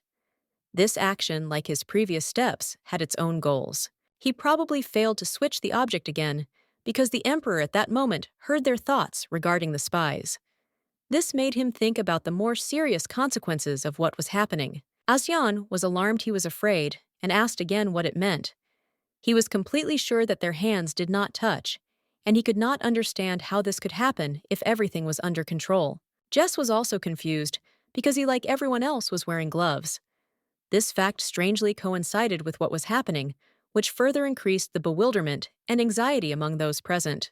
The operator noted that they had assumed that a spy might have committed the act, but the doctor was quick to point out that he had been very careful and had done everything possible to avoid touching it with his hands. The doctor couldn't understand how the situation had come to this. Temperature noted that she had heard about his intentions to stuff him, but that it was all explained by his great love for him. The emperor was outraged and did not understand how he dared to hide important information from him. He immediately ordered to tell the truth because he said that his medicine had been replaced, which meant that there was a spy among them. If these two were plotting something behind his back, they should have narrowed down the suspects by now. This should have led to further investigation to identify the real culprit of the incident. They came to the conclusion that Riella was the prime suspect. She seemed to them the most likely candidate for such an action, and everything pointed to her involvement in the incident. The emperor was in complete shock when he heard these suggestions. He did not immediately realize what was happening and could not understand how it could happen that such a traitor was among his people. The maid asked them to look at the catalogs from the most famous clothing store. It was something that caught her eye, and she hoped that it would help to solve the current situation. Since the temperature had visited them this morning, they had become even more insistent. This created additional tension and a desire to find out what was really behind this action. Riella didn't even know where Lou was sent. She was surprised that her suspicions were not justified, although the dresses presented in the catalog were really very beautiful and attracted her attention. The mistress noticed this, and the maid asked her again if she really liked these dresses. This was an important point, as she could not believe that the mistress had chosen these particular things. She was surprised that the lady had chosen such fashionable and stylish things herself, and she noticed that the lady had really good taste. This added confidence to her decisions and assessments. Rella thought it would be cool to try something like that. She also noticed that the store actually belonged to her aunt, and if the lady wanted, she could get something from that catalog. The lady was grateful for this information, as she now knew for sure that her aunt was familiar with this world of fashion. This made her feel that she could trust this source. Lou didn't know anything about it because she came from the kingdom. The girl didn't understand how the mistress dared to compare her with someone like this girl. She just had to keep this wretched thing in the laundry room. From now on, she could speak if she liked something. But the lady no longer listened to these maids and realized that Lou was in the laundry room. She asked with disdain if she had really been sent to the laundry, because she could not believe that her position was so low that she had to do such a thing. She felt humiliated. The maid hurried to catch up with her, convincing her that this was not so. She tried to explain that there was no such order, and that it was all a misunderstanding in order to calm her mistress. However, the lady insisted that she would go for a walk alone unaccompanied, and that no one should follow her. She did not want to have anyone near her and strove for solitude. Riella went outside, but she had no idea where the laundry was. She didn't know where to go, and there was no one to ask, because there were no friends or servants around. Suddenly, she bumped into a man. Riella wondered if she should go back to her room and ask the maids for help, because she didn't know how to get to the right place. It was Sir Carnell. He had been taking care of her since he found her in the carriage. He had always helped her, even though they were not close, and was polite. The lady, having met him, bowed and noted that they had not seen each other for a long time. She expressed the hope that everything was all right with him and that he was feeling well. She wanted to thank him for everything he had done, but the man didn't react. He simply walked past her in silence, showing no sign of interest in the conversation. A moment later, he turned sharply and looked at her. He had something in his hands, but the lady could not understand what exactly he was holding. His actions looked strange. She thought that perhaps he was not obliged to be kind to her, since their meetings had been few and far between, and were unlikely to warrant any special treatment. Something in his behavior disconcerted her. After that, she approached one of the servants and asked if he could help her. She asked him to explain how to get to the laundry if he had free time. When she finally got to the laundry room, she saw Lou there. The girl seemed to miss her mistress very much, and her mood was sad and thoughtful. Riella came closer to her and asked what she was doing there. Lou, frightened by her appearance, suddenly fell into the water, soaking her clothes and laundry. Riella was surprised to see Lou in this place. She wondered what this girl was doing here, because it was strange and unexpected for her. Lou didn't know what to say at first, but then she noticed that there were a lot of beautiful and elegant maids in the Western Palace. She thought that she didn't belong here. Lou stated that she had been told to go to the laundry because the castle was short-handed and she had to help. It was her responsibility, and she tried not to object. Lou expressed regret for being there and began to apologize. She did not understand why she was sent to work in the laundry and why she had to do such duties. Riella was puzzled because she had not intended to scold Lou. Instead, she walked up to her, took her hands, and felt how cold they were from the water and the work she had been doing.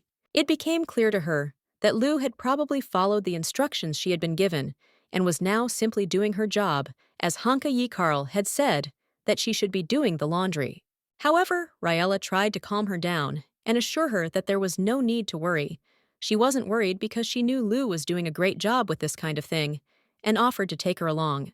The girl was cowering in fear at the thought of being abandoned, so she desperately tried to prove her usefulness in any way she could. She noticed that her arms must be hurting, so she should stop and get up. The girl said that her duties would definitely end with just washing. It was an important moment for her, and she was sure that she had to finish the job. So her plan was to complete this action despite all the circumstances. The lady still felt powerless, as did Lou Riella, who found herself an outsider to everything around her. Her worldview was very different from what was familiar here, but she was ready to help. Riella had to be strong enough to support the girl in her quest for a better life. They decided to study everything carefully if possible, taking time from His Highness for a more in-depth analysis of the situation. Asion said that no facts have been confirmed yet. He still does not know whether this was a deliberate intervention in his treatment or just a mistake, not ruling out the possibility of an accidental substitution. The Emperor, knowing how much Asian was worried about his health, felt at a loss. He felt pressured by incomplete data and the need to decide the matter based on small clues. This also meant that the likelihood that Riella was a spy became significantly higher. The internal doubts grew, and the need to understand the situation became more urgent. The medicines the Emperor had been taking turned out to be counterfeit, and this information only became known after his return from the trip. This discovery was the key to understanding the whole situation. The medicines he took on the trip were genuine. The Emperor personally packed these drugs and checked their quality. This gave confidence that at first glance, the situation looked different. However, upon closer inspection, it turned out that the packaging had been replaced with a well-disguised fake, which was a very thoughtful and skillful move on the part of unknown people. It was impossible to believe that this could have been an accident. Such an intervention was carefully planned, and it was unlikely that it could have been carried out by someone within his entourage. They had all been checked. He personally checked all his servants, their memories, and mental state. He selected only those who were ready to sacrifice their lives for him, so a spy in his entourage was impossible. This meant that someone he met during his journey knew of his illness and might be close enough to switch his medications, a circumstance that caused concern for the Emperor. Someone who could hide his intentions and act behind his back could be elusive. This thought began to worry the Emperor. He looked for a way to recognize his hidden intentions. The Emperor began to think that his beloved girl might have been involved in this. The thought of betrayal was hard for him, but it was a logical continuation of all the events. For now, the Emperor and his entourage could not trust this woman. She remained under suspicion, and the Emperor had to maintain a distance to avoid unnecessary risks. The Emperor asked Asion again what he thought about this, but he did not immediately understand what was being discussed. The question was not simple, and Asion needed time to comprehend all the details. The emperor had already asked questions regarding Aishan's agreement with the opinion of his personal doctor, Jess, trying to get more information and find the right answers to the questions that tormented him so much. The emperor had spent his entire life struggling to survive, and it pleased him that now, in front of Miss Rila, he could appear different. This was the moment when he finally made a choice for himself. This choice was his first selfish decision, where he gave preference to his own desires, rather than strict standards, which brought him relief and a sense of control over the situation. Aishan expressed his hope that Miss Rela was not a spy, and that was why he believed that they needed to carefully examine all the events. This was an important clarification that concerned the future. Suddenly, one of the knights ran up to the emperor and reported that the Western Palace was empty. This was unexpected, and the emperor could not immediately understand what it meant for the entire current situation. The servants said that Mrs. Rila had gone to the Western Palace alone. The emperor was shocked and immediately began asking where she had gone and what it all meant. The situation was beginning to take an unexpected turn. The knight said that she was probably in the laundry room now, and this was the place she seemed to be in. It all seemed strange, and the emperor decided to find out what was going on with the woman. Asyan couldn't understand why Miss Rila had changed so much and become so anxious. He couldn't help but notice that something had clearly happened, and it was alarming him. He didn't know what exactly had caused her condition. As they got closer, they heard the maid insistently asking the lady to stop what she was about to do. She reminded her that it was her duty and it had to be done no matter what. Riella explained that Lou had rubbed her hands and was probably in a lot of pain in the Kalinin area after the fall. She tried to reassure her, saying that everything would be fine and it wasn't that big of a problem. She assured that Riella was doing a great job of this herself and shouldn't worry. Everything would be fine, and she couldn't even imagine how confident Riella could be in her actions in this matter. Lou tried to dissuade her and warned her that the emperor might find out about what had happened. She couldn't imagine what the consequences would be if the truth came out. Riella didn't believe that the emperor would find out about this, and if he did, nothing terrible would happen. Everything would be fine, and she shouldn't worry about it. At that moment, Aishan felt the tension in his chest disappear. He felt a strange relief, as if there was no heaviness on his heart, and that burden had dissolved. And somehow, despite everything that was happening, he couldn't hate her. He couldn't help but believe that her presence somehow changed the way he felt, and that was strange to him. The girl was happy to see His Majesty, but at the same time, she was a little embarrassed. Her reaction was sincere, and she did not expect him to appear, which added to her awkwardness. All the maids immediately began to bow to the emperor, expressing respect and reverence. They stood with deep respect, understanding the importance of this visit and demonstrating their devotion. Lou remained calm, despite the fact that the emperor had actually appeared here. She remained calm, knowing that his visit was unexpected, but not impossible. She began to say that she had insisted on doing this because her body was stiff from long inactivity. She assured him that the maid should not be guilty of this. The emperor noticed that he was aware of her condition and situation, and she was surprised. Her bewilderment was visible, and she could not believe that she had been wrong in her assumptions about what he was thinking. It seemed to her that the emperor's voice was firmer than usual. His intonation had changed, and she felt that something in his mood was clearly not what she expected. The cold water and foam felt refreshing on her bare feet. The warmth of the sun was pleasant, and Lou was a little amused by the thought that someone who should be busy had come here specifically to see her. The emperor said that he was aware of the situation, so she should not continue. He made it clear that he was here for another reason, and she should not dwell on her mistakes. Aishan suggested that everyone go inside and continue their work. He said that there was no time to waste worrying and that everything should return to normal. The emperor asked his mistress why she thought he had given her the Western Palace and communicated with her so often.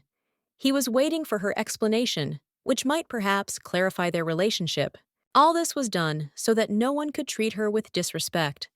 However, by her decision, she made a laughing stock of herself despite all the efforts of the emperors. He didn't understand why she did this, because her actions destroyed all his efforts. He couldn't understand why she decided to behave like this. It seemed like she was trying to test him. Riella was very upset because she was only trying to cheer up Lou. She couldn't imagine that her actions would lead to such consequences and displease the emperor. She did not think that her actions could show disrespect for the emperor's kindness. She immediately apologized and admitted that she had not thought about the consequences of her words and actions. She insisted that she would never disregard his kindness. But suddenly, she accidentally stepped on a basin of water and began to fall. The situation was awkward, but she tried to justify herself. The emperor caught her at the last moment and joked that she was now trying to throw water at him. He noticed her attempts to apologize, which added even more embarrassment to their conversation.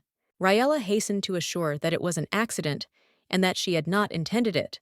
She began to apologize again, but her voice was full of embarrassment and she did not know how to fix the situation. Later, she corrected herself, saying that she was grateful for his help, after all.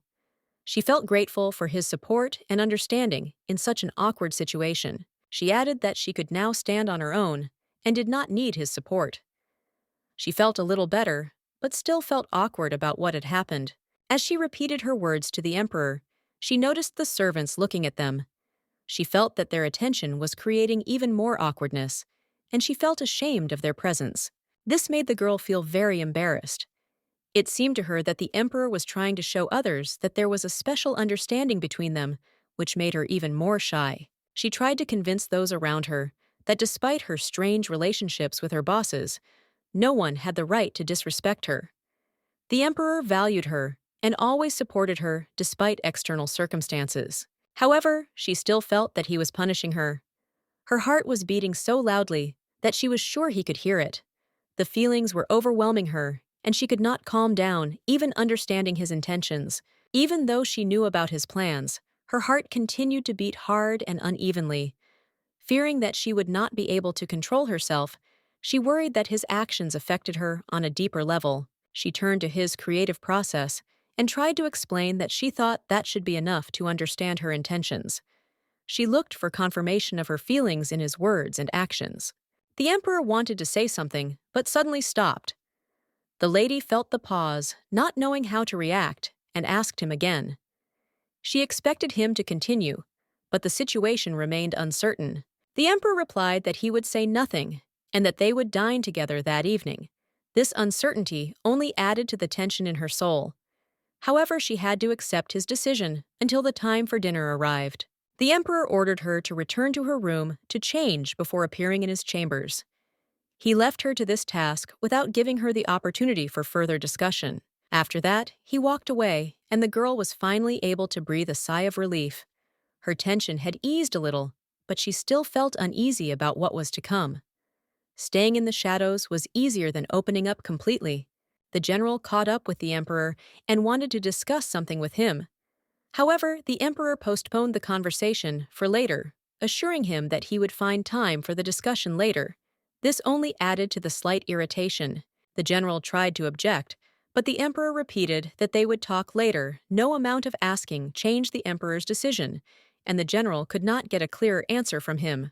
The general reminded the emperor that he should also discuss the matter with Riella.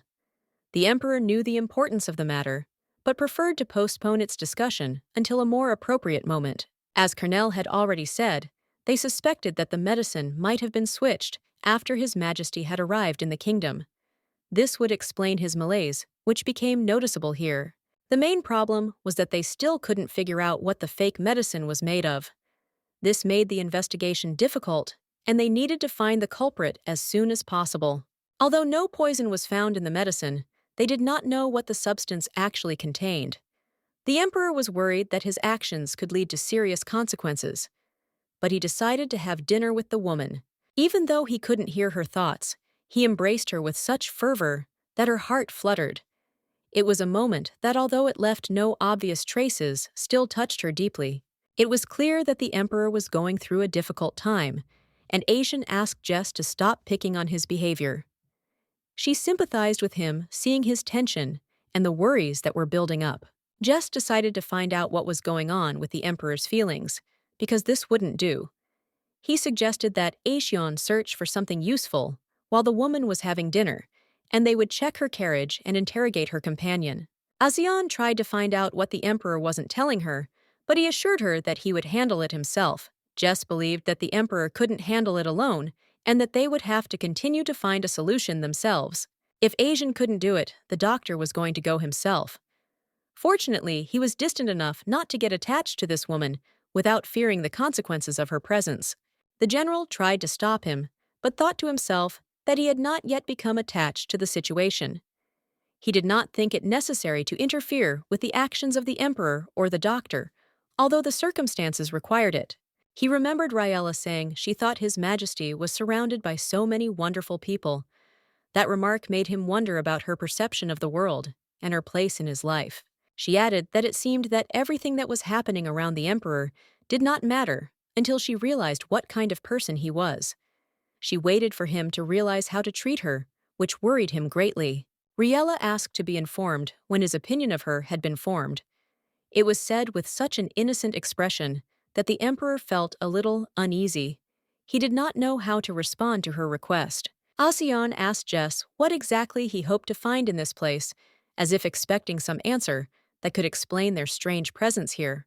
Jess was well aware that the general was really nothing more than a father, and that there was essentially nothing here, but that didn't change her inner desire to find at least something useful. She was sure that Aishan should stop trying to attack him in order to focus on the search, which was much more important than this unnecessary conflict. Asian gave her a mocking look, claiming that there was nothing here, but he did not open the cabinet, which was clearly unexplored, even if its contents were of no value. Jess suggested that he back off, saying that she could try to look for it herself. She was ready to act independently, without relying on Asian's dubious attempts. However, the general was against it, and Jess didn't like it. She noticed that Asian was too hasty in getting attached to the situation and not letting anyone do their job. In the end, someone had to play the role of the villain in this scenario, and it seemed that person was Asian himself, who could hardly avoid it. He made a decision, and after some thought, he immediately opened the closet, ignoring her words, deciding that he would figure out what this place was hiding himself. Meanwhile, Raella came to His Highness's chambers and greeted him again, as if their last meeting had been yesterday, without changing her habits. She sat down opposite him, not even expecting any sunlight or joy, but her mood remained gloomy and depressed, as if clouds were overshadowing everything around, absorbing her emotions. The girl was sure that he was still angry with her for going to the laundry room, even though he had invited her to dinner. She assumed that perhaps he wanted to make peace, but her thoughts remained dark. The lady pointed out that perhaps she had chosen a dress that was too full, which could have caused him a negative reaction. But everyone around her insisted on this outfit, and she felt that she had no choice. She decided to change the outfit for a simpler dress. But despite this, it still seemed strange to her, and not quite suitable, no matter how hard she tried to find something more suitable. She started talking about Lu, who was going through a difficult period of adaptation in the palace, and that she herself went there alone without telling him. But she did not make excuses. She just sincerely regretted what happened. Riella admitted that she didn't understand how her behavior could affect him, and she was very sorry that she didn't realize the possible consequences of her actions. Riella continued to say that she herself did not understand why she said what she said. The emperor in turn remained silent, not knowing what exactly to answer to her words. He noted that her behavior was so excessive, as if she had done something extremely terrible. She seemed so distressed that she almost blamed herself for it. But she still did something stupid, and therefore deserves punishment, perhaps even condemnation, to understand what the consequences of her actions could be. She could have used his name to punish the maids from the Western Castle, but it was unclear why she gave in so helplessly and did nothing to change the situation. He thought she would say that she would never do that she was scared, or that she didn't want to start a conflict, but she said that it was his subordinates, and she didn't give any excuse for her weakness. The emperor was surprised by her words and asked again, not understanding what she meant. The lady noted that perhaps he did not choose these people himself, but they were here to serve him. She also added that they clearly did not come here for her sake, because all the carts belong to influential families that could be useful to him in the future, and they are ready to serve exclusively the emperor. She knew she couldn't be indifferent to them, or she would be vulnerable. The emperor, after listening to her, sighed, smiling slightly, understanding her point of view. He thought that perhaps Raella might indeed be a spy, hiding her true intentions, but he wasn't sure if he could trust her completely. He was surprised that a woman who had spent her entire life among mercenaries could speak so calmly about the duties of a ruler, as if it were her natural role and not something foreign. The emperor said that he had something for her. The girl was surprised, and not understanding what he was talking about, asked again what kind of surprise he had prepared. He came closer to her, gently touching her shoulders. The lady could not understand what this meant. She did not know what exactly was hidden behind this gesture, what he wanted to show with it. She once valued him very much, but over time, especially when he became more and more difficult for her, she began to feel despair. These moments sometimes became a real burden for her. The gentleman said he found it while rescuing her in Ladair last year. This moment was significant because he found it at the most unexpected moment after rescuing her from a difficult situation. It was an old pendant with the emblem of Hank's mercenary corps, a symbol that meant a lot. It had the weight of being associated with a certain group whose activities were known in narrow circles. She was sure that she had lost the pendant when she fell into the river, but it turned out that it had been with the emperor all this time, and she could not even imagine that it was found then. She realized that this meant the emperor had recognized her. He knew who she was that night. The emperor himself had admitted that he recognized her. That moment revealed a terrible truth to her. By now, he knew that the mercenary corps was after him. He knew their symbol, and perhaps meeting her was not an accident. He knew that she could have run into him on purpose. The girl immediately turned to His Highness, deciding that she needed to refute all his accusations. She began to say that this was not so, that all this was untrue and had no basis. She swore that she didn't know who he was and had no idea about the activities of their group. It was a complete revelation to her, and she didn't understand why she was being accused of it. The emperor said that he had not slept and had watched her all night, wondering whether he should kill her at that moment. He did not know what to do, whether this choice was necessary, but his thoughts tormented him. The girl was stunned by these words. She could not believe that he was capable of such thoughts. Her shock was so great that she did not know how to react to these revelations. But there was nothing to be surprised about. After all, he was her executioner, and when they met again in the palace, it all became clear he was the man she had to face. However, it seemed like he was saying it now to make himself look like a villain. He wanted her to see him as a cruel man who had no regrets or doubts about his actions. The girl said she didn't understand why he didn't kill her if he had decided to do so. She couldn't understand what prevented him from doing what seemed so obvious. Why didn't he kill her? Why did he pretend to be asleep when he noticed she was crying? Why did he let her escape if he had a chance to end this once and for all? There were other times when there was no reason to let her live. When they were in Leota, at the reception, or in the medical wing, she saw no reason why he shouldn't destroy her. He had many chances, hundreds of opportunities to eliminate her, but he kept her by his side each time. These moments were premeditated, and each step led to her being here with him. There was a spy in his castle, Riella asked again, with a trembling voice, not believing her ears. This fact shocked her, because she did not expect that, in the very heart of the castle, there would be someone who was watching her every move. Herhan doesn't know who, but it's someone very close to him. This spy is threatening his life. The mercenary's pendant, the choice made by the emperor last year, and now a spy. At that moment, he told her that he suspected her of spying, but did not know what to do next. She felt that the situation was serious, but was confused, not understanding what awaited her. Before she could even process what was happening, His Majesty entered the conversation again. Before she could grasp the gist of it, he continued his thoughts. He said that he would probably decide to keep her by his side, despite everything that was happening. Hearing this, she could not hold back her tears. She was overcome with great anxiety. Although she didn't understand what was happening, her tears still flowed. He had made a decision, and probably hoped for her honest answer to find out the truth about the situation. The emperor wanted to understand who she was to him and what she represented. But at that moment, two people burst into the room, interrupting their conversation. It was Asian and Jess, who apologized for their intrusion. They admitted that they had entered uninvited, but they had important information to convey. They stated that the emperor had to hand over Miss Raella to them so that her case could be sorted out. This was important for further investigation. They found some evidence in her bedroom, and now they are forced to detain her for further investigation. This was an unexpected turn in their conversation. Riella was stunned to hear that they had found something. The emperor immediately began asking them for concrete evidence.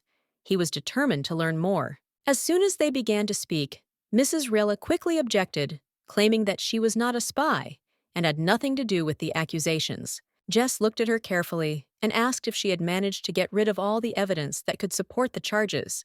Riella, approaching them with despair, repeated again that she was not a spy, swearing that she had never committed any crimes. She insisted that no one had hired her to harm the emperor. This was completely unacceptable to her, and she felt that the accusations were unfair. She claimed that she could not harm the emperor since she would not have the power to do so. All the accusations were false and unfounded. The girl was in tears. She couldn't understand why she was accused of something she wasn't guilty of. It was so unfair that it hurt and was hard for her. She didn't understand why she was being put in a corner again, why she had to endure this cold attitude from those to whom she had given her heart. This feeling of rage and pain was unbearable. The emperor asked her an important question, but she could not answer it.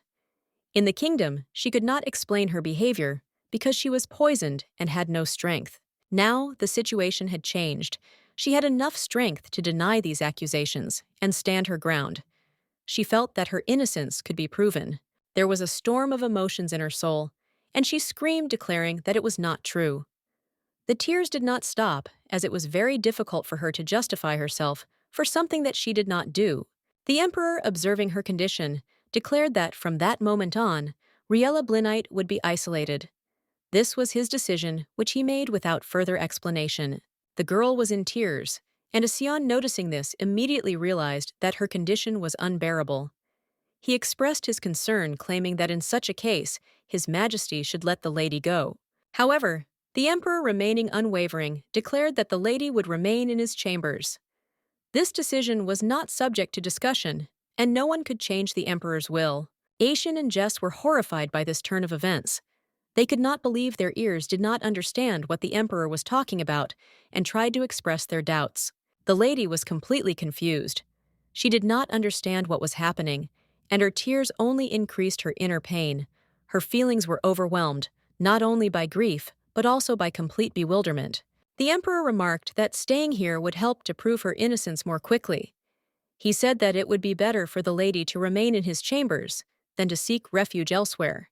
There had long been rumors in the palace about her relationship with the emperor, so it was natural that no one would be surprised if she stayed in his chambers for at least a few days, as had happened before. Jess and Aishin tried to convince the emperor that this was not entirely right, but he, having calmly listened to them, reminded them that Riella was currently unarmed and did not pose a threat. Even if the lady had held a sword in her hands, the emperor was sure that she would not have been able to point it at him. These words only confirmed his confidence in her harmlessness and fragility. Riella, hearing this, smiled through her tears, because the emperor again called her fragile and defenseless.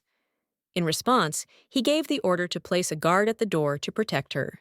The emperor, apparently knowing Aishin's intentions, said that if he needed to interrogate the lady, he could do so in his presence. This was his order, and it had to be carried out. Sion, despite all his doubts, bowed to the emperor and promised that his order would be carried out. He knew that the emperor's words were law that could not be discussed. The emperor, hearing his mistress's answer, said that she should not worry. He was sure of her innocence, and this should have calmed her down, although his words sounded cold. The lady, despite everything that was happening, could not help but feel upset. She was locked in the room, and this forced detention became a difficult test for her, requiring patience. The emperor suggested that she relax a little. If she wanted, she could use his bath with fragrant foam to ease her condition a little. The lady smiled again, but the tears did not stop rolling down her cheeks. She replied that it was a terrible joke, which, despite its strangeness, only added to her bitterness. The emperor, without changing his calm tone, explained that all this was done to prove her innocence, not guilt. He wanted her to understand that his intentions were purely pure. All she needed was simple trust. The emperor believed in her, and even if she had to spend time in a dark prison cell, she would have to obey. Herhan, standing next to her, said that she had chosen him, and he would do everything he could to prove her innocence. It was his oath, and he was going to keep it at any cost. Asyan escorted his mistress to the emperor's chambers, thinking how interesting it would be to be born a woman. He thought that he could then be the emperor's lover, but these thoughts were just a dream for him. Jess began to claim that he was blind, and that such a thing would never happen even if he were a woman. These words angered Asian, and the emperor was at a loss as to how to respond.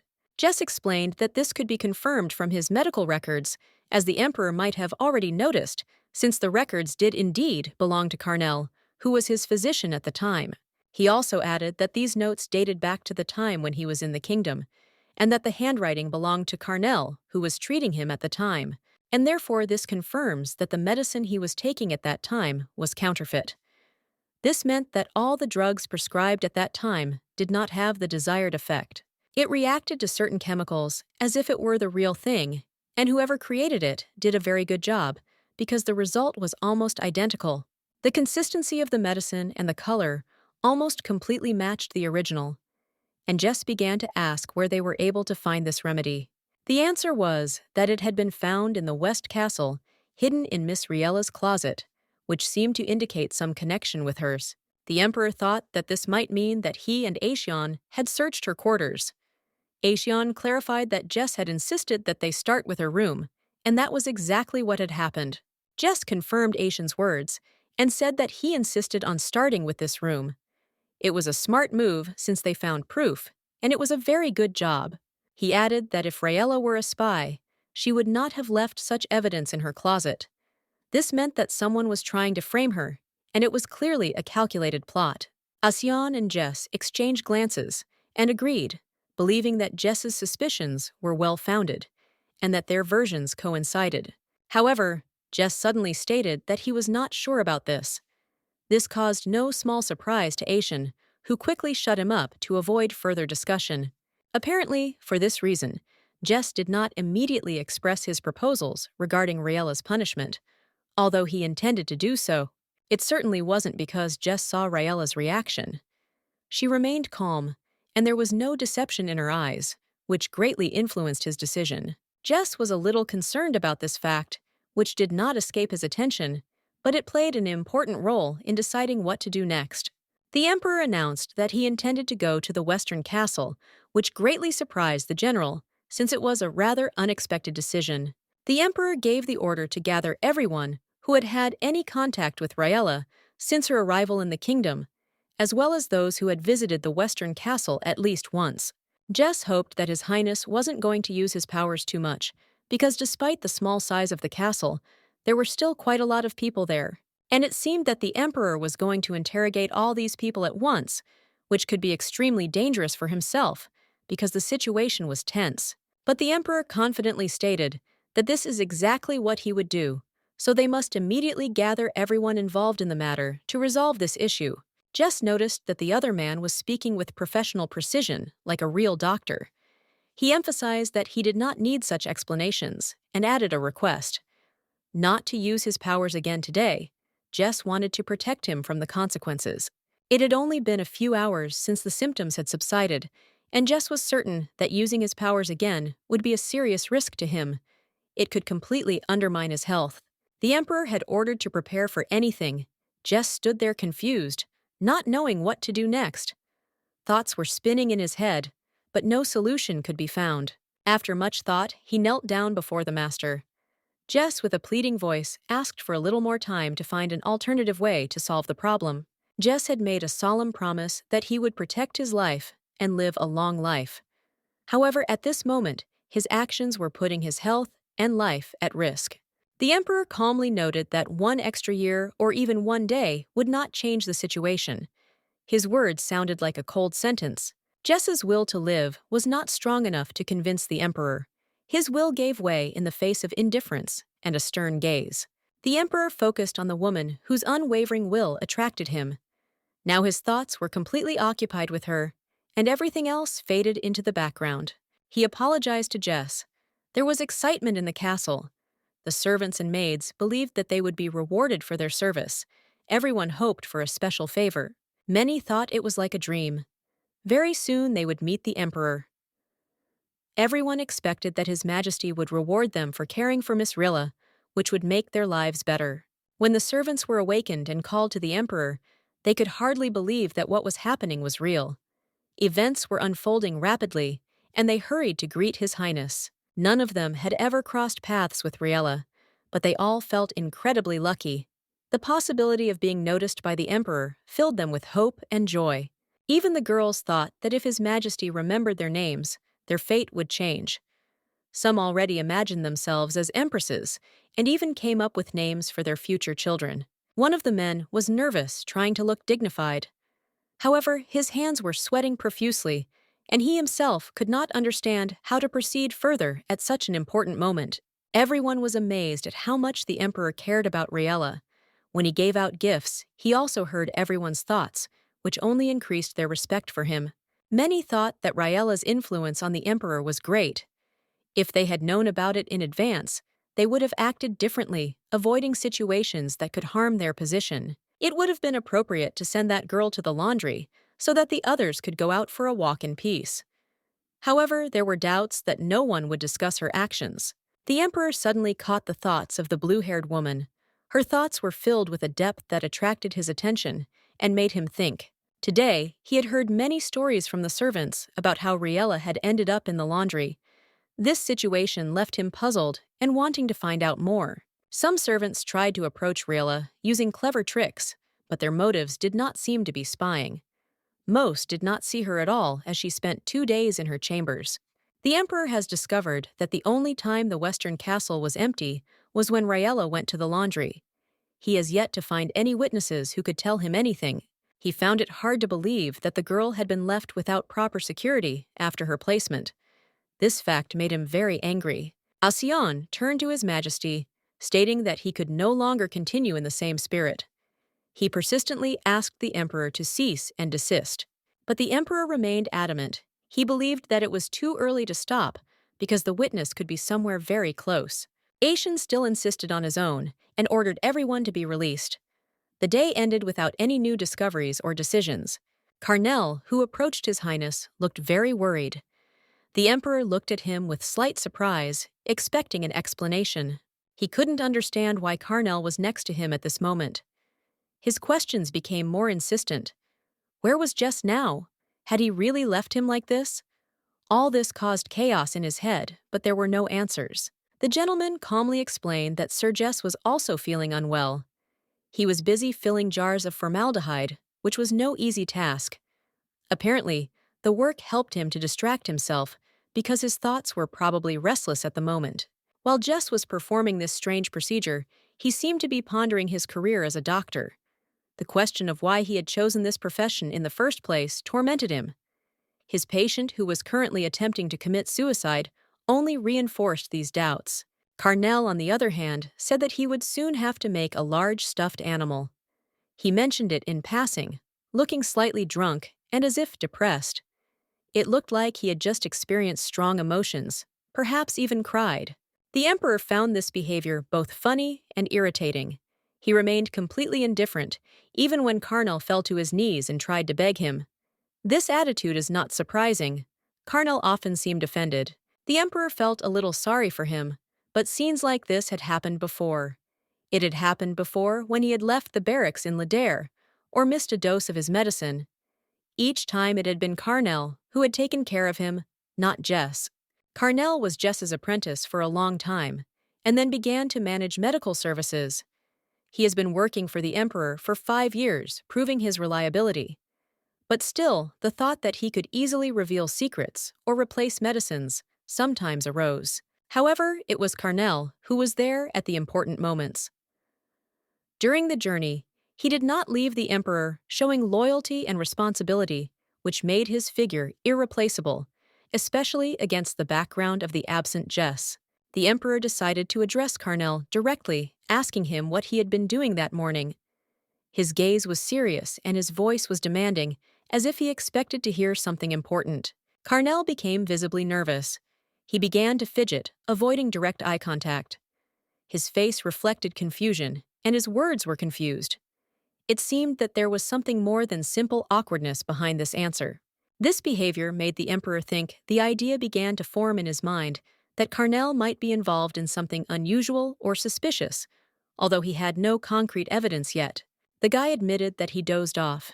He apologized for dozing off during work hours. He organized all the notes he made during his travels through the kingdoms and compiled a final report for Jess. And after that, she suddenly felt so relaxed. The emperor asked if Carnell had been to the Western Castle before his voice was reserved, but there was a certain tension in it, as if he was expecting to hear something important. Carnell noticed this and looked at him carefully before answering. Carnell replied that it was his first time visiting the place, and he was genuinely curious as to why the emperor had decided to ask about it. He noted that he had never been to the area before, and that the place seemed completely unfamiliar to him. His explanation was quite logical and convincing. Carnell's words harmoniously fit with the facts, leaving the emperor with the feeling that he was telling the truth. Not a single detail that would give away a deception was found. The emperor himself could not believe that he had any suspicions about Carnell. The idea that he was doubting a man who had always been on his side seemed insane to him. He was beginning to think that he was losing his mind. But the emperor remembered the promise he had given to Rila to prove her innocence. Carnell, noticing the tension in his gaze, expressed his position. He said that if the emperor had done something like that, it would have looked like sheer madness. He emphasized that not everyone was capable of what His Majesty was doing. Carnell asked the emperor not to blame himself for the situation. His words were full of respect and a desire to ease the burden that the emperor seemed to be carrying on his shoulders. The emperor knew that his suspicions were directed at his most loyal people, those who had risked their lives for him. The thought that he was spying on them and betraying their trust tormented him. At the end of the day, Carnell advised the emperor to rest, noting that he needed some sleep. He asked him not to worry about what was happening, but to allow himself to forget about everything for a while. The emperor, exhausted by the constant tension, drank a whole bottle of medicine. However, even after that, he did not feel any relief. The servants wanted to help him, but he sent them all away, preferring to remain alone. Tonight, he couldn't shake off his suspicions. Thoughts of betrayal haunted him. He didn't want anyone to stay with him at a time like this, feeling vulnerable. At this moment, Raella approached him. As if guessing his state, she asked him why he couldn't read her thoughts. Her voice sounded calm, but there was hidden anxiety in it. The emperor, hearing her words, looked at her with interest. He mentioned that he had been called to war, and curiously asked how she could have known about it. Her knowledge surprised him. Raella reminded him that he himself had told her that her mind was the only one that was immune to him. She admitted that she did not understand how he could trust her if he could not read her thoughts. The girl expressed bewilderment as to why he didn't just send her away if she aroused such doubts in him. Her words sounded frank. They were filled with genuine misunderstanding. The emperor, after a moment's hesitation, said that he wanted to ask her a question. He asked why she was so different. His voice was firm, but there was a hint of confusion in it. He admitted that her behavior was driving him crazy. She didn't follow his instructions, and it irritated him. Although he knew it wasn't her fault, he still couldn't contain his anger. The emperor felt that the cause of his suffering was within himself. This strange curse that had befallen him did not give him peace. Even knowing this, he could not control his rage. Riella, understanding his state, wanted to show him that she cared about his opinion. She said that she did not want him to suspect her.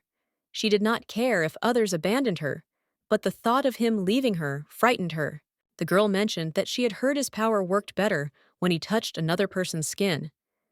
She didn't know if that was true, but she was willing to check. Riella came closer and asked him to take her. After that, she carefully hugged him, as if wanting to convey the warmth of her soul to him and support him in this difficult moment. After that, she gently touched his lips with her lips, surprising and embarrassing him with her boldness. The emperor, trying to cope with his excitement, timidly asked if she understood what she was talking about and how serious her words were. The girl had already learned many facts about the emperor's life. She admired his strength and wisdom, which those around her had told her about, but she still had much to understand to fully comprehend his greatness. Jess shared a secret with her. Her Majesty has a unique ability to penetrate into the thoughts of other people. However, for the girl, the meaning of his words remained vague, and she did not immediately understand what consequences this could have. The doctor joining the conversation explained that such a gift is extremely rare. On the whole earth, you can find only a few people who possess such power, but it is always accompanied by a high price for their lives. The abilities these people possess do not come without consequences. They are destined to live short and painful lives. Such a gift is not only a privilege, but also a heavy burden taking years from their existence. The average lifespan of such gifted people rarely exceeds 10 years. Hearing this, Raella felt a vague uneasiness. Not understanding why she was being told all this, she assumed that it might be related to the spy. The girl thought that the man was probably drunk as he clearly smelled of alcohol. He said that the emperor was still alive only thanks to him. These words seemed strange and a little frightening to her. Because of this, he dedicated his entire life to analyzing every breath and drop of His Majesty's photo. The girl did not understand what he was saying, and the man says that all the other people who have these powers are dying because they didn't have a doctor like him, but even such a talented doctor is not able to keep the temperature alive forever, and there is no chance to overcome his stubbornness. He firmly decided that life no longer had any meaning and came to the conclusion that death would be his salvation. He no longer cared about the consequences.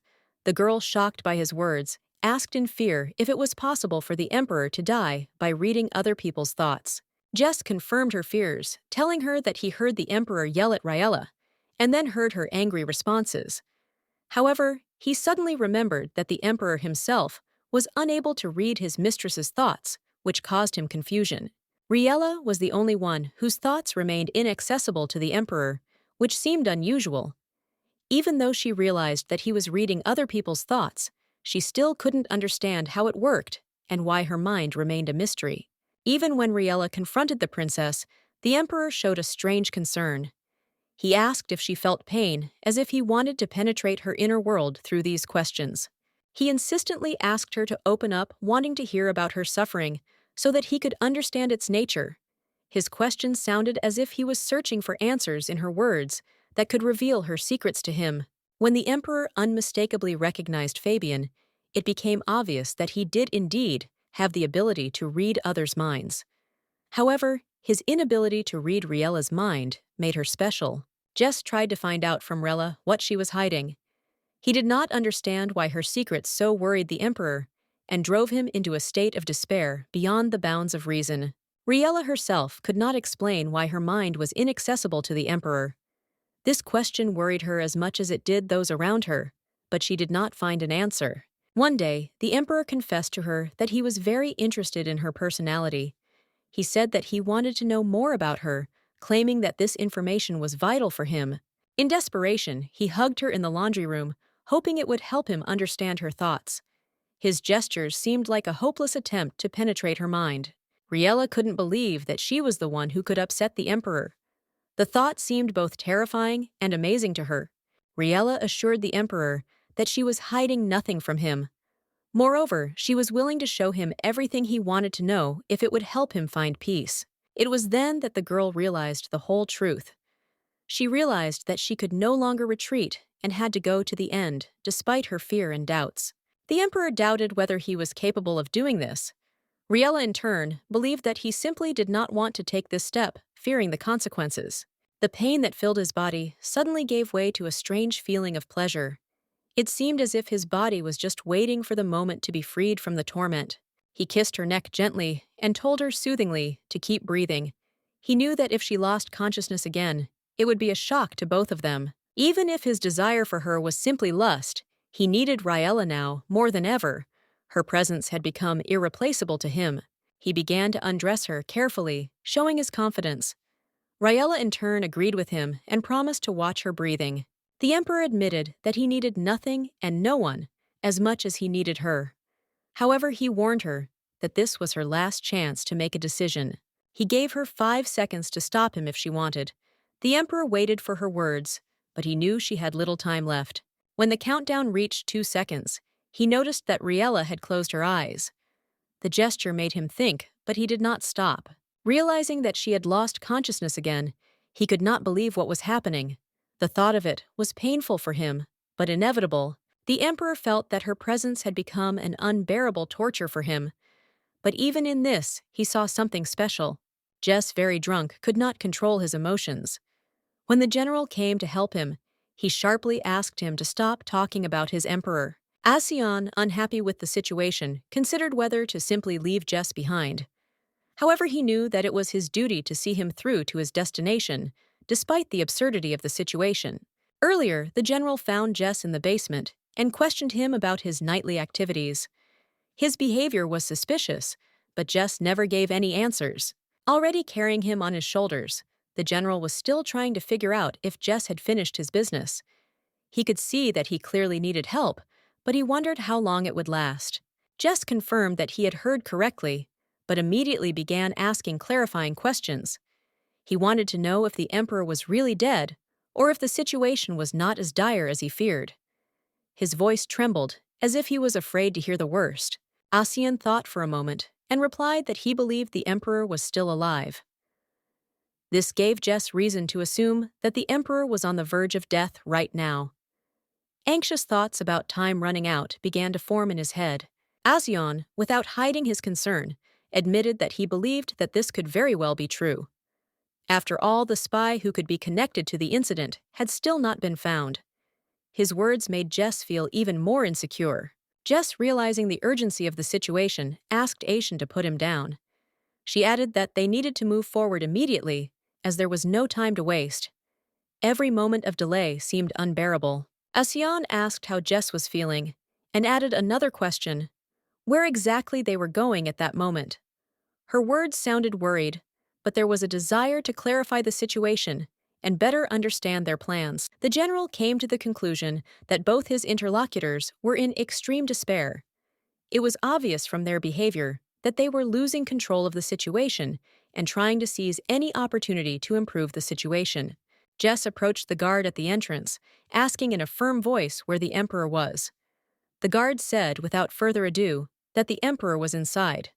The answer was short, but left many questions. Asian assured himself that the emperor would be fine. She attributed his condition to ordinary fatigue, convincing everyone that everything was not as bad as it seemed, but her voice betrayed hidden doubts. Asian noted that the emperor had taken emergency medication to deal with his critical condition after his return. This added some optimism, but the overall situation remained uncertain. Although Asian mentioned medications, he reminded that such drugs are intended for the most extreme cases. Their effect is calculated for moments when a person is literally on the verge of death. These emergency drugs were so powerful that they seriously wore down the emperor's body. Although they could temporarily stabilize his condition, the consequences of their use were worrying. Jess was sure that the emperor was now lying in his bed, looking practically dead. His vision of the situation painted a grim picture that seemed to leave no room for hope. Jess began to blame himself for not being worthy of being the emperor's physician. He felt that he had failed him and thought that it would be better for him to leave everything behind. But at that moment, the emperor's voice himself was heard interrupting his thoughts. When Jess heard the voice, he noticed that it sounded surprisingly normal. It was so unexpected that he was overcome with confusion. He couldn't figure out what was going on. Jess looked up to see the emperor telling him to be quiet. The sight stunned him. He couldn't believe his eyes as he tried to comprehend what he was seeing. To his horror, Jess noticed that Raella was in the bed next to the emperor. This caused him to panic and start asking questions, wondering how this was possible. His confusion became almost palpable. The emperor once again demanded that they be silent. However, Jess could not understand why the emperor looked so good despite everything that had happened to him. His confusion grew with each passing minute. He thought the emperor had taken emergency medicine, and something had gone wrong because he had taken too much. He somehow looked very healthy, and more importantly, it was unclear what this woman was doing here. Riella was cold, and the emperor, noticing this, covered her. She felt a pleasant warmth from his care. She was glad that he paid attention to her at such a moment. As Riella slowly began to open her eyes, her sense of smell immediately caught a pleasant scent, and her gaze met the face of the emperor. His presence was felt nearby, and she felt some kind of protection. Her face was flushed with embarrassment. She was very shy. The emperor noticed her reaction, noting that she had just been moving, but now it seemed she had stopped breathing altogether. Riella had read that in such situations, people had difficulty breathing, and she knew that the emperor was mistaken in thinking that she was in a state where she had stopped breathing. It was simply her reaction to his presence. The emperor assumed she was dead, but Riella in turn thought that at that moment it might have been better for her to just leave. However, her thoughts were complicated and foggy. Despite everything, she still greeted the emperor, but the embarrassment was so strong that she covered her face with her hand. This was her way of hiding her awkwardness in front of him. Herhan noticed her anxiety and said that her expression did not indicate a good start to the day. He tried to figure out what exactly was bothering her so much. The emperor, interested in her behavior, asked how long she intended to behave like this. Riella, in turn, thought about his question, not knowing what to answer. Riella replied that her behavior would remain the same until he left her and grinning, reminded her that this was his room, and he did not understand where he should go. The lady realized that her only way out was to simply die and be buried here. But the emperor said that she would not die from this. She should give in and just be honest with him. Riella began to wonder if perhaps the emperor could read her thoughts. This made her think that their attempt might have been successful, although she could not be certain of that. The emperor, seeing her confusion, expressed surprise, asking what she was talking about. He was completely unaware of what attempt she was talking about and why she considered it successful. Riella couldn't explain exactly what she was talking about, or how she had come to such conclusions. The emperor asked her what exactly she meant, but the girl herself seemed not to know. She realized that her thoughts were probably confused, and that it was more likely due to her condition. The emperor was sure that she did not remember, and she herself began to doubt whether she had lost consciousness. Herhan confirmed her suspicions, adding that it was probably normal for her to lose consciousness at such moments. Riella, however, continued to wonder if she had actually lost consciousness. The girl knew for sure that nothing like this had happened to her before meeting the emperor. She was fine when she kissed him, and only then did she feel a strange state. Everything changed when they were in bed. What seemed normal suddenly became unfamiliar, and she felt strange emotions and confusion about what was happening. Riella didn't understand why he left her to sleep next to him. She thought that the emperor should have woken her up and asked her to leave the room, but that didn't happen. The emperor, a little surprised by her question, asked if she really thought he had not tried to wake her. He was sure that her feelings were not as simple as she thought. The girl apologized, not knowing how to explain her thoughts and feelings. Everything that was happening seemed not entirely clear to her, but she hoped that each time everything would become clearer. Riella decided that they should try again, despite her embarrassment. She believed that next time things would be different, and that it would help them mend their relationship. She felt that it would be easier now because she had slept well. The emperor was shocked and asked again if she really believed that next time everything would be different.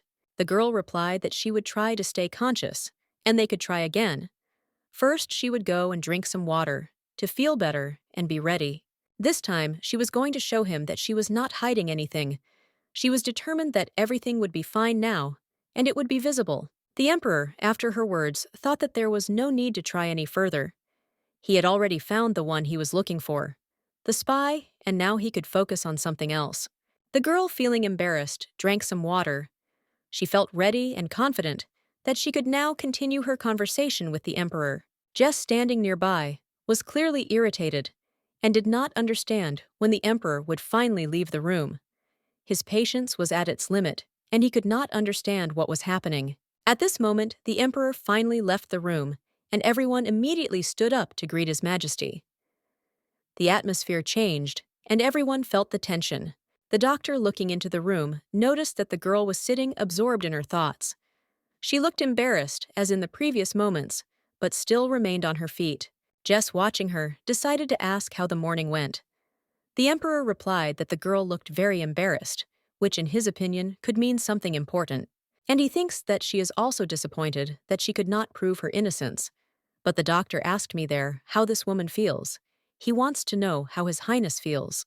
The emperor said that as he looks, so he feels Jess saw that he really looked better than before. But he did not understand how this could be, since he thought that the emperor would not be able to function for at least a few days, in which case it would seem that the fake medicine was having a beneficial effect on him, or that His Majesty was close to death. The doctor asked the emperor if he still heard voices. The emperor confirmed that yes, the voices continued to sound as before. The doctor was concerned about the patient's condition and hoped that it would not get worse. The emperor added that the voices had become quieter compared to the previous night, but they were still there, and it continued to bother him. It did not leave him alone, and he did not know how to deal with it. Yesterday, before calling all the staff, the emperor reported that he had developed a strange symptom. He began to hear the voices and thoughts of people who were far away, which surprised him greatly. Jess wondered if this symptom was the same as before. He wanted to understand what had changed and how serious it could be for the emperor and his condition in general. The emperor replied that this time it was worse, as he began to hear the thoughts of the people working in the western castle, including the librarian and the knight at the gate, which was quite unusual. Now he could hear every person who was not sleeping at that moment, which made his condition even worse. These voices did not leave him, and this began to greatly irritate the emperor. Jess was shocked to hear this. He couldn't believe that such a thing was possible. However, the emperor asked him not to worry, assuring him that there was no need to worry too much about this phenomenon. The emperor assured her that he was not in pain and that he should not worry. He added that he would explain everything as soon as Raella woke up, and then they could calmly talk and discuss everything. The emperor said that they could rest for a while and wait until Raella woke up before continuing the discussion. At that point, he was sure that the next steps would be clear to everyone. Last night, the emperor heard the voice of a man he believed to be a spy. This caused him great concern, and he decided to deal with it as soon as possible. Aishan asked again what exactly he meant, and shouted his bewilderment that the emperor had not announced this immediately. This led to a tense atmosphere, and everyone waited for an explanation. The emperor explained that he needed to verify something before reporting it. However, Aishan did not understand what he was talking about, and this only increased his confusion. The emperor said they must catch the spy immediately, and agreed that they had to act quickly. This required decisive steps, and everyone was ready to act. Jess said he would follow them, but only after he was sure that Miss Rella was okay. Or if possible, he would go to the lab for further action. However, the emperor insisted that Jess go with him. The doctor was surprised by this request, and asked again, thinking that the emperor might have wanted him to check on Miss Riella first. Herhan replied that Jess had to be with him, and that was the decisive demand. The doctor did not understand the reasons, but agreed, and continued to follow the emperor, hoping for an explanation. Jess told Asian that he swears by his 5-year research project that this was at least a general-level situation that explained his serious attitude and his intention to act decisively. This was the only explanation why the emperor and his entourage looked so serious. Everyone understood that the situation required special attention, and every action had great significance. Jess was surprised, because he thought they were heading to a place where the spy might be, but instead they came to a lab which was even more confusing. Jess was completely confused. He tried to catch up with the emperor, hoping to get at least some explanation about what was happening and why they were heading to the lab. Jess said he didn't really like Miss Riella, but that was only because she was always around him. This anxiety created tension, but he couldn't give up his role. Indeed, he got drunk and made a scene. Moreover, he even planned to make a stuffed animal of himself after his death. But despite this, he would never have become a spy. His intentions were completely different. The emperor asked him to stop making excuses, and Asian agreed. He was sure that the emperor would not suspect him, since he was clearly in despair after getting drunk the night before. The man did not understand why they were here now, and the emperor replied that it was because the spy was nearby, and his presence put everything at risk. He stole the key and is now actively destroying all traces that could indicate his involvement in espionage activities, trying to hide the evidence from everyone. Jess ran up to Carnell and grabbed him. He was confused, claiming that something seemed wrong with him, and his mind was no longer right. He continued to ask what he was doing there. The emperor ordered that he be immediately seized and taken to his chamber for further investigation. Asian, full of bewilderment, asked why he was trying to destroy the evidence. This evidence was necessary to find the spy, and he knew it very well. Jess was working tirelessly trying to analyze the drugs, and it was completely unclear why he was behaving so ridiculously and unreasonably.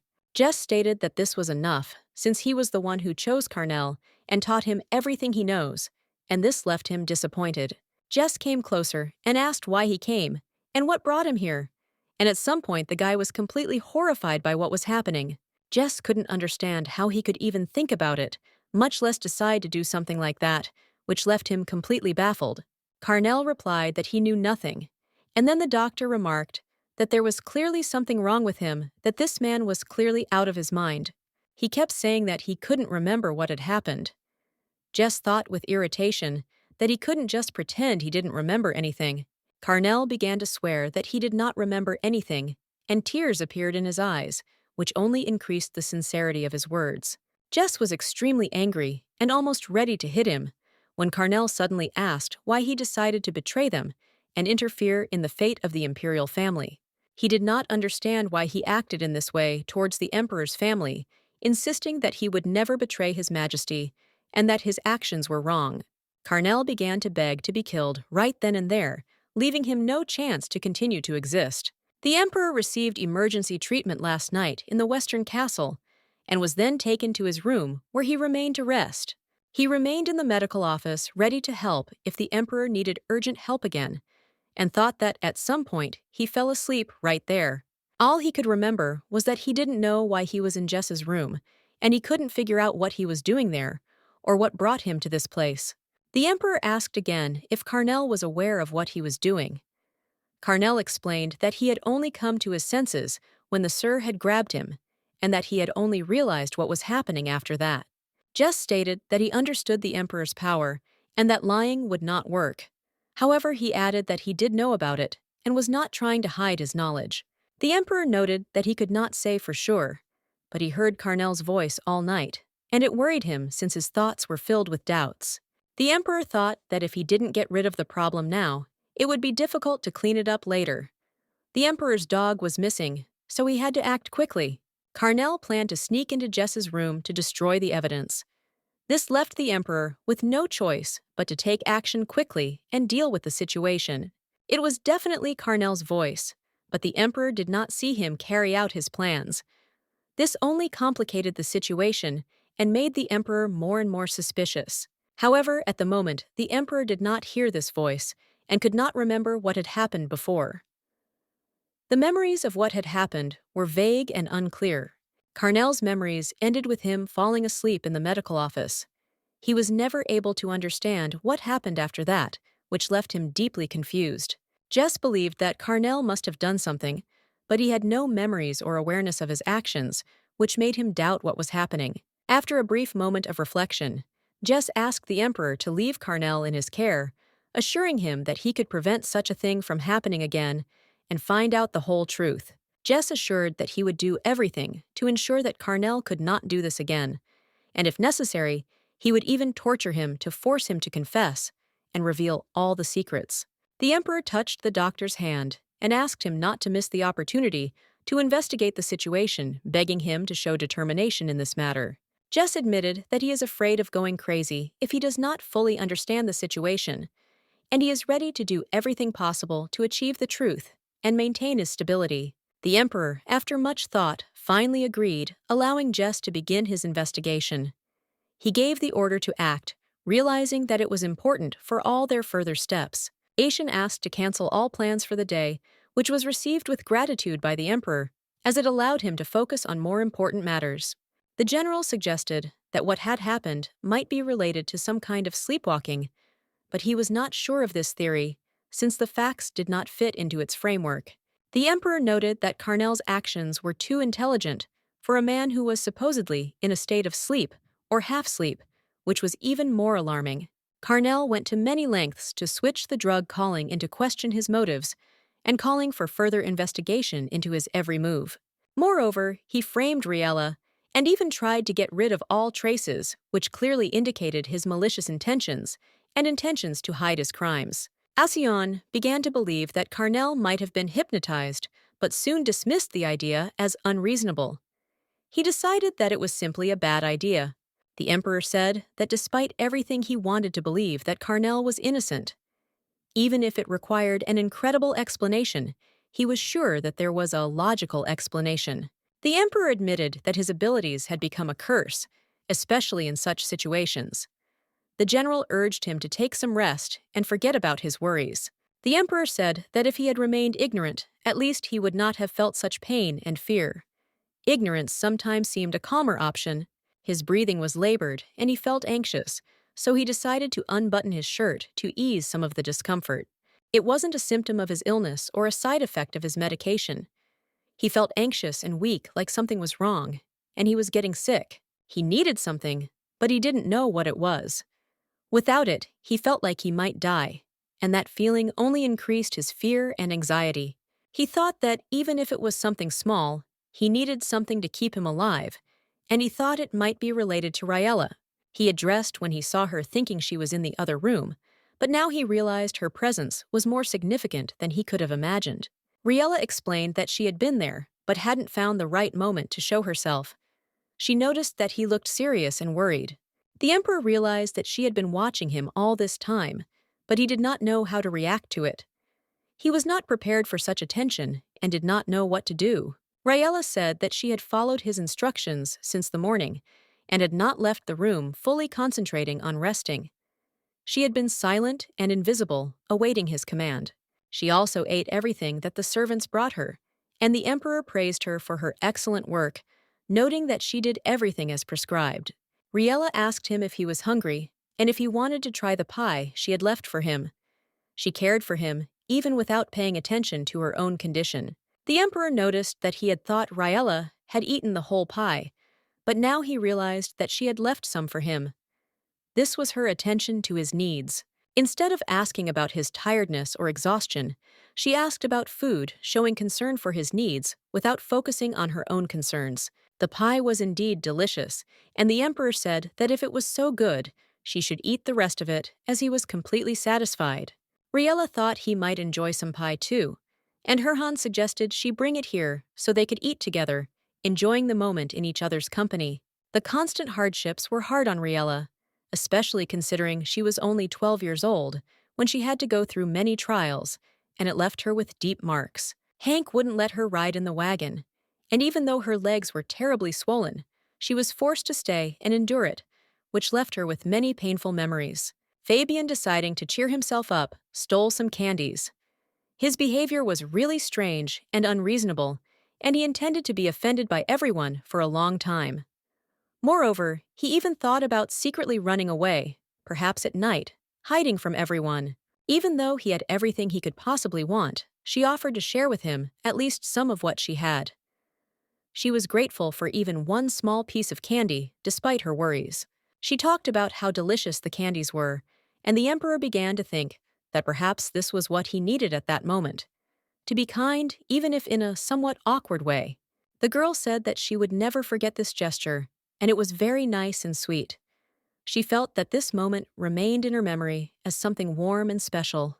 When Fabian promised that if she followed him patiently the next day, he would give her another candy, she found it funny and even interesting.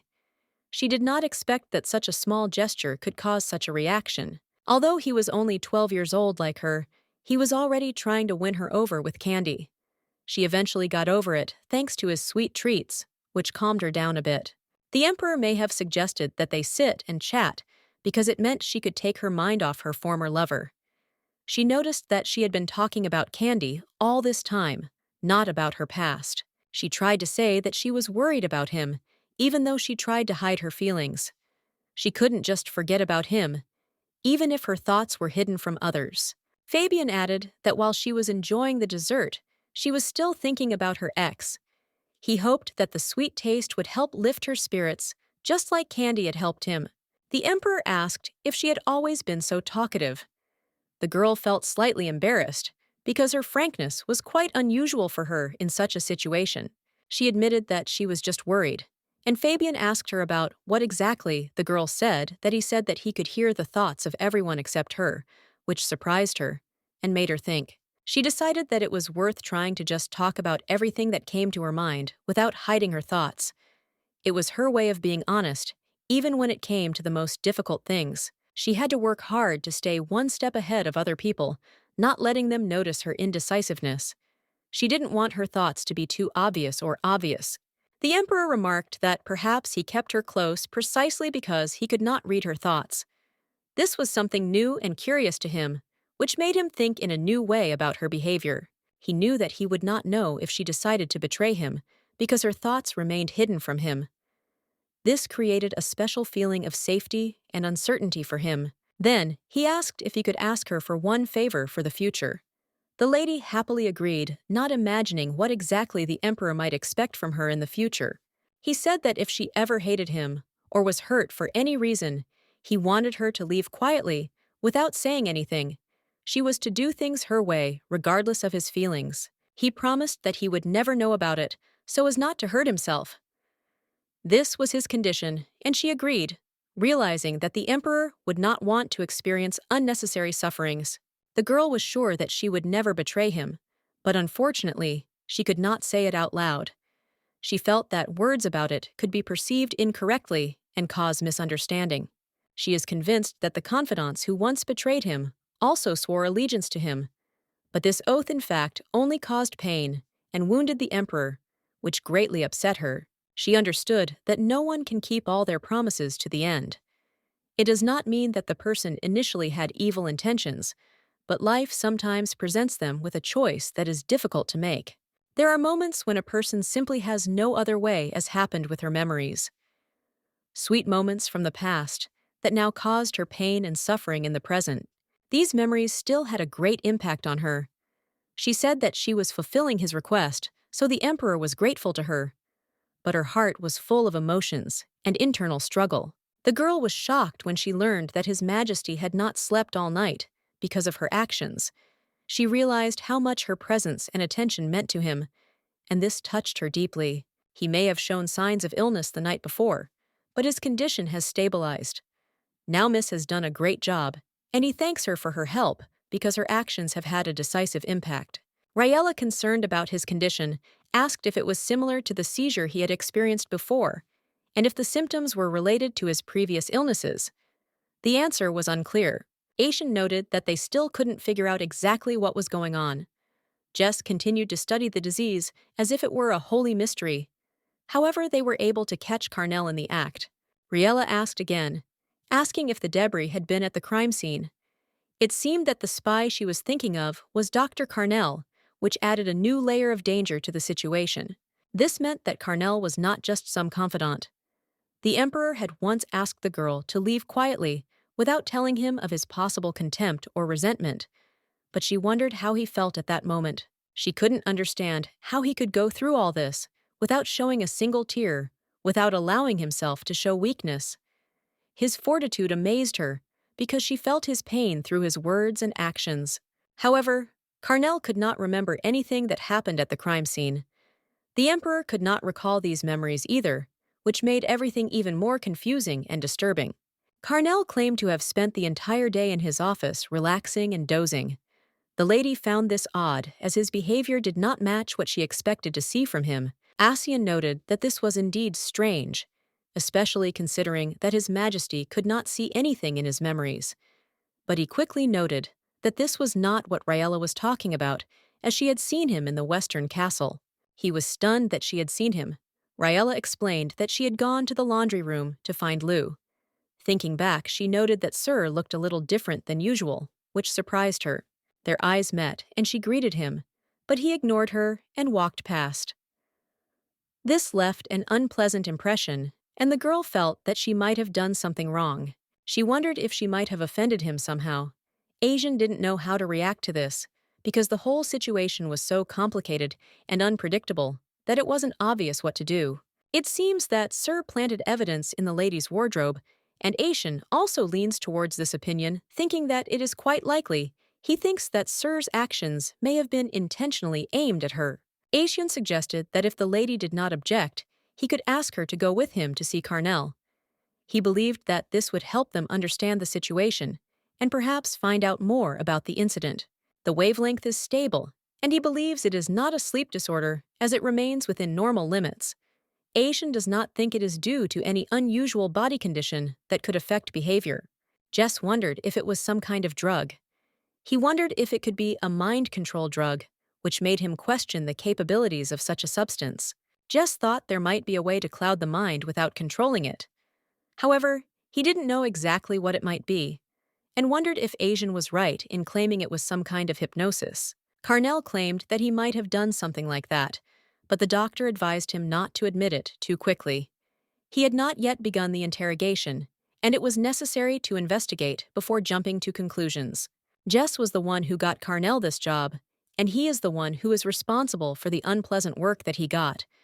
He even replaced the doctor during his trip, having no other choice, and could not just give up. Jess's job was to prove his guilt or innocence, and that was part of his job. He was going to find out the truth, but most likely he was trying to prove Carnell's innocence despite all the difficulties. It seemed a little funny. He used the word innocent, even though he was caught in the act.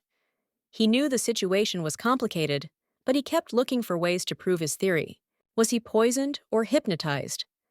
Jess tried to understand if only he could prove that he was not acting of his own free will, and therefore his actions could be the result of someone else's influence. If Carnell cooperated, Jess could simply forget about the whole situation, because the doctor himself could get all the answers he needed and reveal what was really going on. Carnell wanted to say something, but at that moment, Aishan entered the room. He did not immediately ask Jess if he had managed to find out anything, considering it too early to draw conclusions. Jess replied that he hadn't figured it out yet, but was going to investigate the possibility of using the drug. However, he couldn't figure out why this woman was there or what her role was in what was happening. Riella explained that she wanted to speak with Mayor Carnell alone, but Aishan did not understand what she was talking about. He was skeptical and did not know what her words meant in the context of their investigation. The lady said she would tell him about it later, and the doctor agreed with her decision, continuing to deal with current affairs. He saw no reason for further questions and was ready to act. Riella knocked and told Sir Carnell it was her, and asked if she could come out. She felt she had something important to say, but was worried about how it would be received. She had a bad feeling, and her instincts rarely let her down. She apologized for disturbing him, but said they needed to talk, feeling that it was an important matter that could not be ignored. Riella saw Sir attempting to commit suicide, which shocked her greatly. At that moment, she realized that he needed urgent help and immediately rushed to him, trying to prevent the tragedy. She ran up to him and knocked the knife out of his hands.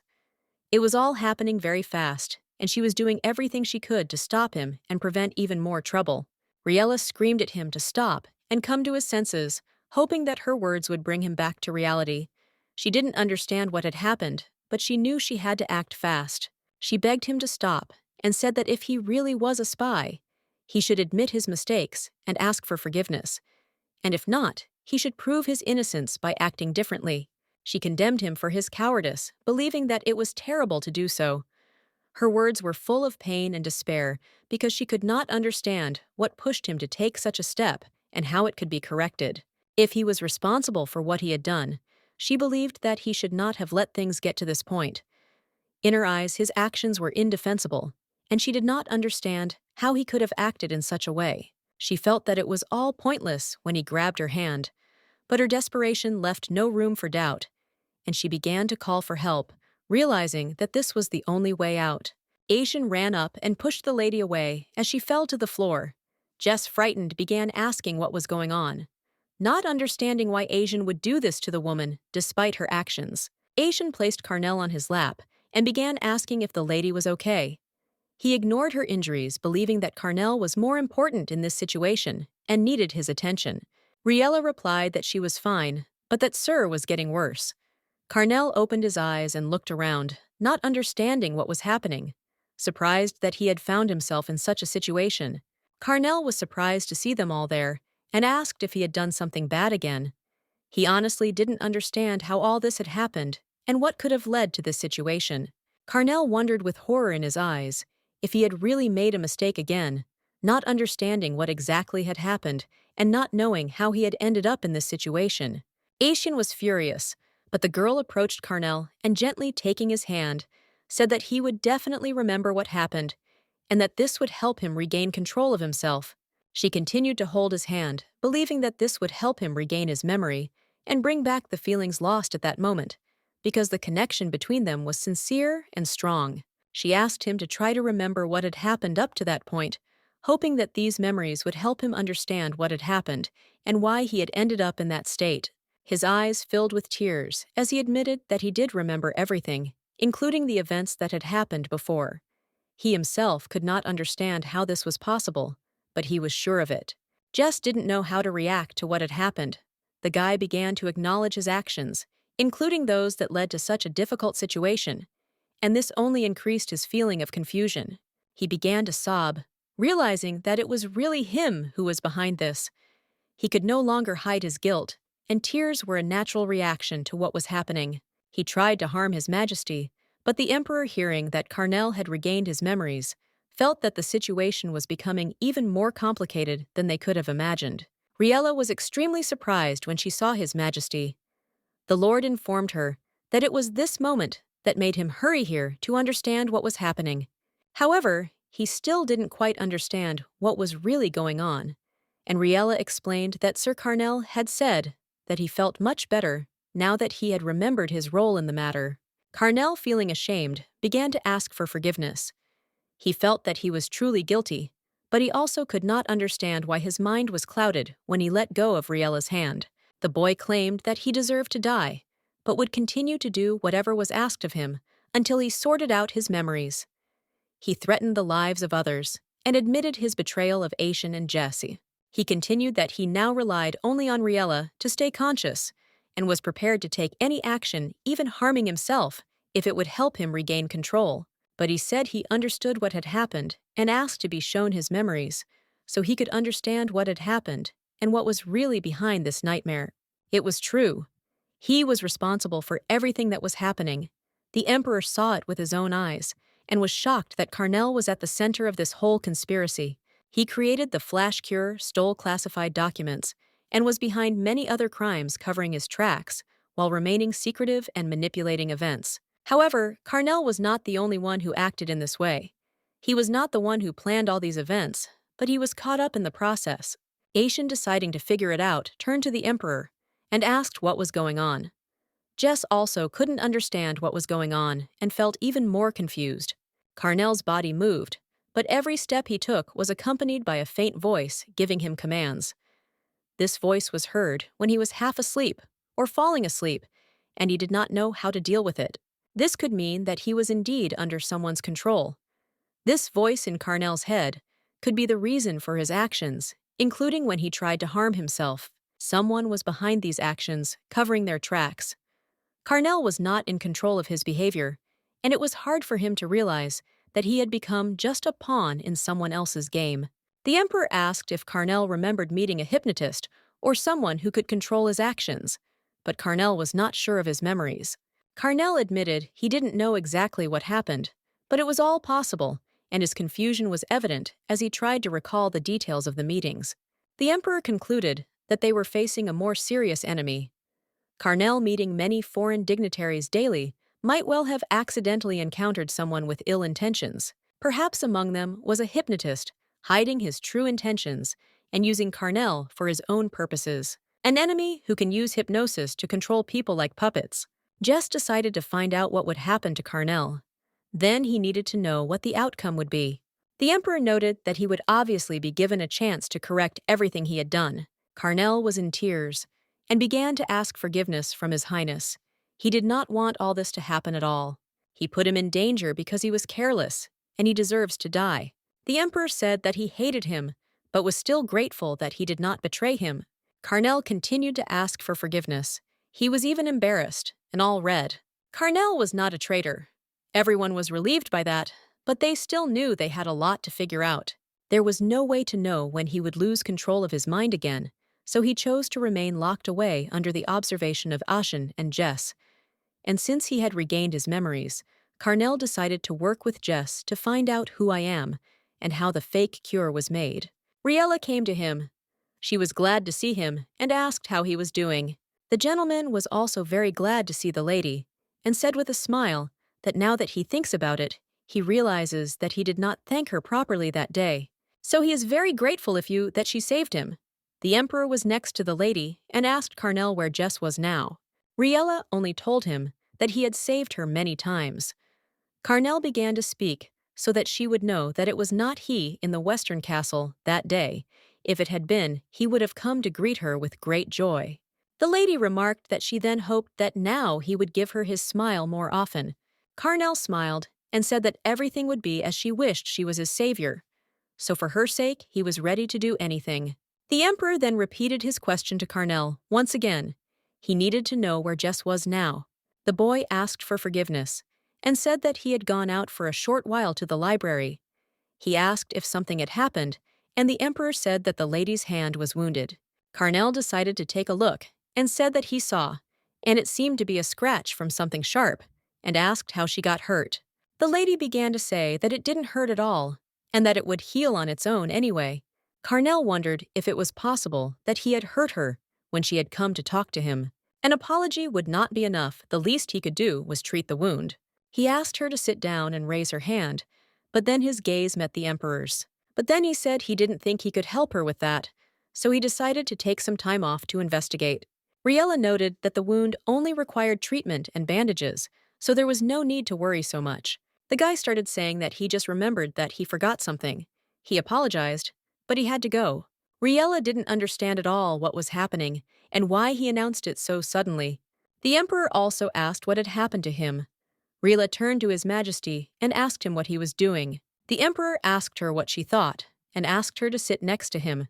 Now Riella understood perfectly well why he started to run away. After all, he was the emperor. This made her laugh very much. She thought that Sir was under someone's control again. But it was not someone far away. His Majesty? The emperor, after her words, thought that there was no need to try any further. He had already found the one he was looking for, the spy, and now he could focus on something else. The girl, feeling embarrassed, drank some water. She felt ready and confident that she could now continue her conversation with the emperor. Jess, standing nearby, was clearly irritated and did not understand when the emperor would finally leave the room. His patience was at its limit, and he could not understand what was happening. At this moment, the emperor finally left the room, and everyone immediately stood up to greet His Majesty. The atmosphere changed, and everyone felt the tension. The doctor, looking into the room, noticed that the girl was sitting absorbed in her thoughts. She looked embarrassed, as in the previous moments, but still remained on her feet. Jess, watching her, decided to ask how the morning went. The emperor replied that the girl looked very embarrassed, which in his opinion could mean something important. And he thinks that she is also disappointed that she could not prove her innocence. But the doctor asked me there how this woman feels. He wants to know how His Highness feels. The emperor said that as he looks, so he feels Jess saw that he really looked better than before.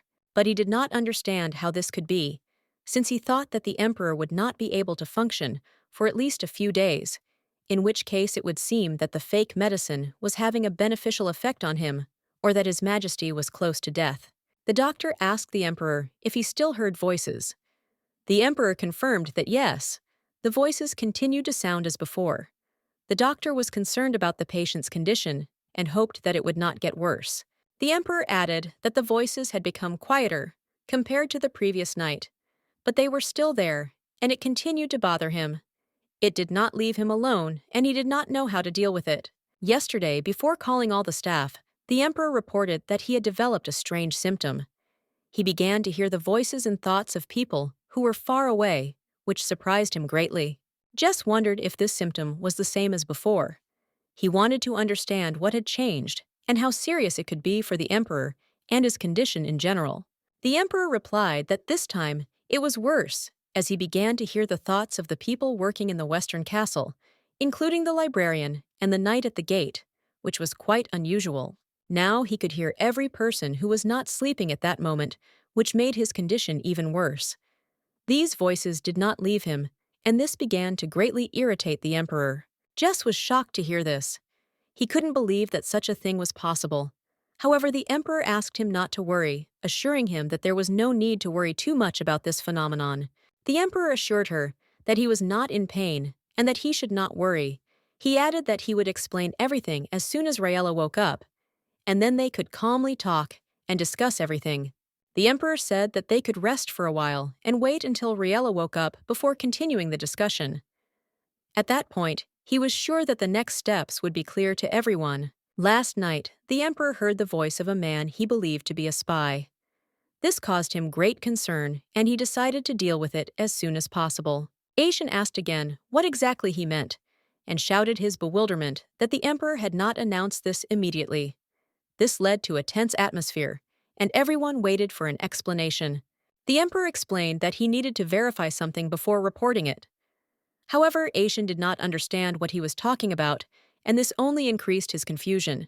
The emperor said they must catch the spy immediately, and agreed that they had to act quickly.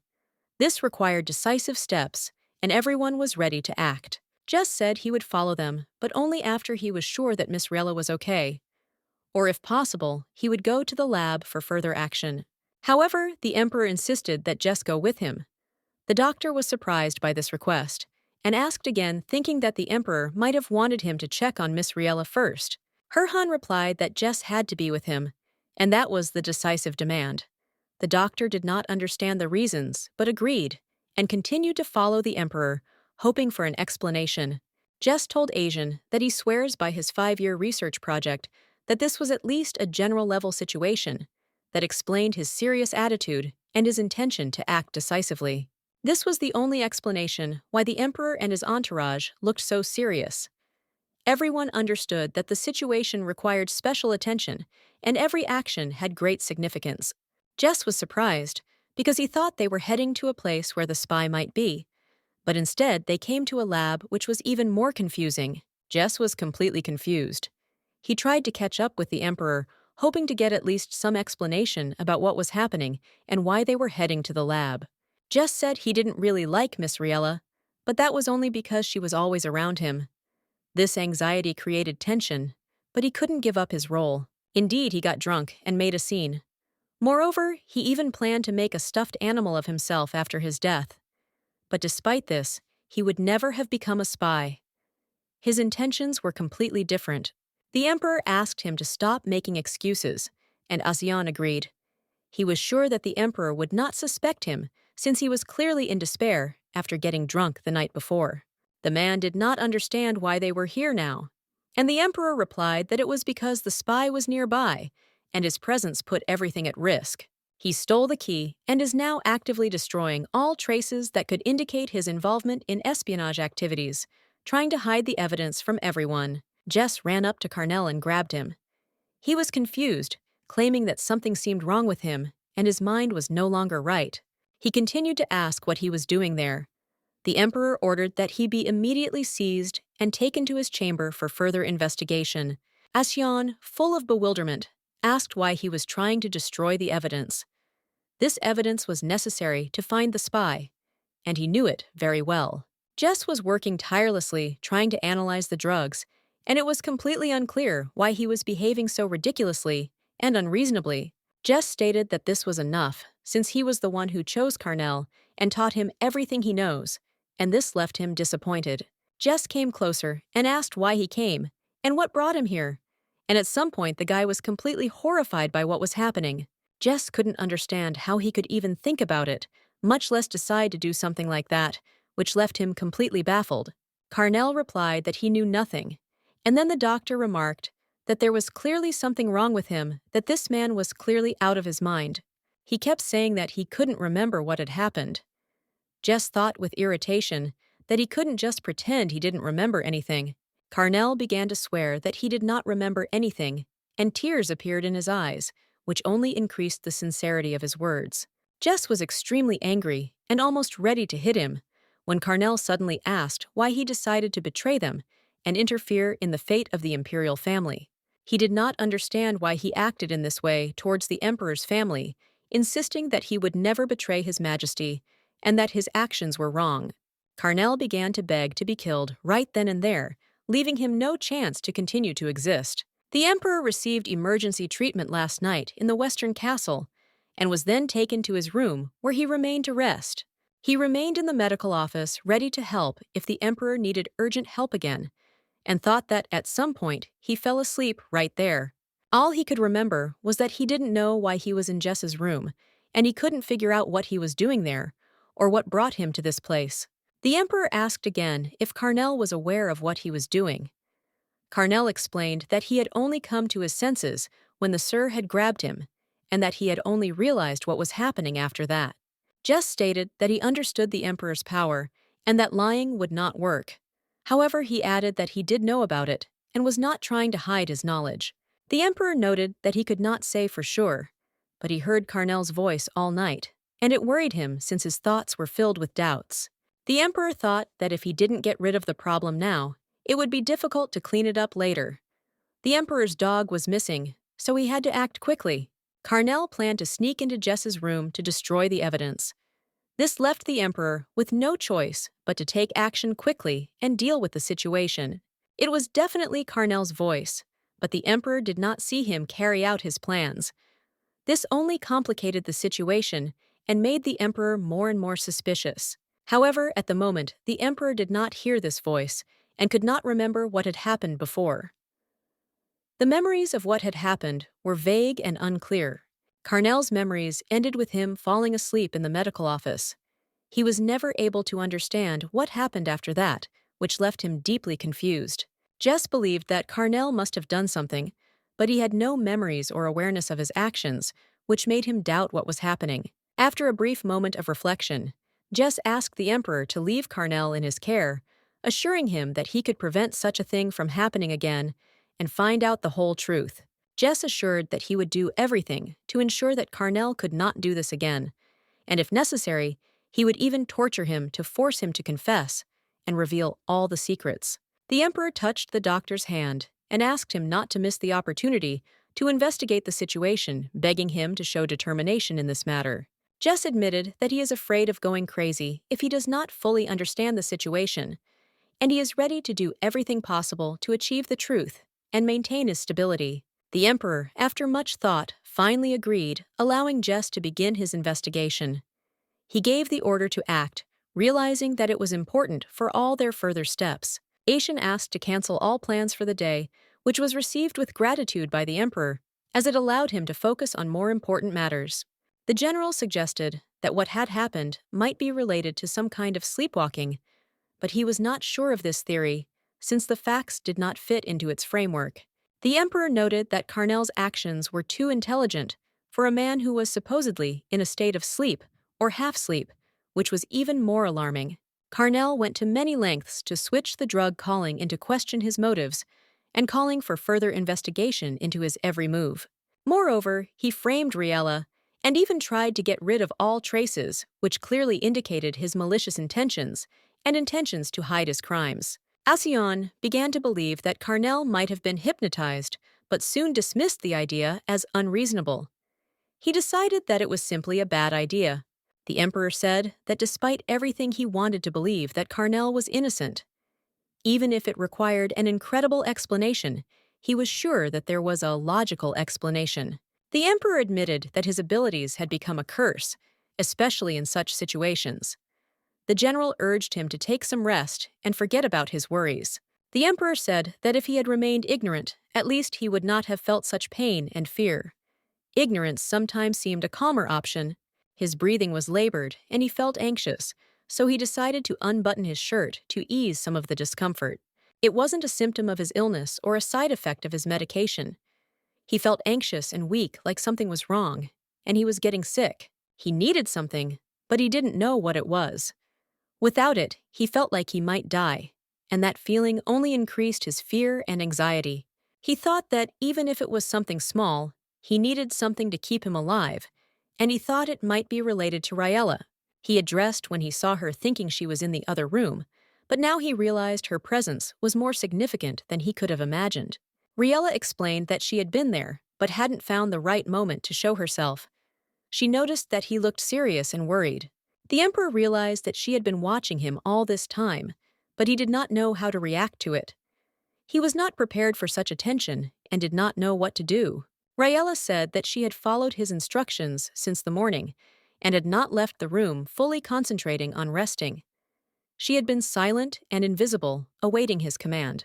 She also ate everything that the servants brought her, and the emperor praised her for her excellent work, noting that she did everything as prescribed.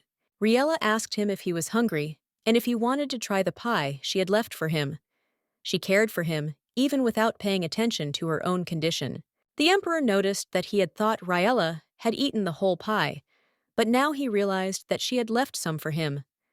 This was her attention to his needs. Instead of asking about his tiredness or exhaustion, she asked about food, showing concern for his needs without focusing on her own concerns. The pie was indeed delicious, and the emperor said that if it was so good, she should eat the rest of it, as he was completely satisfied. Riella thought he might enjoy some pie too, and Herhan suggested she bring it here so they could eat together, enjoying the moment in each other's company. The constant hardships were hard on Riella, especially considering she was only 12 years old when she had to go through many trials, and it left her with deep marks. Hank wouldn't let her ride in the wagon, and even though her legs were terribly swollen, she was forced to stay and endure it, which left her with many painful memories. Fabian, deciding to cheer himself up, stole some candies. His behavior was really strange and unreasonable, and he intended to be offended by everyone for a long time. Moreover, he even thought about secretly running away, perhaps at night, hiding from everyone. Even though he had everything he could possibly want, she offered to share with him at least some of what she had. She was grateful for even one small piece of candy, despite her worries. She talked about how delicious the candies were, and the emperor began to think that perhaps this was what he needed at that moment. To be kind, even if in a somewhat awkward way. The girl said that she would never forget this gesture, and it was very nice and sweet. She felt that this moment remained in her memory as something warm and special. When Fabian promised that if she followed him patiently the next day, he would give her another candy, she found it funny and even interesting. She did not expect that such a small gesture could cause such a reaction. Although he was only 12 years old like her, he was already trying to win her over with candy. She eventually got over it thanks to his sweet treats, which calmed her down a bit. The emperor may have suggested that they sit and chat because it meant she could take her mind off her former lover. She noticed that she had been talking about candy all this time, not about her past. She tried to say that she was worried about him, even though she tried to hide her feelings. She couldn't just forget about him, even if her thoughts were hidden from others. Fabian added that while she was enjoying the dessert, she was still thinking about her ex. He hoped that the sweet taste would help lift her spirits, just like candy had helped him. The emperor asked if she had always been so talkative. The girl felt slightly embarrassed, because her frankness was quite unusual for her in such a situation. She admitted that she was just worried, and Fabian asked her about what exactly the girl said that he could hear the thoughts of everyone except her, which surprised her and made her think. She decided that it was worth trying to just talk about everything that came to her mind without hiding her thoughts. It was her way of being honest, even when it came to the most difficult things. She had to work hard to stay one step ahead of other people, not letting them notice her indecisiveness. She didn't want her thoughts to be too obvious. The emperor remarked that perhaps he kept her close precisely because he could not read her thoughts. This was something new and curious to him, which made him think in a new way about her behavior. He knew that he would not know if she decided to betray him, because her thoughts remained hidden from him. This created a special feeling of safety and uncertainty for him. Then, he asked if he could ask her for one favor for the future. The lady happily agreed, not imagining what exactly the emperor might expect from her in the future. He said that if she ever hated him, or was hurt for any reason, he wanted her to leave quietly, without saying anything. She was to do things her way, regardless of his feelings. He promised that he would never know about it, so as not to hurt himself. This was his condition, and she agreed, realizing that the emperor would not want to experience unnecessary sufferings. The girl was sure that she would never betray him, but unfortunately, she could not say it out loud. She felt that words about it could be perceived incorrectly and cause misunderstanding. She is convinced that the confidants who once betrayed him also swore allegiance to him, but this oath in fact only caused pain and wounded the emperor, which greatly upset her. She understood that no one can keep all their promises to the end. It does not mean that the person initially had evil intentions, but life sometimes presents them with a choice that is difficult to make. There are moments when a person simply has no other way, as happened with her memories. Sweet moments from the past that now caused her pain and suffering in the present. These memories still had a great impact on her. She said that she was fulfilling his request, so the emperor was grateful to her. But her heart was full of emotions and internal struggle. The girl was shocked when she learned that His Majesty had not slept all night because of her actions. She realized how much her presence and attention meant to him, and this touched her deeply. He may have shown signs of illness the night before, but his condition has stabilized. Now Miss has done a great job, and he thanks her for her help because her actions have had a decisive impact. Raella, concerned about his condition, asked if it was similar to the seizure he had experienced before, and if the symptoms were related to his previous illnesses. The answer was unclear. Aishan noted that they still couldn't figure out exactly what was going on. Jess continued to study the disease as if it were a holy mystery. However, they were able to catch Carnell in the act. Riella asked again, asking if the debris had been at the crime scene. It seemed that the spy she was thinking of was Dr. Carnell, which added a new layer of danger to the situation. This meant that Carnell was not just some confidant. The Emperor had once asked the girl to leave quietly without telling him of his possible contempt or resentment, but she wondered how he felt at that moment. She couldn't understand how he could go through all this without showing a single tear, without allowing himself to show weakness. His fortitude amazed her because she felt his pain through his words and actions. However, Carnell could not remember anything that happened at the crime scene. The Emperor could not recall these memories either, which made everything even more confusing and disturbing. Carnell claimed to have spent the entire day in his office relaxing and dozing. The lady found this odd, as his behavior did not match what she expected to see from him. Asian noted that this was indeed strange, especially considering that His Majesty could not see anything in his memories. But he quickly noted that this was not what Raella was talking about, as she had seen him in the Western Castle. He was stunned that she had seen him. Raella explained that she had gone to the laundry room to find Lou. Thinking back, she noted that Sir looked a little different than usual, which surprised her. Their eyes met, and she greeted him, but he ignored her and walked past.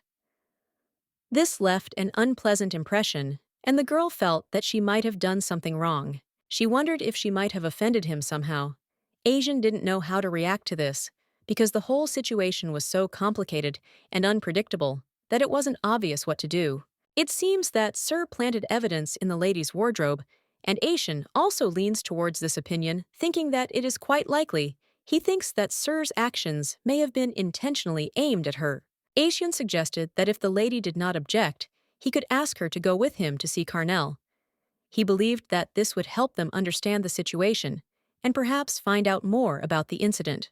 The wavelength is stable, and he believes it is not a sleep disorder as it remains within normal limits.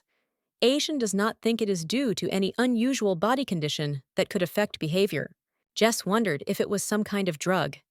He wondered if it could be a mind control drug, which made him question the capabilities of such a substance. Jess thought there might be a way to cloud the mind without controlling it. However, he didn't know exactly what it might be, and wondered if Asian was right in claiming it was some kind of hypnosis. Carnell claimed that he might have done something like that, but the doctor advised him not to admit it too quickly. He had not yet begun the interrogation, and it was necessary to investigate before jumping to conclusions. Jess was the one who got Carnell this job, and he is the one who is responsible for the unpleasant work that he got. He even replaced the doctor during his trip, having no other choice, and could not just give up. Jess's job was to prove his guilt or innocence, and that was part of his job. He was going to find out the truth, but most likely he was trying to prove Carnell's innocence despite all the difficulties. It seemed a little funny. He used the word innocent, even though he was caught in the act. He knew the situation was complicated, but he kept looking for ways to prove his theory. Was he poisoned or hypnotized? Jess tried to understand if only he could prove that he was not acting of his own free will, and therefore his actions could be the result of someone else's influence. If Carnell cooperated, Jess could simply forget about the whole situation, because the doctor himself could get all the answers he needed and reveal what was really going on. Carnell wanted to say something, but at that moment, Aishan entered the room. He did not immediately ask Jess if he had managed to find out anything, considering it too early to draw conclusions. Jess replied that he hadn't figured it out yet, but was going to investigate the possibility of using the drug. However, he couldn't figure out why this woman was there or what her role was in what was happening. Riella explained that she wanted to speak with Mayor Carnellon alone, but Aishan did not understand what she was talking about. He was skeptical and did not know what her words meant in the context of their investigation. The lady said she would tell him about it later, and the doctor agreed with her decision, continuing to deal with current affairs. He saw no reason for further questions and was ready to act. Riella knocked and told Sir Carnell it was her, and asked if she could come out. She felt she had something important to say, but was worried about how it would be received. She had a bad feeling, and her instincts rarely let her down. She apologized for disturbing him, but said they needed to talk, feeling that it was an important matter that could not be ignored. Riella saw Sir attempting to commit suicide, which shocked her greatly. At that moment, she realized that he needed urgent help and immediately rushed to him, trying to prevent the tragedy. She ran up to him and knocked the knife out of his hands. It was all happening very fast, and she was doing everything she could to stop him and prevent even more trouble. Riella screamed at him to stop and come to his senses, hoping that her words would bring him back to reality. She didn't understand what had happened, but she knew she had to act fast. She begged him to stop and said that if he really was a spy, he should admit his mistakes and ask for forgiveness. And if not, he should prove his innocence by acting differently. She condemned him for his cowardice, believing that it was terrible to do so. Her words were full of pain and despair because she could not understand what pushed him to take such a step and how it could be corrected. If he was responsible for what he had done, she believed that he should not have let things get to this point. In her eyes, his actions were indefensible, and she did not understand how he could have acted in such a way. She felt that it was all pointless when he grabbed her hand, but her desperation left no room for doubt, and she began to call for help, realizing that this was the only way out. Aishan ran up and pushed the lady away as she fell to the floor. Jess, frightened, began asking what was going on, not understanding why Aishan would do this to the woman despite her actions. Aishan placed Carnell on his lap and began asking if the lady was okay. He ignored her injuries, believing that Carnell was more important in this situation and needed his attention. Riella replied that she was fine, but that Sir was getting worse. Carnell opened his eyes and looked around, not understanding what was happening, surprised that he had found himself in such a situation. Carnell was surprised to see them all there and asked if he had done something bad again. He honestly didn't understand how all this had happened and what could have led to this situation. Carnell wondered with horror in his eyes if he had really made a mistake again, not understanding what exactly had happened and not knowing how he had ended up in this situation. Aishan was furious, but the girl approached Carnell and, gently taking his hand, said that he would definitely remember what happened and that this would help him regain control of himself.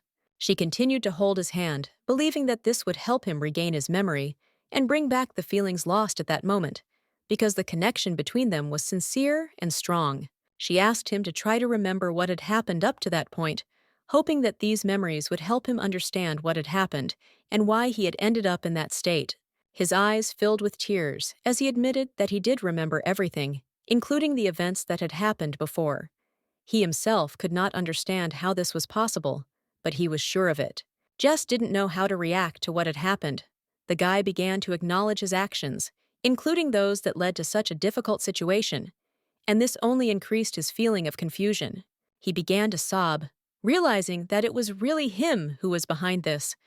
He could no longer hide his guilt, and tears were a natural reaction to what was happening. He tried to harm His Majesty, but the Emperor, hearing that Carnell had regained his memories, felt that the situation was becoming even more complicated than they could have imagined. Riella was extremely surprised when she saw His Majesty. The Lord informed her that it was this moment that made him hurry here to understand what was happening. However, he still didn't quite understand what was really going on, and Riella explained that Sir Carnell had said that he felt much better now that he had remembered his role in the matter. Carnell, feeling ashamed, began to ask for forgiveness.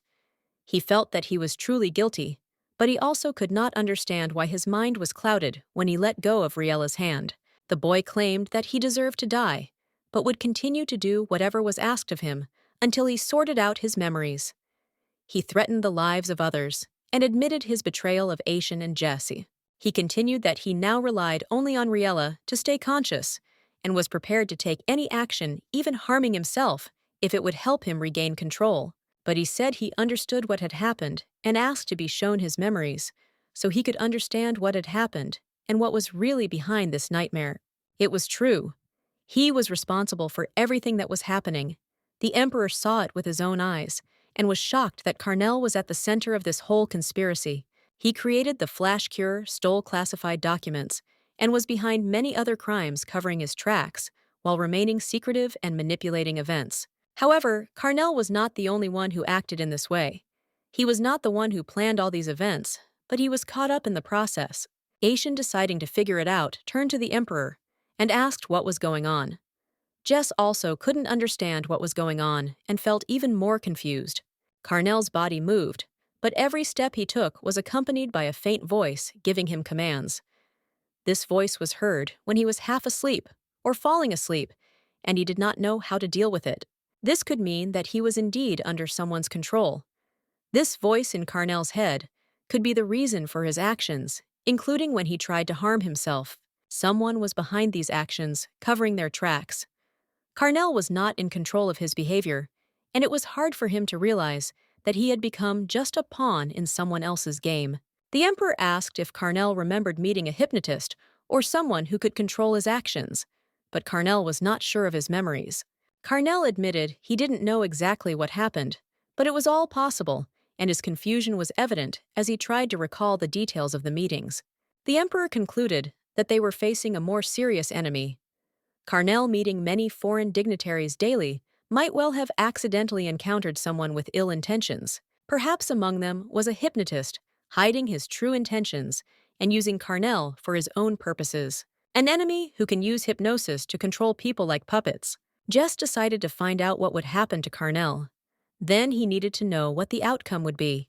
The Emperor noted that he would obviously be given a chance to correct everything he had done. Carnell was in tears and began to ask forgiveness from His Highness. He did not want all this to happen at all. He put him in danger because he was careless, and he deserves to die. The Emperor said that he hated him, but was still grateful that he did not betray him. Carnell continued to ask for forgiveness. He was even embarrassed, and all red. Carnell was not a traitor. Everyone was relieved by that, but they still knew they had a lot to figure out.